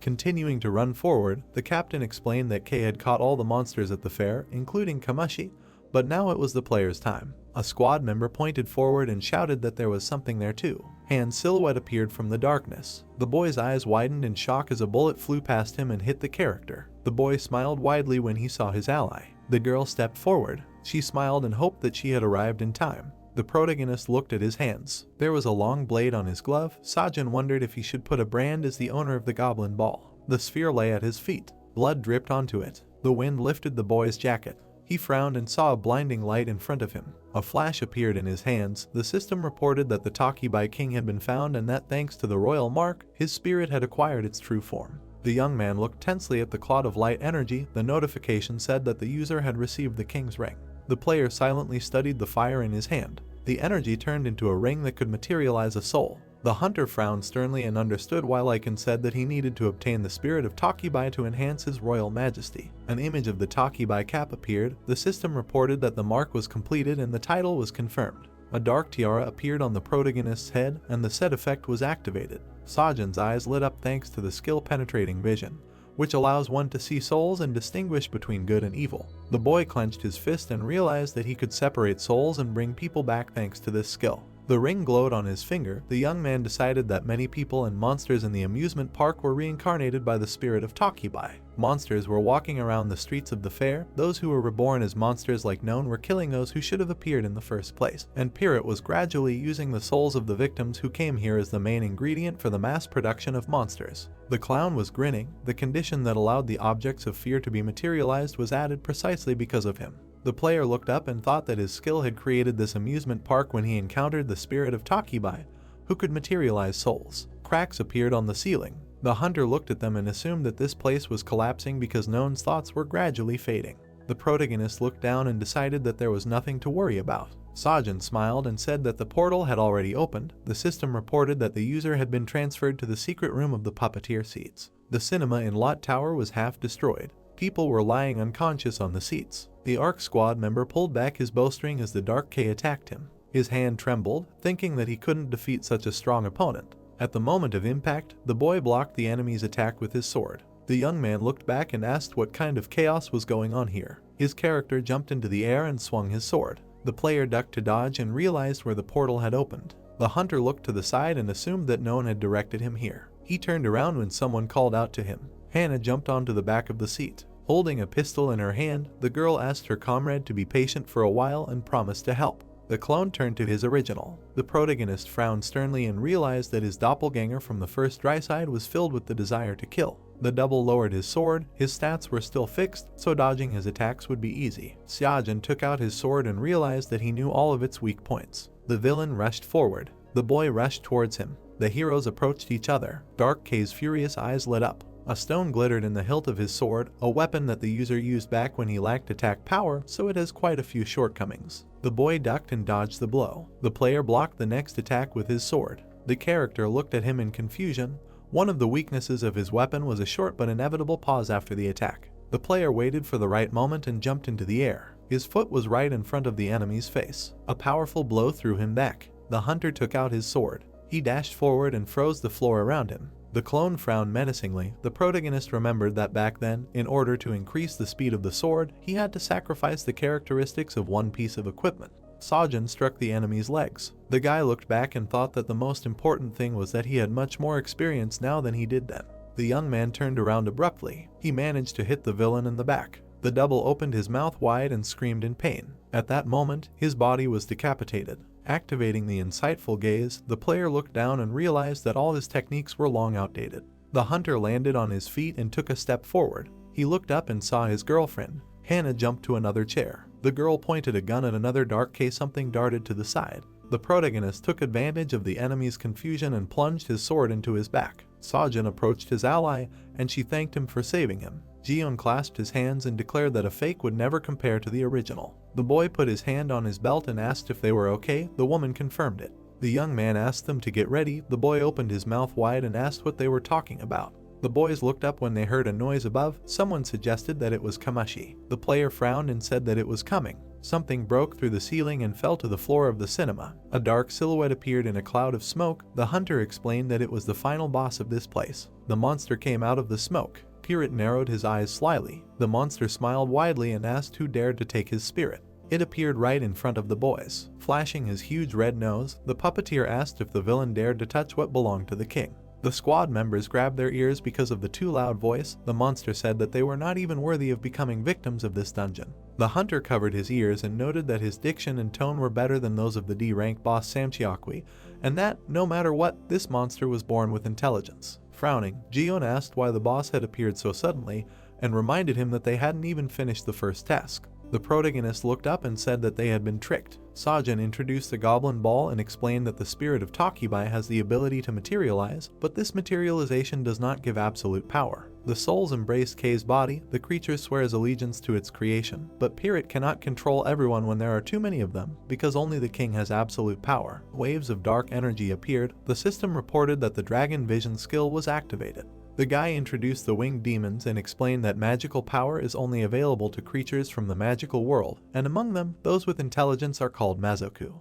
The boy looked at the boss and concluded that it was none other than a magical monster above level 300. The player frowned and asked him directly. The puppeteer stuck out his tongue and declared that he was inviting guests to die. The clown threw a peak one forward. The ground beneath the hero's feet shook. The card fell to the floor. Dark energy enveloped the hunter. The system reported the creation of an area of effect. The protagonist looked forward and wondered what this fog was. Sajin looked back when he heard a strange sound. Something flew over his head. The boy looked to the side and realized what no one was really talking about. The dense magical energy emanating from the monster enveloped the space and blocked his vision. The boy put his hand to his face and deactivated the dragon vision skill because it was useless here. The player turned around. A member of the ARC squad attacked him. His blue eyes were glowing. The hunter remembered that this was Canrel's man. He threw him back and concluded that the magical energy poisoned him. Hannah closed her eyes and ordered everyone not to breathe and not to open their eyes. The protagonist raised his sword and remembered that he had explained to his friends how to defend themselves, but apparently it was useless. Someone ran forward.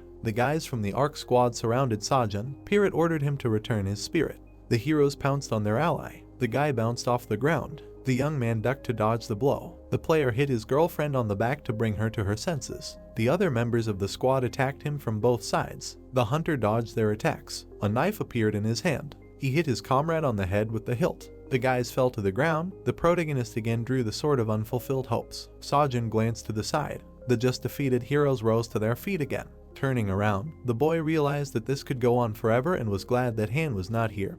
The system reported that the spread of magical poisoning had been temporarily stopped. The young man frowned and thought that the skill com helped him hold on, but if he stayed here too long, he could become a puppet. The player clenched his fist and decided that the only way was to defeat the enemy before the magic completely absorbed him. The hunter raised his hand, his ring glowing. He opened his blue eyes wide and used the skill-penetrating gaze. His eyes sparkled. The possessed squad members opened their mouths in surprise. A bright flash flashed behind them. A wide smile of the puppeteer was visible in a cloud of smoke. Embraced by dark energy, the protagonist activated the Phantom Flame, which allows you to control souls, and decided that this number of evil spirits should be enough. The tip of the sword was shrouded in smoke. Sajin cut the air with it. The boy's eyes widened in shock and asked what had happened to them. Looking at his hand, the boy realized that it was a power that burned magical energy, and assumed that this was the true power of the spirit that no one had spoken of. Squinting slyly, the boss called it funny how the man was trying to resist, and declared that he would become the most impressive doll in his collection. The young man dashed to the side as the monster fired several projectiles at him. The blade of the sword hit something. The player held it out in front of him like a shield. Dark threads appeared on Pirate's fingers. They turned into a web that rushed towards the hunter. His mouth opened in amazement, thinking about how bad it would be for those here if the area of effect was so wide, and wondered if the enemy had planned all of this. The Lycan raised his fist and called for his majesty to attack. The Goblin King changed into his normal form. The protagonist assumed it was because of the ghostly flame. Sajin lowered the corners of his lips and decided that it was not that important now. The clown smiled widely and called humans pathetic creatures. The guy swung his blade and said that he was already tired of these cliches. A white haze enveloped the tip of the sword. The system reported that an unknown force was attracting souls. The young man, engulfed in blue energy, approached the enemy. The player raised his eyebrows in surprise and said that this was called karma. The puppeteer narrowed his eyes slyly. The hunter dealt a crushing blow and threw his enemy back. The system reported that the boss was defeated and that the amusement park could not be turned into a dungeon.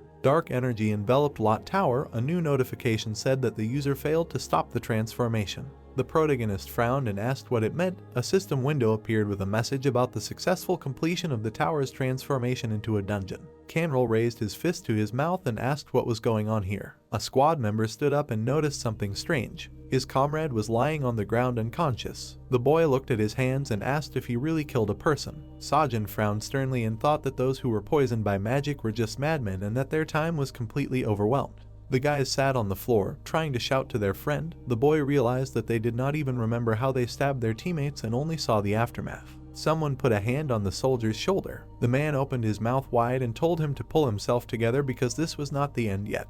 The captain from the ARC squeezed his shoulder and said that they should not give up and must get out of here alive. The commander frowned tensely. He looked at the dark energy clot and asked if the monster was dead. The boy confirmed it and explained that he had already received experience for it.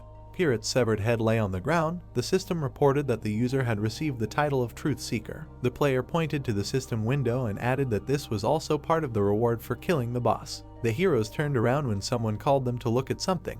They moved forward. The hunter's eyes widened in shock. He approached the window and saw that Soul had disappeared. Canrel frowned sternly and asked what was going on here. A warning popped up on the system window. The protagonist thought that two contradictory messages appeared at the same time, and everything except the amusement park and lot tower disappeared, as if there was an error. There was only darkness outside the windows. Standing in front of them, Xiaojun remembered that there was a similar incident in the first Dreamside. The boy looked at his comrade and said that they were in isolation. The man asked what that meant. The young man put his hand on the glass and explained that it was not just darkness, but emptiness, absolute nothingness. The commander looked away and asked what it meant. Looking forward, the player asked what would happen if the dungeon became complete at the very moment the boss was killed. Hannah frowned and asked if it was possible for this to happen at the same time without any error. The hunter turned to her and said that this happened extremely rarely, but there was already a similar case in the first Dreamside. The captain opened his mouth wide and asked if this was really the first refund incident. The protagonist confirmed this with a stern frown and said that it was now a bossless dungeon. In the past, the squad members looked up, not understanding where the exit button was during the first Dreamside at the moment of killing the boss. Just before the location was transformed into a dungeon, a bug accidentally occurred that completed this transformation. A logout notification appeared. Users called this place the Lost Dungeon, and players who entered it were immediately kicked out of the game and could not log in anymore. Then there was only one way to get out. The characters were standing with their backs to each other. There was no escape from this dungeon. The guys looked up. Gusts of wind raised dust on the ground. Hanseok was fighting a cursed flower. The monster opened its mouth right in front of his face. The man jumped to the side and dodged its attack. The captain gritted his teeth in displeasure and thought that even though they were called a support group, they were all newbies with little experience, so sending them in like that was too dangerous. Two giant tentacles appeared in front of him. The commander hid behind a stone block. His eyes widened when a loud noise was heard. A drop of sweat rolled down the bridge of his nose. A huge dragon broke through the wall of the tower with its head. The soldier peeked out from his hiding place and asked if the situation was stabilizing now that the parasites were becoming less active. His comrades ran up to him and said that this was their chance to get inside. Hanseok explained that they had little time, so they needed to find survivors before the area was completely transformed into a dungeon. The boy shouted that this was the entrance to the amusement park. The man opened his mouth wide and said that they needed to save at least Clark and Kay, otherwise there would be no hope for Ark. Suddenly, the ground shook beneath the hero's feet. A giant crack appeared on it, causing the guys to jump back in different directions. The commander opened his mouth in fury and ordered the others to get out quickly. The girl frowned menacingly and shouted that she couldn't hear him. A bright pillar of light fell on the squad members. The captain approached the edge of the resulting crevice. He looked down and said nothing. A giant cliff appeared in front of the entrance to the amusement park. No one understood what was happening here. Kim-un narrowed his eyes and reported that they had no connection with Camrel. The soldier took a stone in his hand. Hanseok threw it into the cliff. The stone hit the protective barrier. Standing behind his leader, the knight said that it was too dangerous. Looking at the force field, the man asked if their comrade was really inside it now. A notification appeared with an apology and a message that the system would be restored soon. The commander lowered the corners of his lips and wondered if there were bugs in this world too. The captain clenched his fists and asked his friend to contact Ark. He frowned menacingly and urged him to hurry up, explaining that they needed to find information about cases where bugs occurred when the location was transformed into a dungeon and ways to get out of such situations. The guys were walking along the road on the second day of isolation. Having come to their senses a little, they split into two groups and began to search this amusement park cut off from the world. The protagonists looked up. Their main task was to find a way out, but the squad searched everything, the dungeon, the above ground part, and even the top of Lot Tower, but found nothing. Canrel approached him and said that the entire space outside this place was a forbidden zone, where even phones did not catch a signal. Xiaojun tried to hit the barrier with his hand. The guy raised his eyebrows in surprise and realized that they were in complete isolation. The man frowned and explained that during the first Dreamside, many lost their accounts when they got stuck in dungeons like this, and that even those with 3 lives left still couldn't log in. The young man frowned sternly and suggested that they were looking for an exit in the wrong place. The heroes stood opposite each other. The player explained that there was one difference between the incident in the first Dreamside and the current situation. The commander narrowed his eyes sternly when the hunter explained that in the past, the game had crashed and it was impossible to log back in, and they couldn't even log out. The protagonist dropped his hands and said that he wasn't sure if it would work, but they should try if this place was still considered a game. The captain frowned tensely. Xiaojun said that they needed to break through the dungeon, and a giant portal appeared behind him. The entrance to the amusement park was destroyed. Standing outside, Camrel asked if Hanseok had managed to reach the entrance itself. The knight confirmed this and added that an earthquake had started while they were approaching and they had fallen in. The man decided that it was good that the second squad had not been trapped in here with them. A member of the support squad raised his hand and agreed with him. The heroes stood outside and talked. They learned about what was happening outside and were glad that the supplies of the support squad would allow them to hold out for a while, but then the unexpected happened. The boy waved his hand and said that with such a supply of provisions they would only last a few days. Suddenly, his inventory opened and all its contents fell out. The captain asked what happened. The soldier opened his mouth wide and explained that all his things fell out of his inventory and that the system window could not be closed anymore. The guys looked away when the boy suggested that this place was a blind spot for the system. Frowning, the young man concluded that it was not working properly here and asked his comrades not to open the inventory unless absolutely necessary. Narrowing his eyes, the commander reminded them that breaking through the dungeon was also a function of the system, and added that if the inventory was not working now, then other system functions might be useless. Cameron frowned sternly and said that he knew that they had no other options besides breaking through the dungeon, but they also needed to think about what would happen if they failed. He had a tense expression, and the player assumed that his comrade wanted them to be prepared for panic. Raising his eyebrows, the hunter thought about how hope was a very contagious thing and asked his friend not to worry so much. The protagonist looked away and said that they needed to find them first. The man looked away and asked who he was talking about. Introducing the masked men, Yunjan explained that the company members must be around here too because they wouldn't be able to get out that easily, and decided that they needed to find their tracks and offer to cooperate to get out of the tower together. The captain gaped in surprise and asked if he thought they would actually agree to help them, reminding him that the company were terrorists who wanted to destroy the earth. The boy frowned and said that they would have no choice but to help them. The man was holding a red crystal. The company was not an ordinary organization. They caused dungeon breakthroughs and spread the spore virus all over the world, but their goal was still survival. The boy took a step forward and thought about how in a world ruled by monsters, the villains would join them in order to survive. The team followed him. The player concluded that they would help them because they also wanted to live. There were pieces of walls lying on the ground. The ARC squad members followed the player. His eyes lit up due to the activation of his dragon vision.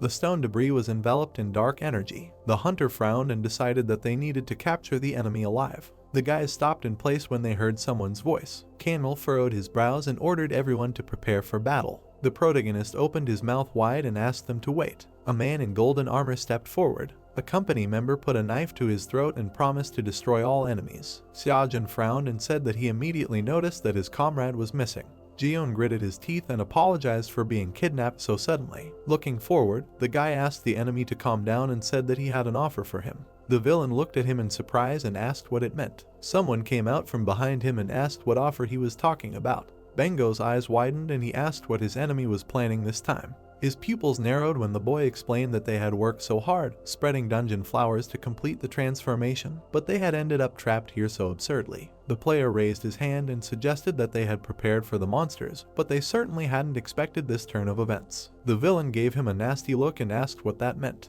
The hunter smiled and decided that he was crazy. The leader of the break band opened his mouth wide and insulted him. He flinched when the protagonist said that he knew how to get out of here. The masked man's eyes widened in surprise. Yunjan approached them and explained that if they cooperated, everything would go smoothly and asked what they would choose. Bango crossed his arms and said that he saw no reason to listen to him. The man looked at his enemy in surprise when he asked if they were expecting the system to be restored. The boy frowned and explained that restoring the system did not mean that technicians would come and fix everything. The boy looked around when he heard a strange sound. Cameron and his subordinate frowned tensely. Hannah gritted her teeth. The heroes jumped back in different directions when something crashed into the ground in front of them. The player raised his hand and asked if that wasn't a pair of scissors. Two pixelated, narrow blades were visible. The company member opened his mouth wide and asked what it was. The robed men ran when the scissors attacked them again. They cut the girl's body in half. She disintegrated into light particles. The hunter frowned and concluded that everything that the scissors touched simply disappeared.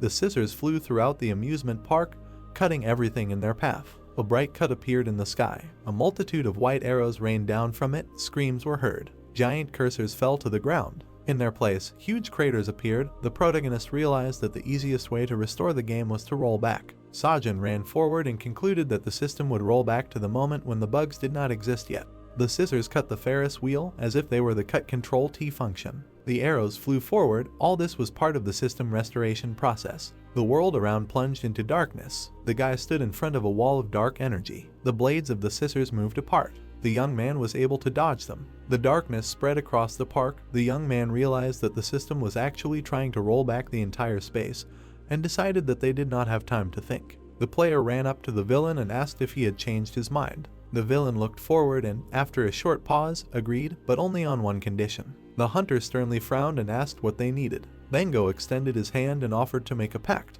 The heroes shook hands. The pact did not have the same immutable force as a written contract, since it was only an oral agreement that did not affect the players directly, but the one who broke it would be branded with the title of Oathbreaker. One of the participants in the pact smiled widely. This title was visible to all other players, and in battle, such people would be subject to negative effects and various restrictions. The man tried to run away from the monster. Of course, all these effects and the title itself were temporary, so the pact was not very popular, but in this situation it was the only way out. The protagonist silently looked at the hand extended to him. Removing his hand, the leader of the break group explained that they also needed to somehow protect themselves and asked if the enemy did not trust him. Sajin crossed his arms over his chest and asked if he would trust him. The answer was negative. The boy frowned and remembered that during the first Dreamside, the company had deceived people many times. The boy imagined them standing back to back and decided that the enemy was the enemy and that after leaving the dungeon, their war would continue. In the end, the player extended his hand to his opponent and agreed to make a pact. Mango shook his hand and promised not to harm him for at least 2 days after this matter was completed.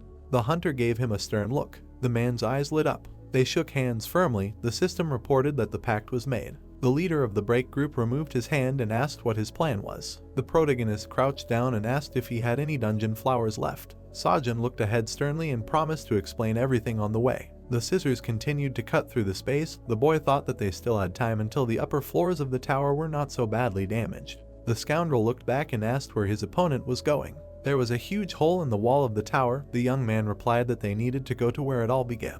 The corridors were empty. There were dead people lying on the ground. The heroes moved forward. The player hoped that this was not a trap. The villain froze in surprise. In front of them lay a dead pirate. The severed head of the monster had withered away during this time. The hunter crouched next to it and noticed that nothing had happened to the corpse. He raised his hand and used the skill Penetrating Gaze. The protagonist brought his hand to the clown's forehead and used the special skill Call of Takibai. Dark energy appeared around the monster. Sajin hoped that he would succeed, although the chance of failure was very high. Light particles appeared in the puppeteer's mouth. The boss rose from the ground. The company members opened their mouths in shock. The ghost of pirate rose from the dead. Bango's eyes widened in surprise and he wondered if this was some kind of skill. The guy frowned thoughtfully. The man noticed that the spirit did not emit any bloodlust or malice. The soul's durability was written on the system window, which was almost 130 units. The young man realized that the monster had been dead for too long, so its soul was badly damaged. Deciding that this would be enough, the player looked back and asked the enemy to get dungeon flowers and plant them right here. The leader of the break group frowned and realized that any resistance would be pointless now. The scoundrel turned around and ordered his subordinates to do this. The company member put the flower on the ground.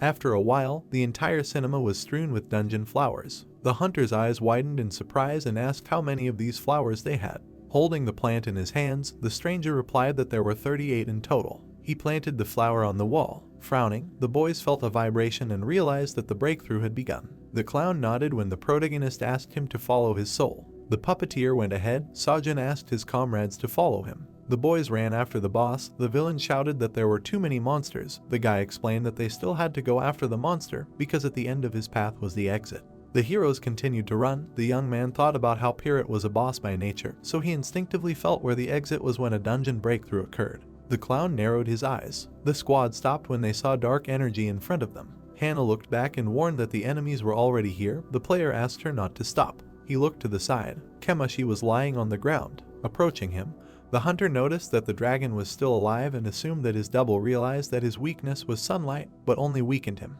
The beast closed its eyes. The protagonist decided that he could use it. A takibai had appeared on its head. Sajin flashed his glowing eyes and ordered the monster to stand up. The monster opened its eyes slightly. They glowed. Kamashi raised his head. He squinted in disbelief. The dragon bowed to the guy. The squad jumped onto its back. The beast spread its wings. The next moment, the monster opened its mouth and rose into the air. Suddenly, its body began to disintegrate into dark particles. The monster rushed forward. The scissors flew after it. One of them cut the company member's body in half. White arrows fell from the sky. The girl opened her mouth wide and shouted that it was approaching. The guy frowned and wondered where the exit was from here. The boss ran into a black portal. His body disappeared into dark energy. The young man smiled and realized that this was the exit. The woman looked away. The scissors opened their blades. They touched Kamashi's neck. The player looked back and asked his friends to hold on tight because the dragon had become unstable. The hunter determinedly knitted his brows, realizing that they couldn't die here because the exit was so close, and hoped that the portal wouldn't close. The beast approached the rift. The protagonist opened his mouth wide and ordered it to fly into this hole. The monster bared its fangs and roared. Its body was absorbed by the portal's energy. Dark particles flew around the rift. Suddenly, it narrowed. The monster flew out. Its body fell to the ground. Sajin got to his feet, dust flying everywhere. The guy saw familiar streets in front of him and asked if they had really managed to get out. The ARC squad member wiped his chin and noticed that those strange scissors had disappeared. The ground trembled. A bright flash illuminated the heroes. Lot Tower returned to its original appearance. The support team member gaped in surprise. The boys smiled and were happy that they managed to escape. The boy looked back and stated that it was all thanks to their comrade. Suddenly, they noticed that half of Kamushi's body had disappeared. The soldier asked if the ones at the end of the tail were still there. The boy crouched down and suggested that the dragon did not have time to fly completely through the portal before it closed. The group member frowned and stated that it was impossible for them to escape alone. Cameral silently looked at the beast's body. The man clenched his fist and ordered everyone to calm down and check their equipment. The boys scattered around the street and discussed something. The player watched them silently. The hunter crossed his arms over his chest and was surprised that they pulled themselves together so quickly, despite losing their comrades. The stars were shining in the sky.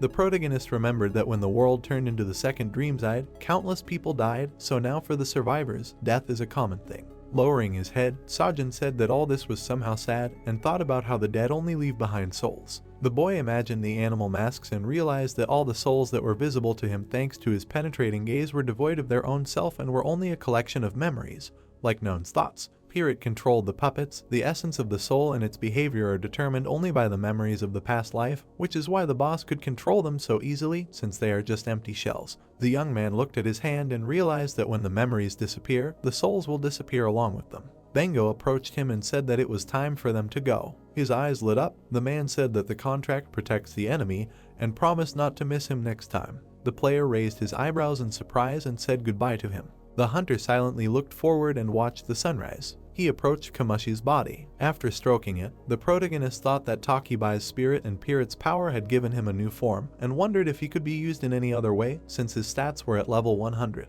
A red warning popped up. Sajin smiled and decided that the dragon would be useless due to endless bugs. Goron's eyes shone. The system reported that the pet wanted a treat. The beast opened its mouth. It managed to absorb the entire body of the monster at once. Its satiety level increased significantly. The chipmunk tucked its tail. The guy's eyes turned white from shock. The rodent confidently frowned. He had a new ability. He fell to the ground and squinted. Looking at him, the young man reminded him that he asked him not to eat without permission and said that Kamushi could be poisonous. Lycan frowned and asked his friend to behave decently, even though Goron was higher than him in level in the first Dreamside. Watching them, the player realized that the Goblin King did not understand who he was dealing with. Hannah approached him and asked if this place was really a trap of Pirate from the beginning. The hunter looked ahead and said that he did not believe that all this was conceived by one puppeteer. The girl asked what it meant. People were having fun in the amusement park. The boss wanted to listen to the cries of suffering players, but those dolls could not so fiercely protect Lote World just for this. The protagonist assumed that someone put their soul into this place and created this ordinary and joyful amusement park.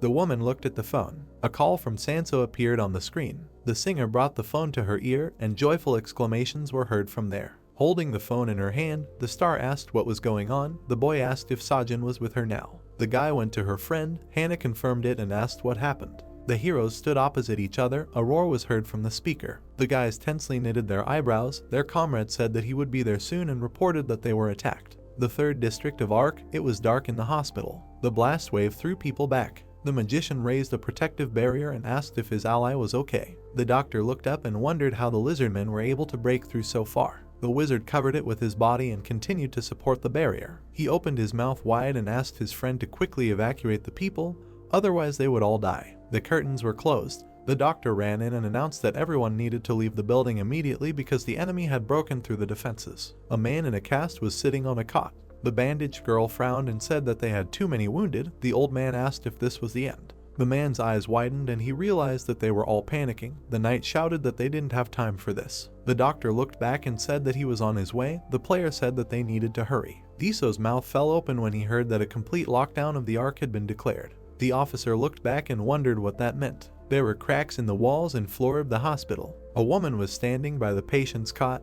This hospital was the only one in all of Ark. It was built when the surface became too dangerous because of the monsters. Ash was flying over the city. This place had become a refuge for the elderly, children, and the wounded, for anyone who could not stand up for themselves, and now Ark had simply abandoned them to their fate, blocking the entire 3rd district. The man raised his eyebrows in fear and asked if the enemy had really broken through. The woman asked how they could do such a thing. The doctor approached them and reported that this place was no longer safe because the lizard men were throwing buses and cars at them. Suddenly, debris from the ceiling rained down on him. The people ran away. The hunter ordered them to head for the underground passage. The doctor turned around and told his comrade that he had to leave too. The detective frowned sternly. The hospital employee heard a scream and asked what was going on. Rock debris appeared in their path. When the heroes approached the passage to the shelter, it was blocked. Holding the wounded man on his back, Diso realized that the enemies were breaking through below. The officer raised his eyebrows and thought that the monsters were advancing too fast. The player with the golden gloves gritted his teeth. The boys tried to break the rubble. The hunter hit the rocks with his fist. The policeman looked up and noticed that they wouldn't make it in time because the rubble was too big. The boy frowned and asked if they couldn't get through this way. The doctor said that they would only waste time if they tried to clear it. The boy with the sword on his back said that in that case they had no other choice and ordered everyone to go to the surface. The doctor opened his mouth wide and asked if they really had to lead all these people to their deaths. The terrified townspeople watched them. The player said that otherwise they would be cut off from the outside world. The man said that they couldn't lead ordinary patients to a place full of monsters. The hunter asked for his suggestions, opening his mouth in anger and explaining that the order to block had already been given, which was tantamount to a death sentence. He clenched his fist and concluded that Ark had decided to sacrifice the 3rd district for the 2nd, so there was no room for arguments since they needed to get up there to survive.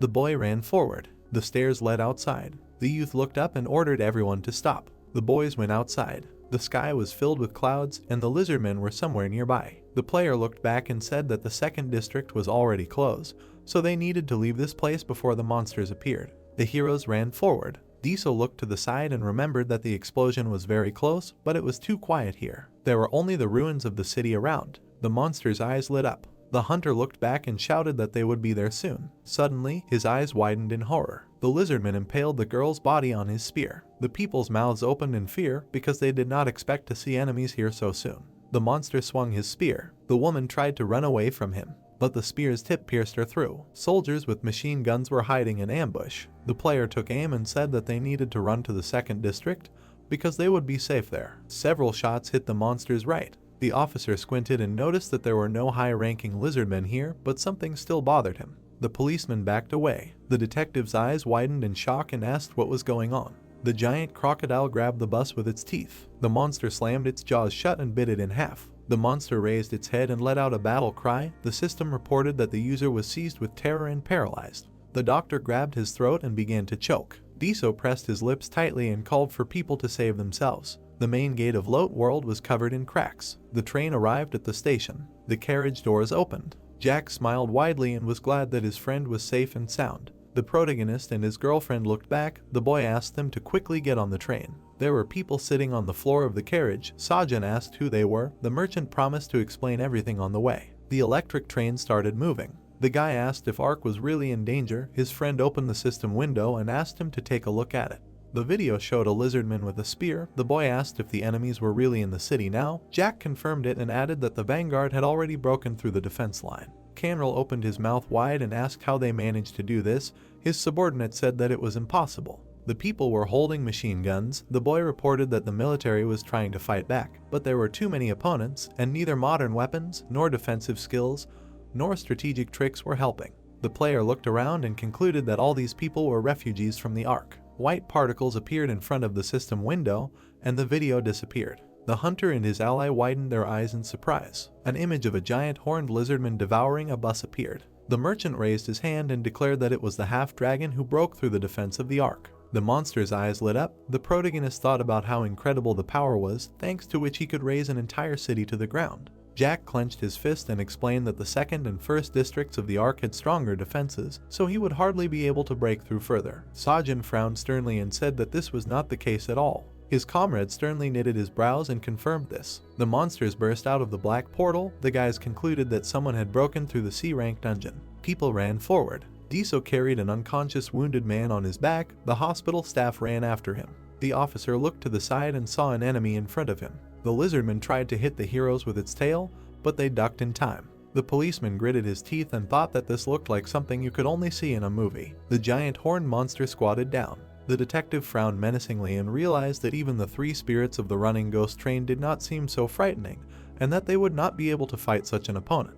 The inspector looked to the side when someone called out to him.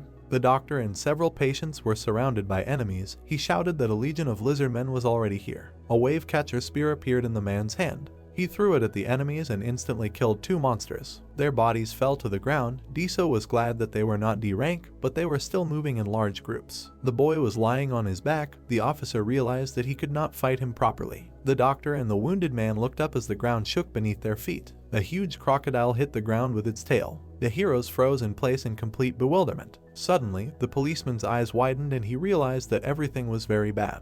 The guys started running towards the second district. The lights were on in the houses of the second zone. The detective saw a crowd of people in front of the gates and wondered why they hadn't gotten inside yet if they had arrived first. The guy grabbed the bars and asked the guards to open the doors right now because the lizards were already approaching.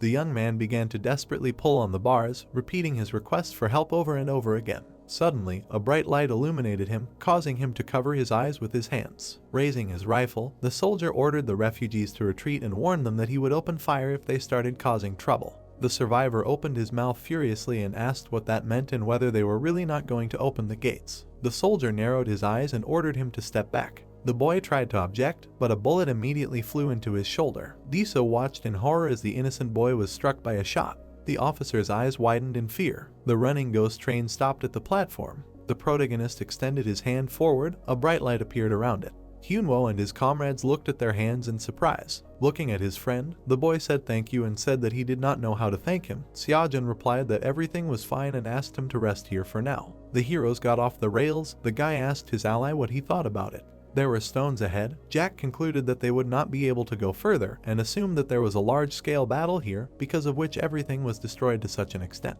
Looking back, the boy said that they had no other option but to move on and asked his friend to stay here, restore order and take care of the wounded. The boy happily agreed. The merchant gave a thumbs up and promised to do everything in the best possible way. The goblin asked if he could move. The player and his team came out onto a destroyed street. There were dead people lying on the ground. The hunter thought that this was where the battle with the lizardmen took place. The corpse of the monster lay on the road with its mouth open. The protagonist concluded that the battle was already over since it was too quiet here. The Goron crawled out of his jacket pocket. The beast pouted in displeasure. The system reported that the pet did not notice anything tasty here, but said that there was fresh food nearby. Seojin looked at it and thought that this beast became more sociable after eating kamashi. The boy looked up. The youth glanced at the road and decided that since they had come this far, the city center was already quite close. The player frowned and asked how far it was from here to Ark. Canrel replied that it depended on the sector and that the third district was somewhere around here, and guessed that given the circumstances, the enemies must have headed towards the residence. The soldier ran up to him and reported that he had conducted reconnaissance and found that the wall had collapsed and that, as expected, the lizardmen had entered the third district. The hunter crossed his arm over his chest and thought that only a giant horned lizard had the strength to destroy the wall of Ark. The heroes passed through the force field. The system reported that they had entered the Ark player base, the third sector, and that the sound barrier had been activated. The protective barrier consisted of white hexes. The protagonist noticed that it was so quiet, as if the screams of the monsters had been removed, and realized that this place was soundproofed. Looking around, Seojin wondered what a player base meant, and wondered if Ark wasn't just a survivor camp created by players. Ahead was a ruined city. It was once the sole safe zone, an NPC village that was officially recognized by the system. The city once had a bright sun shining on it. It was the only place in the first Dreamside where the dungeons were not open to visitors, a place that was set aside as a sanctuary, so the village became a gathering base for survivors of the dungeon war. The Ark squad members looked at their phones and saw a notification about a 3-hour lockdown of the area. A message appeared on the screen saying that Sector 3 would be locked down in 30 minutes. Hannah noticed that the lost connection had been restored. Canrel approached his comrade and said that it seemed like they were late. The boy asked what he was talking about. The man clenched his fist and explained that the Ark was made up of 3 zones, 2 of which surrounded the first, so all routes from the third sector would be blocked if a breakthrough occurred. The soldier gaped in shock. The captain explained that his men had not yet had the second update, so communication would not work in a place with so many monsters. The young man thoughtfully put his hand to his chin and stated that they would still go to the second sector because the door might not be locked yet. The commander frowned sternly and tried to object. A drop of sweat rolled down his cheek. He was silent for a moment and then agreed. The heroes went forward. A legion of lizardmen was ahead. Hannah noticed that there were too many of them. The player decided that something was wrong here. The monsters pierced a bag of garbage with spears. The hunter said that there should be even more of them if a C-class dungeon had broken through, and these ordinary soldiers were at the level of goblins. The protagonist remembered the red-eyed monster that Jack had shown him and realized that he didn't see a single centurion, 1,000-man, or even a tens-man here. Running forward, Sajin wondered if the dungeon had really been breached and said that they needed to hurry while there weren't that many enemies. Canril opened his mouth wide and said that they were there. Ahead were the steel walls that surrounded the second sector. The man frowned when he heard gunshots. The squad leader noticed civilians ahead and asked his comrades to stop. Traces of gunshots appeared in the air. Bullets pierced the bodies of ordinary people. The guy's eyes widened in shock when he heard cries for help and asked what was going on here. The captain gritted his teeth and replied that it was a choice and priorities and that the food supplies in Ark were extremely limited, so if there were too many people in this area, they would die of starvation. The young man looked at him in amazement and asked if that was a reason to just shoot them. Canril introduced the people lying on the ground and explained that Ark was an organization whose sole purpose was to preserve humanity.